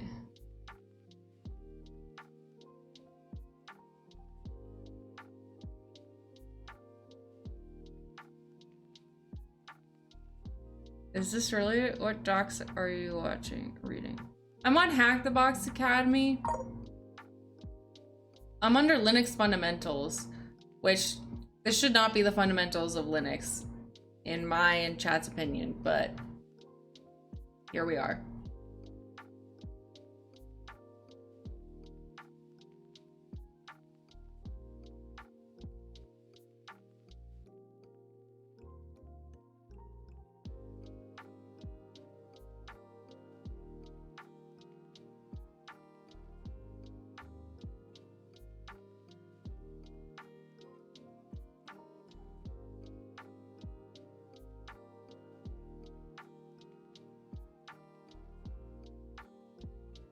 Does Docker work at all for you? Like, if you're on Hello World Docker thing? I haven't done that yet. I don't. So Docker, I have it installed. That's all. That's it. Now I'm trying to build a container. I don't know how to do Hello World Docker thing.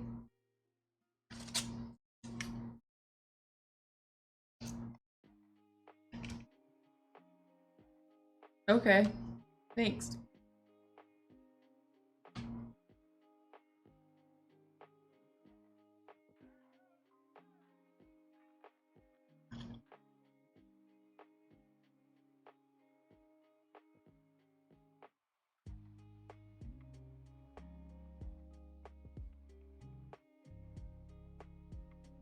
Wait!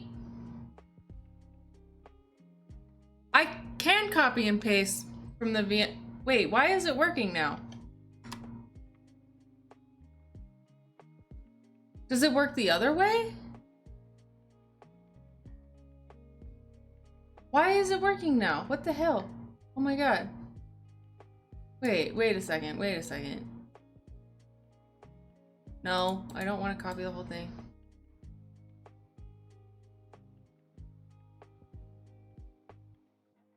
Nope, it didn't work that time. It only works one way now. Okay, whatever. Wait, let me try again.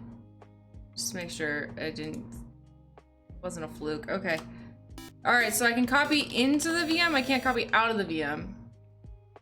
I don't know why that changed. I couldn't do either one before, I swear. Thanks for following, Calderist.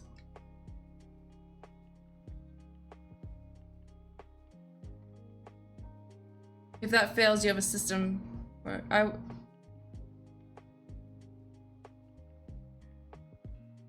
I would just make your Docker installation works fine if you run Docker. You like Docker, run hello world.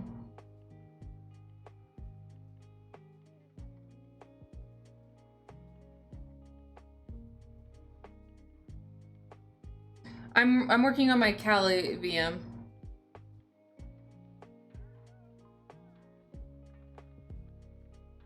Just Docker run hello world? Okay. Docker run hello.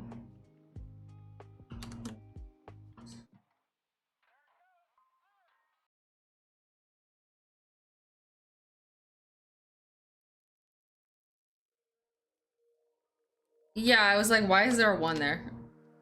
I mean, I guess it doesn't matter, right? It's still gonna give me the same thing. Okay.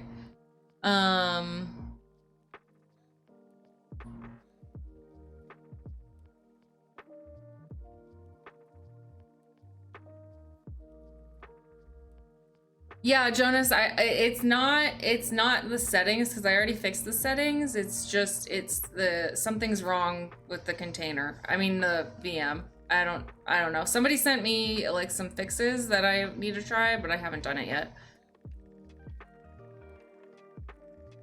Something's broken.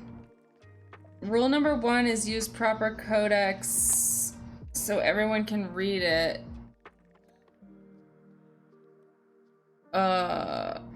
Rule number 2 is forget about objects. Rule number 3 is to learn to build objects since they no longer exist and someone has to build them. Rule number 4 is rule number 1. Does it make sense to everyone? Rule number 5 is repeat. Okay. Did you make that up or is that from something? What?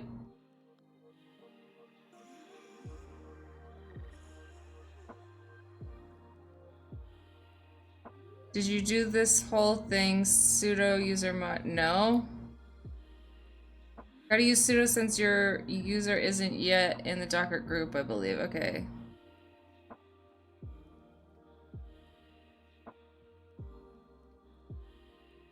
What? Okay, can I not just run it like sudo?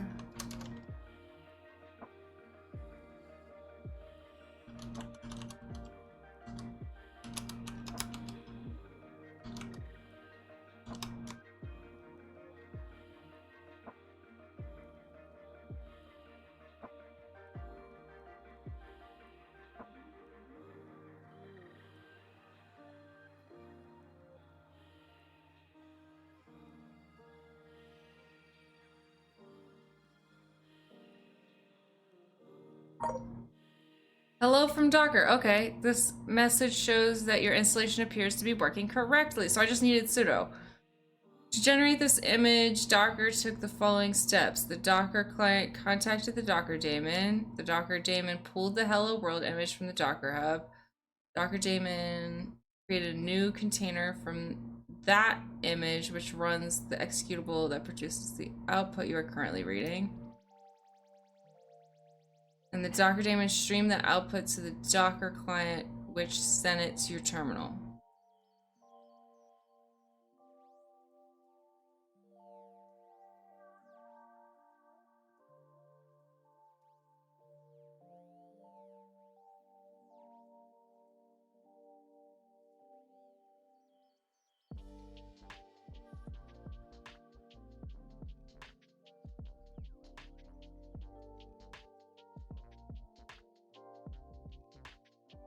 Okay, now we're getting somewhere. Thank you, TikTok.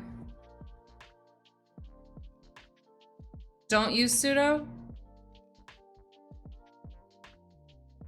Thanks, Jonas. There's a Docker module? What? Hi, Chad B. Noob! What up? There is a Docker module. Well, it's like within Linux fundamentals on Academy.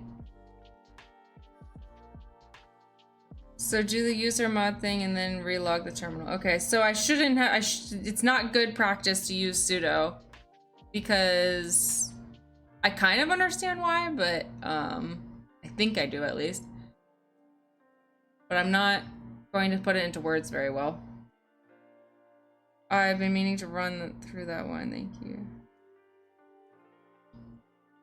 Chad be new. Chad, have you been streaming? Shout out Chad. Chad is an OG streamer from the good old peak infosec days, infosec stream days that we were talking about earlier. Actually, Chad B Noob is like the reason that I stream, kind of. Is a very big part of a reason, very big reason why I stream. Maybe not the sole reason, but he's part of it. Chad's the man. I need to get back into it, but you're killing it. Thanks! I'm trying. I took a break and I've been really bad this month, but for like the past like 4 weeks, ever since DEF CON really, I've been really bad about streaming, but I'm trying. Well, we're gonna get back into it. There is nothing inherently wrong about using sudo, but for the most thing, you shouldn't have to. It's like giving someone the keys to the kingdom when a room key is fine. Oh, okay. Wait, okay. Sozo, what's up? All right, so let's do what you were saying. Let me scroll back up. Chad, I literally talk about you like all the time on stream. Or I used to. I feel like I haven't talked about you in a while, but I'm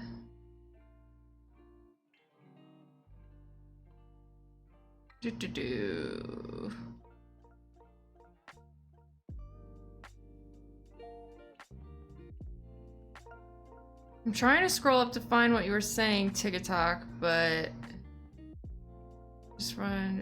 Yeah, okay. The Docker problem. Did you do the whole sudo user mod? So do I need to run this command? Sudo user mod ag docker user.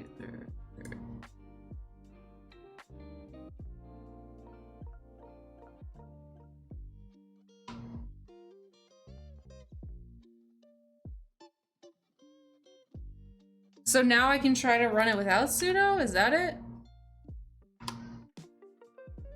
I don't know what this is doing. Sudo user mod ag docker user. Should that have fixed it?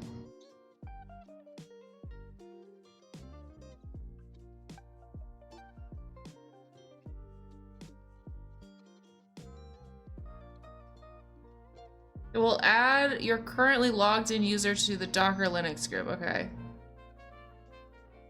Hi, ABS0LUTE. What's up, my guy? Good to see you. It's like really early in the morning for you, isn't it? Did you go to sleep yet? Or are you still up?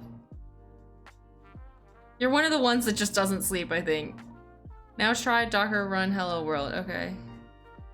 I did. Relog terminal, okay. Should I, to do that, I just like close it and reopen it, right? Wait.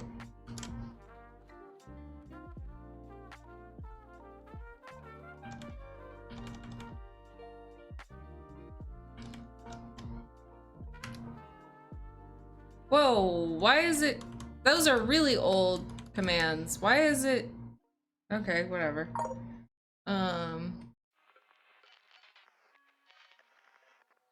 What was it? It was,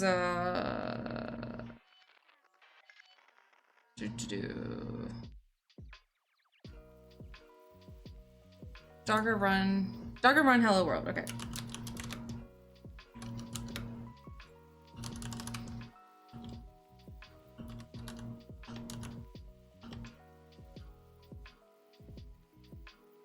All right, same shit.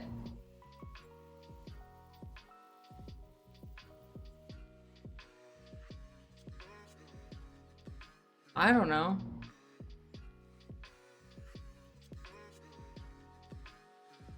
It's giving the same, yeah, that's the same error message. Nerd Geek TV, hello. May actually have to relog like entirely. If you don't want to do that right now, just use sudo. All right. Welcome to Docker, where everything is better and also worse at the same time.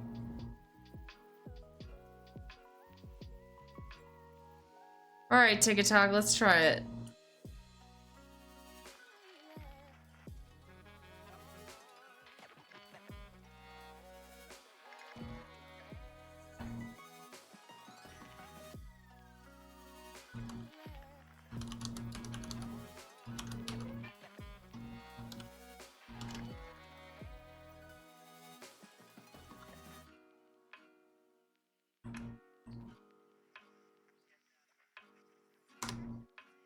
Nope, still nothing. Oh.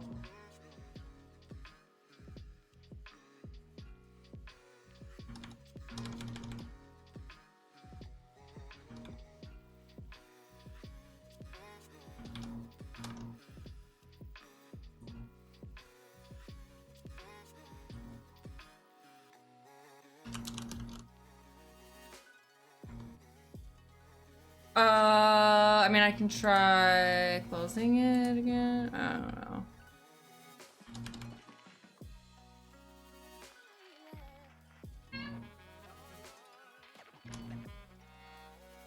All right, it doesn't like me, so I guess we'll just use sudo. Laughs and neckbeard reboot? We don't do that here. Okay. If you log out of the session and back in, you don't have to fully reboot, but you have to log out of the window manager. Most folks just reboot it. Hi, too crazy? I don't know, you're just that cool, I guess, too crazy. Betty, you have to let go. Oh, I know, you're stuck. I know, you're stuck. There we go. Say hello to everybody. Hello. Let me make some room for you. I kind of stole your spot with all this junk.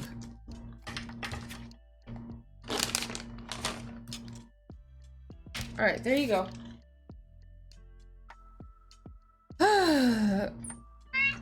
I'm good. I'm good. How are you?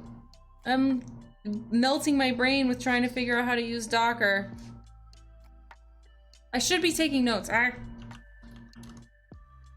Wait, actually, I'll do that at the end. Wait, let me copy.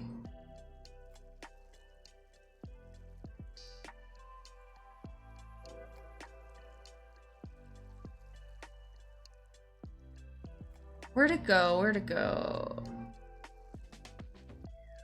All right, I'm just gonna write,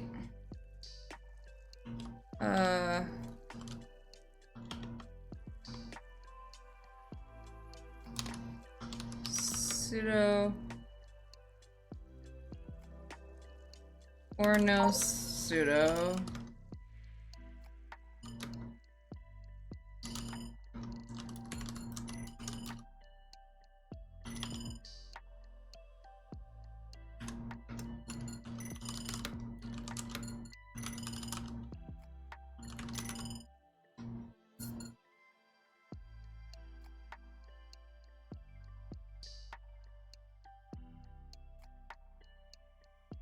Why would they not have me do Docker Hello World? Okay, all right, let me catch up with chat. New group Docker will add the current session into that group, I think. Honestly, don't bother noting this stuff down. This is just BS troubleshooting. Okay, fine. Wait. And then after new group Docker, run this groups. New group Docker. Okay. New group.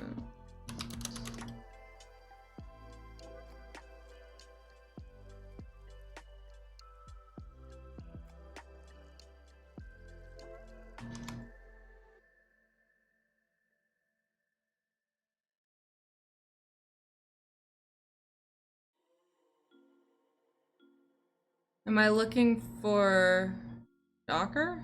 Yeah, there it is. Okay, so we made Docker. Hi, Boo Boo. I know you want attention, but I can't see the chat when you do that. I'll look at it here. All right.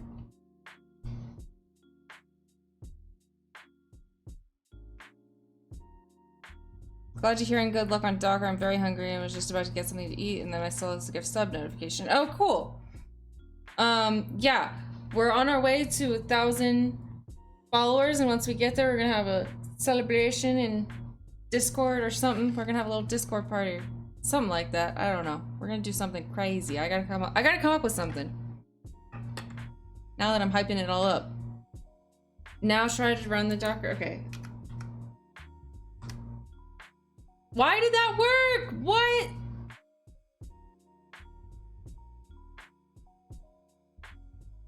I don't even understand that, but okay, cool. Hey, take attack. You did it. Thank you.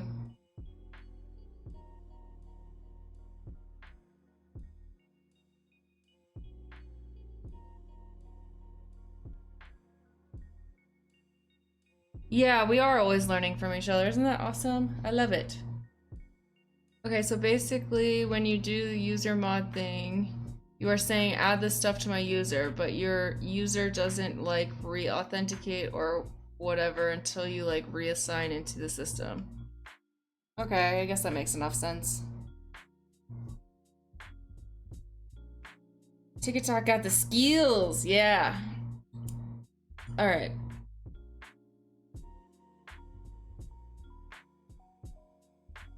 All right, now where were we? Now what do we do? We got it to run Hello World.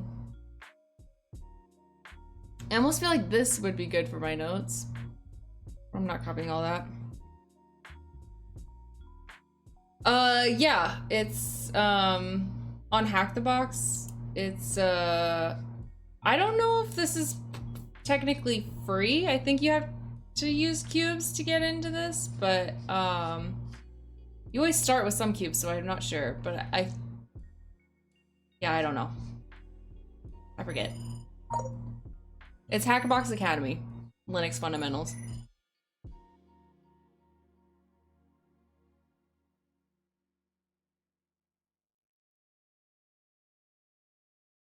Okay, but what was I doing? I was trying to do something. Oh yeah. Is this gonna work now? Oh, it must be lowercase. Okay, so move first. Oh, where is it?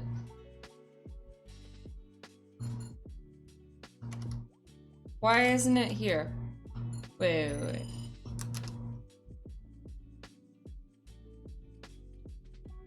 Where did I put it?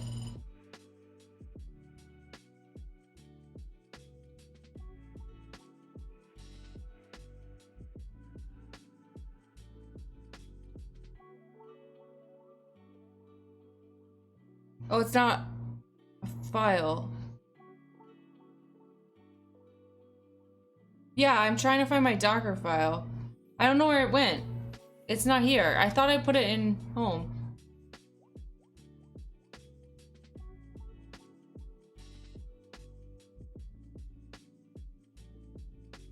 Argument-t is the name of the image you're asking it to make, or the tag rather. Okay.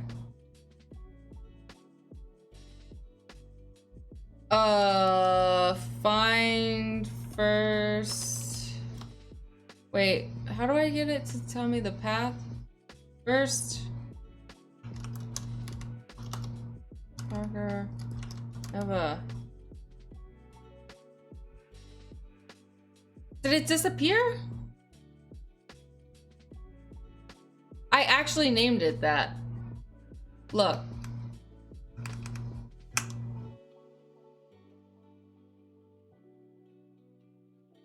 Yeah, that's what I named it. So where the fuck did it go?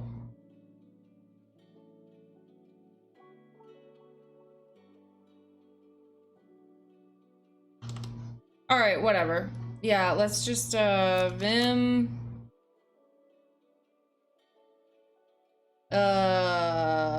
Docker file.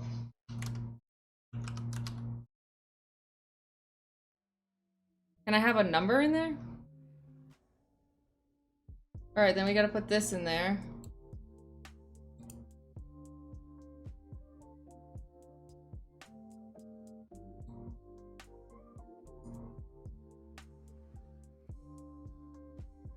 Use the latest Ubuntu. Okay.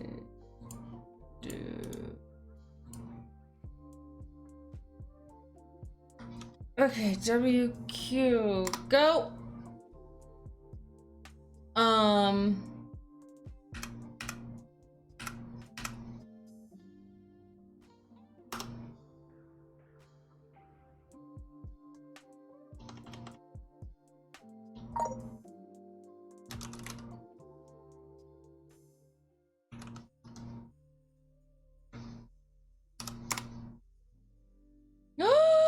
Is it doing it? It built it. No, it failed. Failed to solve. Read Docker file. Failed to read Docker file.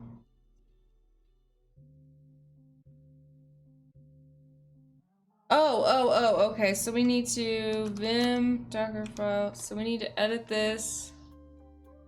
Right?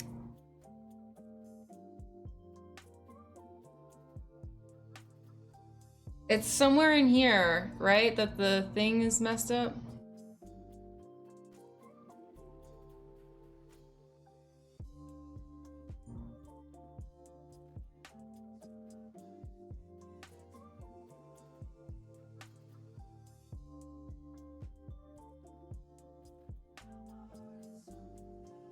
I'm wrong? It's not something in here that I need to fix?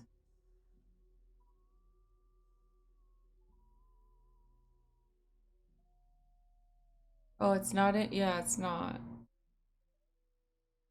This is so confusing. Holy shit.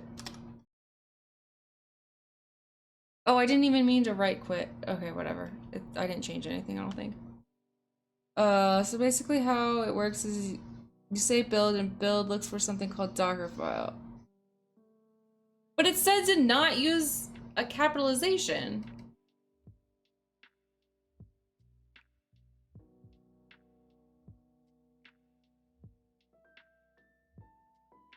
That's the tag, not the oh.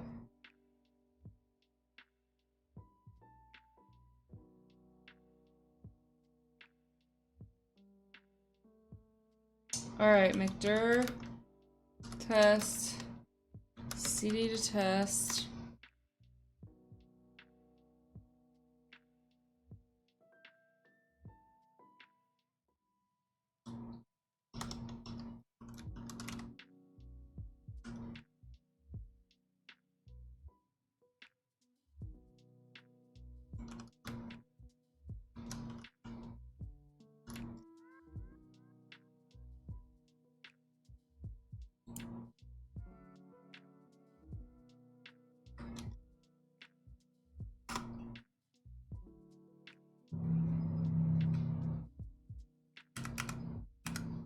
Okay, do I need to go back to home or do I do it from here?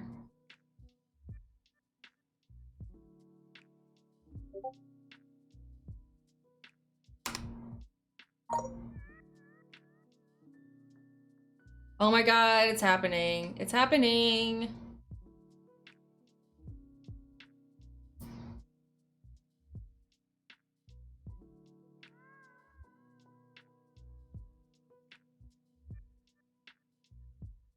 Is it working?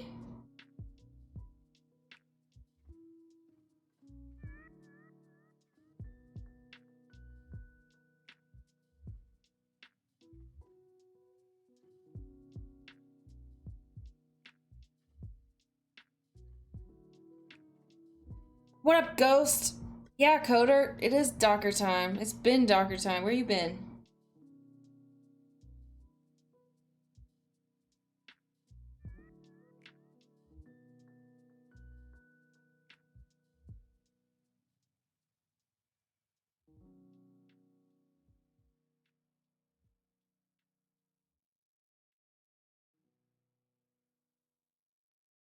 Oh, you're on to Kubernetes. You're fancy, huh? Using Kubernetes and shit.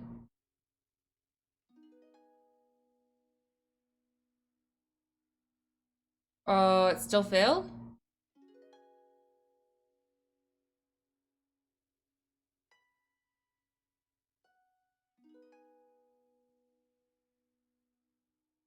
It's the daemon thing? Wait, what is it saying? Failed software. Uh,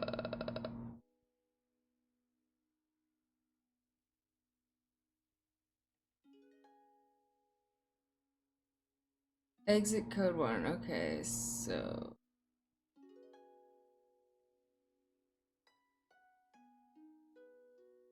Oh, hi, boo boo. It's something in the Docker file specifically. Okay, so shit hit the fan, but now it's gonna be something in your Docker file. Okay, so. I'm still confused. Okay, we want to go to Vim Docker file, right? Thanks for the follow, System Crack.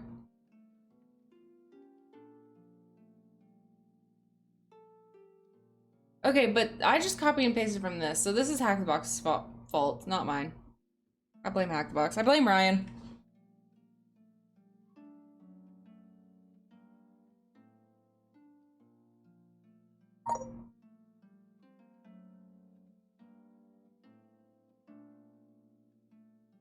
Yes, new. Well, I think my Meshtastic is ringing. Someone's on the Meshtastics. Can you make a gist and gist new and paste the Docker file? What is gist?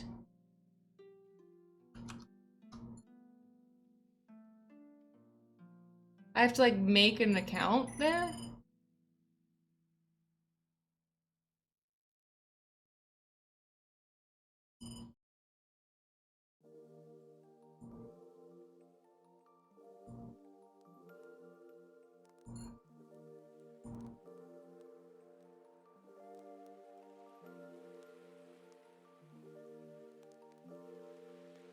Okay, Meshtastic, shut up.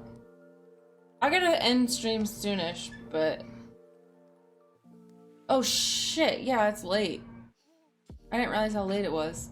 We've been doing this forever and getting nowhere. Yeah, I just got Meshtastic working, like yesterday, so that's exciting.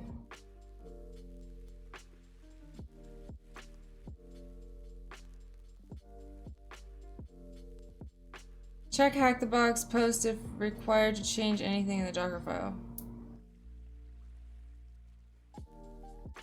The Docker rabbit hole, yeah, for real.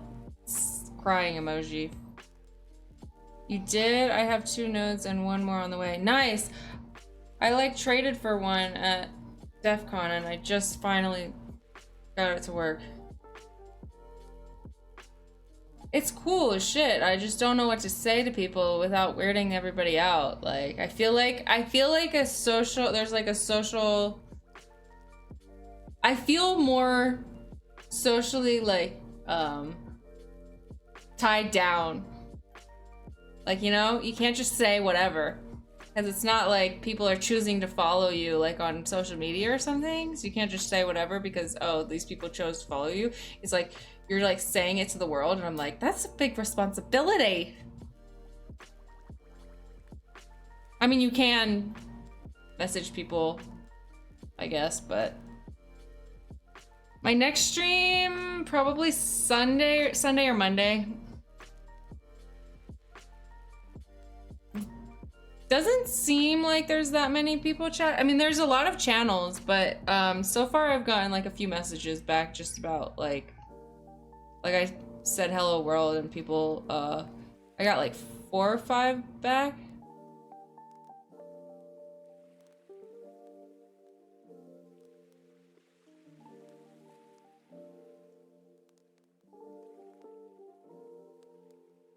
I have been streaming for 5 hours. I didn't realize it. All right, yeah, let's try this again. later. Oh, it's on an ad. Damn it.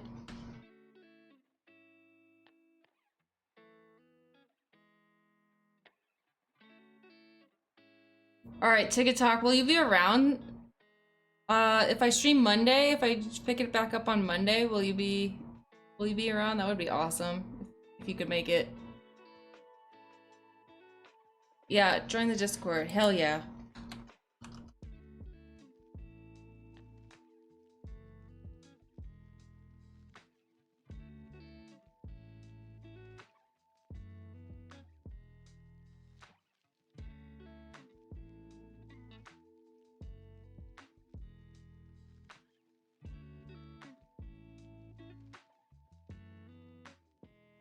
An empty Docker file?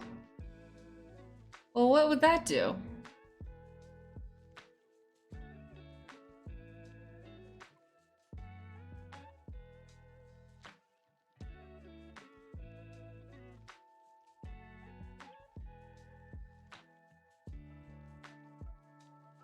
Okay. Yeah, we're having tons of fun, Wisestone. I mean, we got it to sort of almost work. So that's a win, right?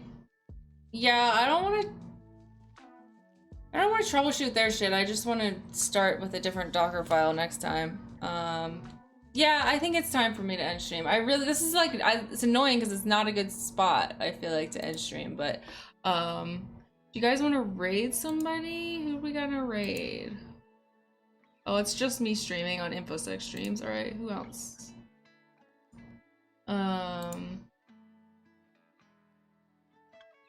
Thank you very much, Ticket Talk, for the help. Oh, you want me to paste? What do you want me to do? Paste the Docker file. Okay. Let me do that before I forget.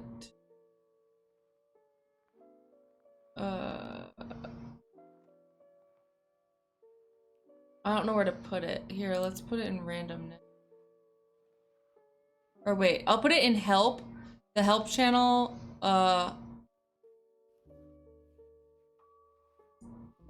Oops, that's not it. Yeah, one second. Oh, I can't copy. Oh, the VM is broken with the copy and paste, so I can't. I have to open it up on, I will do it, but it's gonna take me a minute. Because I have to log into HackTheBox on over here.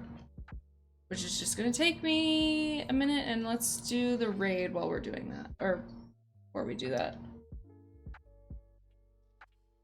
Alright, we got Danny Stem. We're all going to Danny Stem again. She's gonna think I'm obsessed with her because I keep raiding her, but I kinda am, so that's fine. Whatever. Let's do it. Unless anybody else has any other suggestions. Thanks for the follow. Hey, quick question. Can you quickly walk me how did you time the stream elements to show this announcement for ads? I don't remember what I did. I think it was one of the default things that you could add when I integrated stream elements. I don't know. I don't remember what I did. Sorry.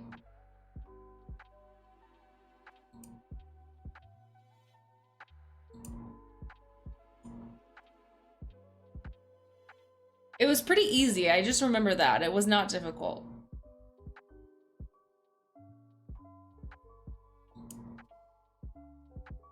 Wait, did I cancel the raid? What did I just do? I want to raid Danny Stem. Start the raid. Yeah. Oh, thanks for the follow, Wolfrin. Should I stream how to run Docker? Yes. Seriously, if you do that, I will definitely come to your stream. Ants? Wait, where'd it go? Why does my raid keep disappearing? Oh, I'm already raiding her. Oh, we're raiding? What's happening? It wouldn't let me raid her. I don't know what's going on. Betty, you gotta get out of the way.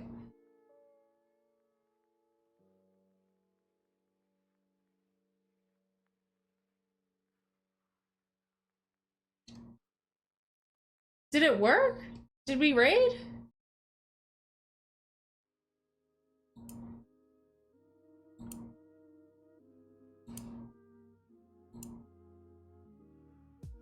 Oh, I did already raid. I have no idea what's happening. It didn't work like it normally does.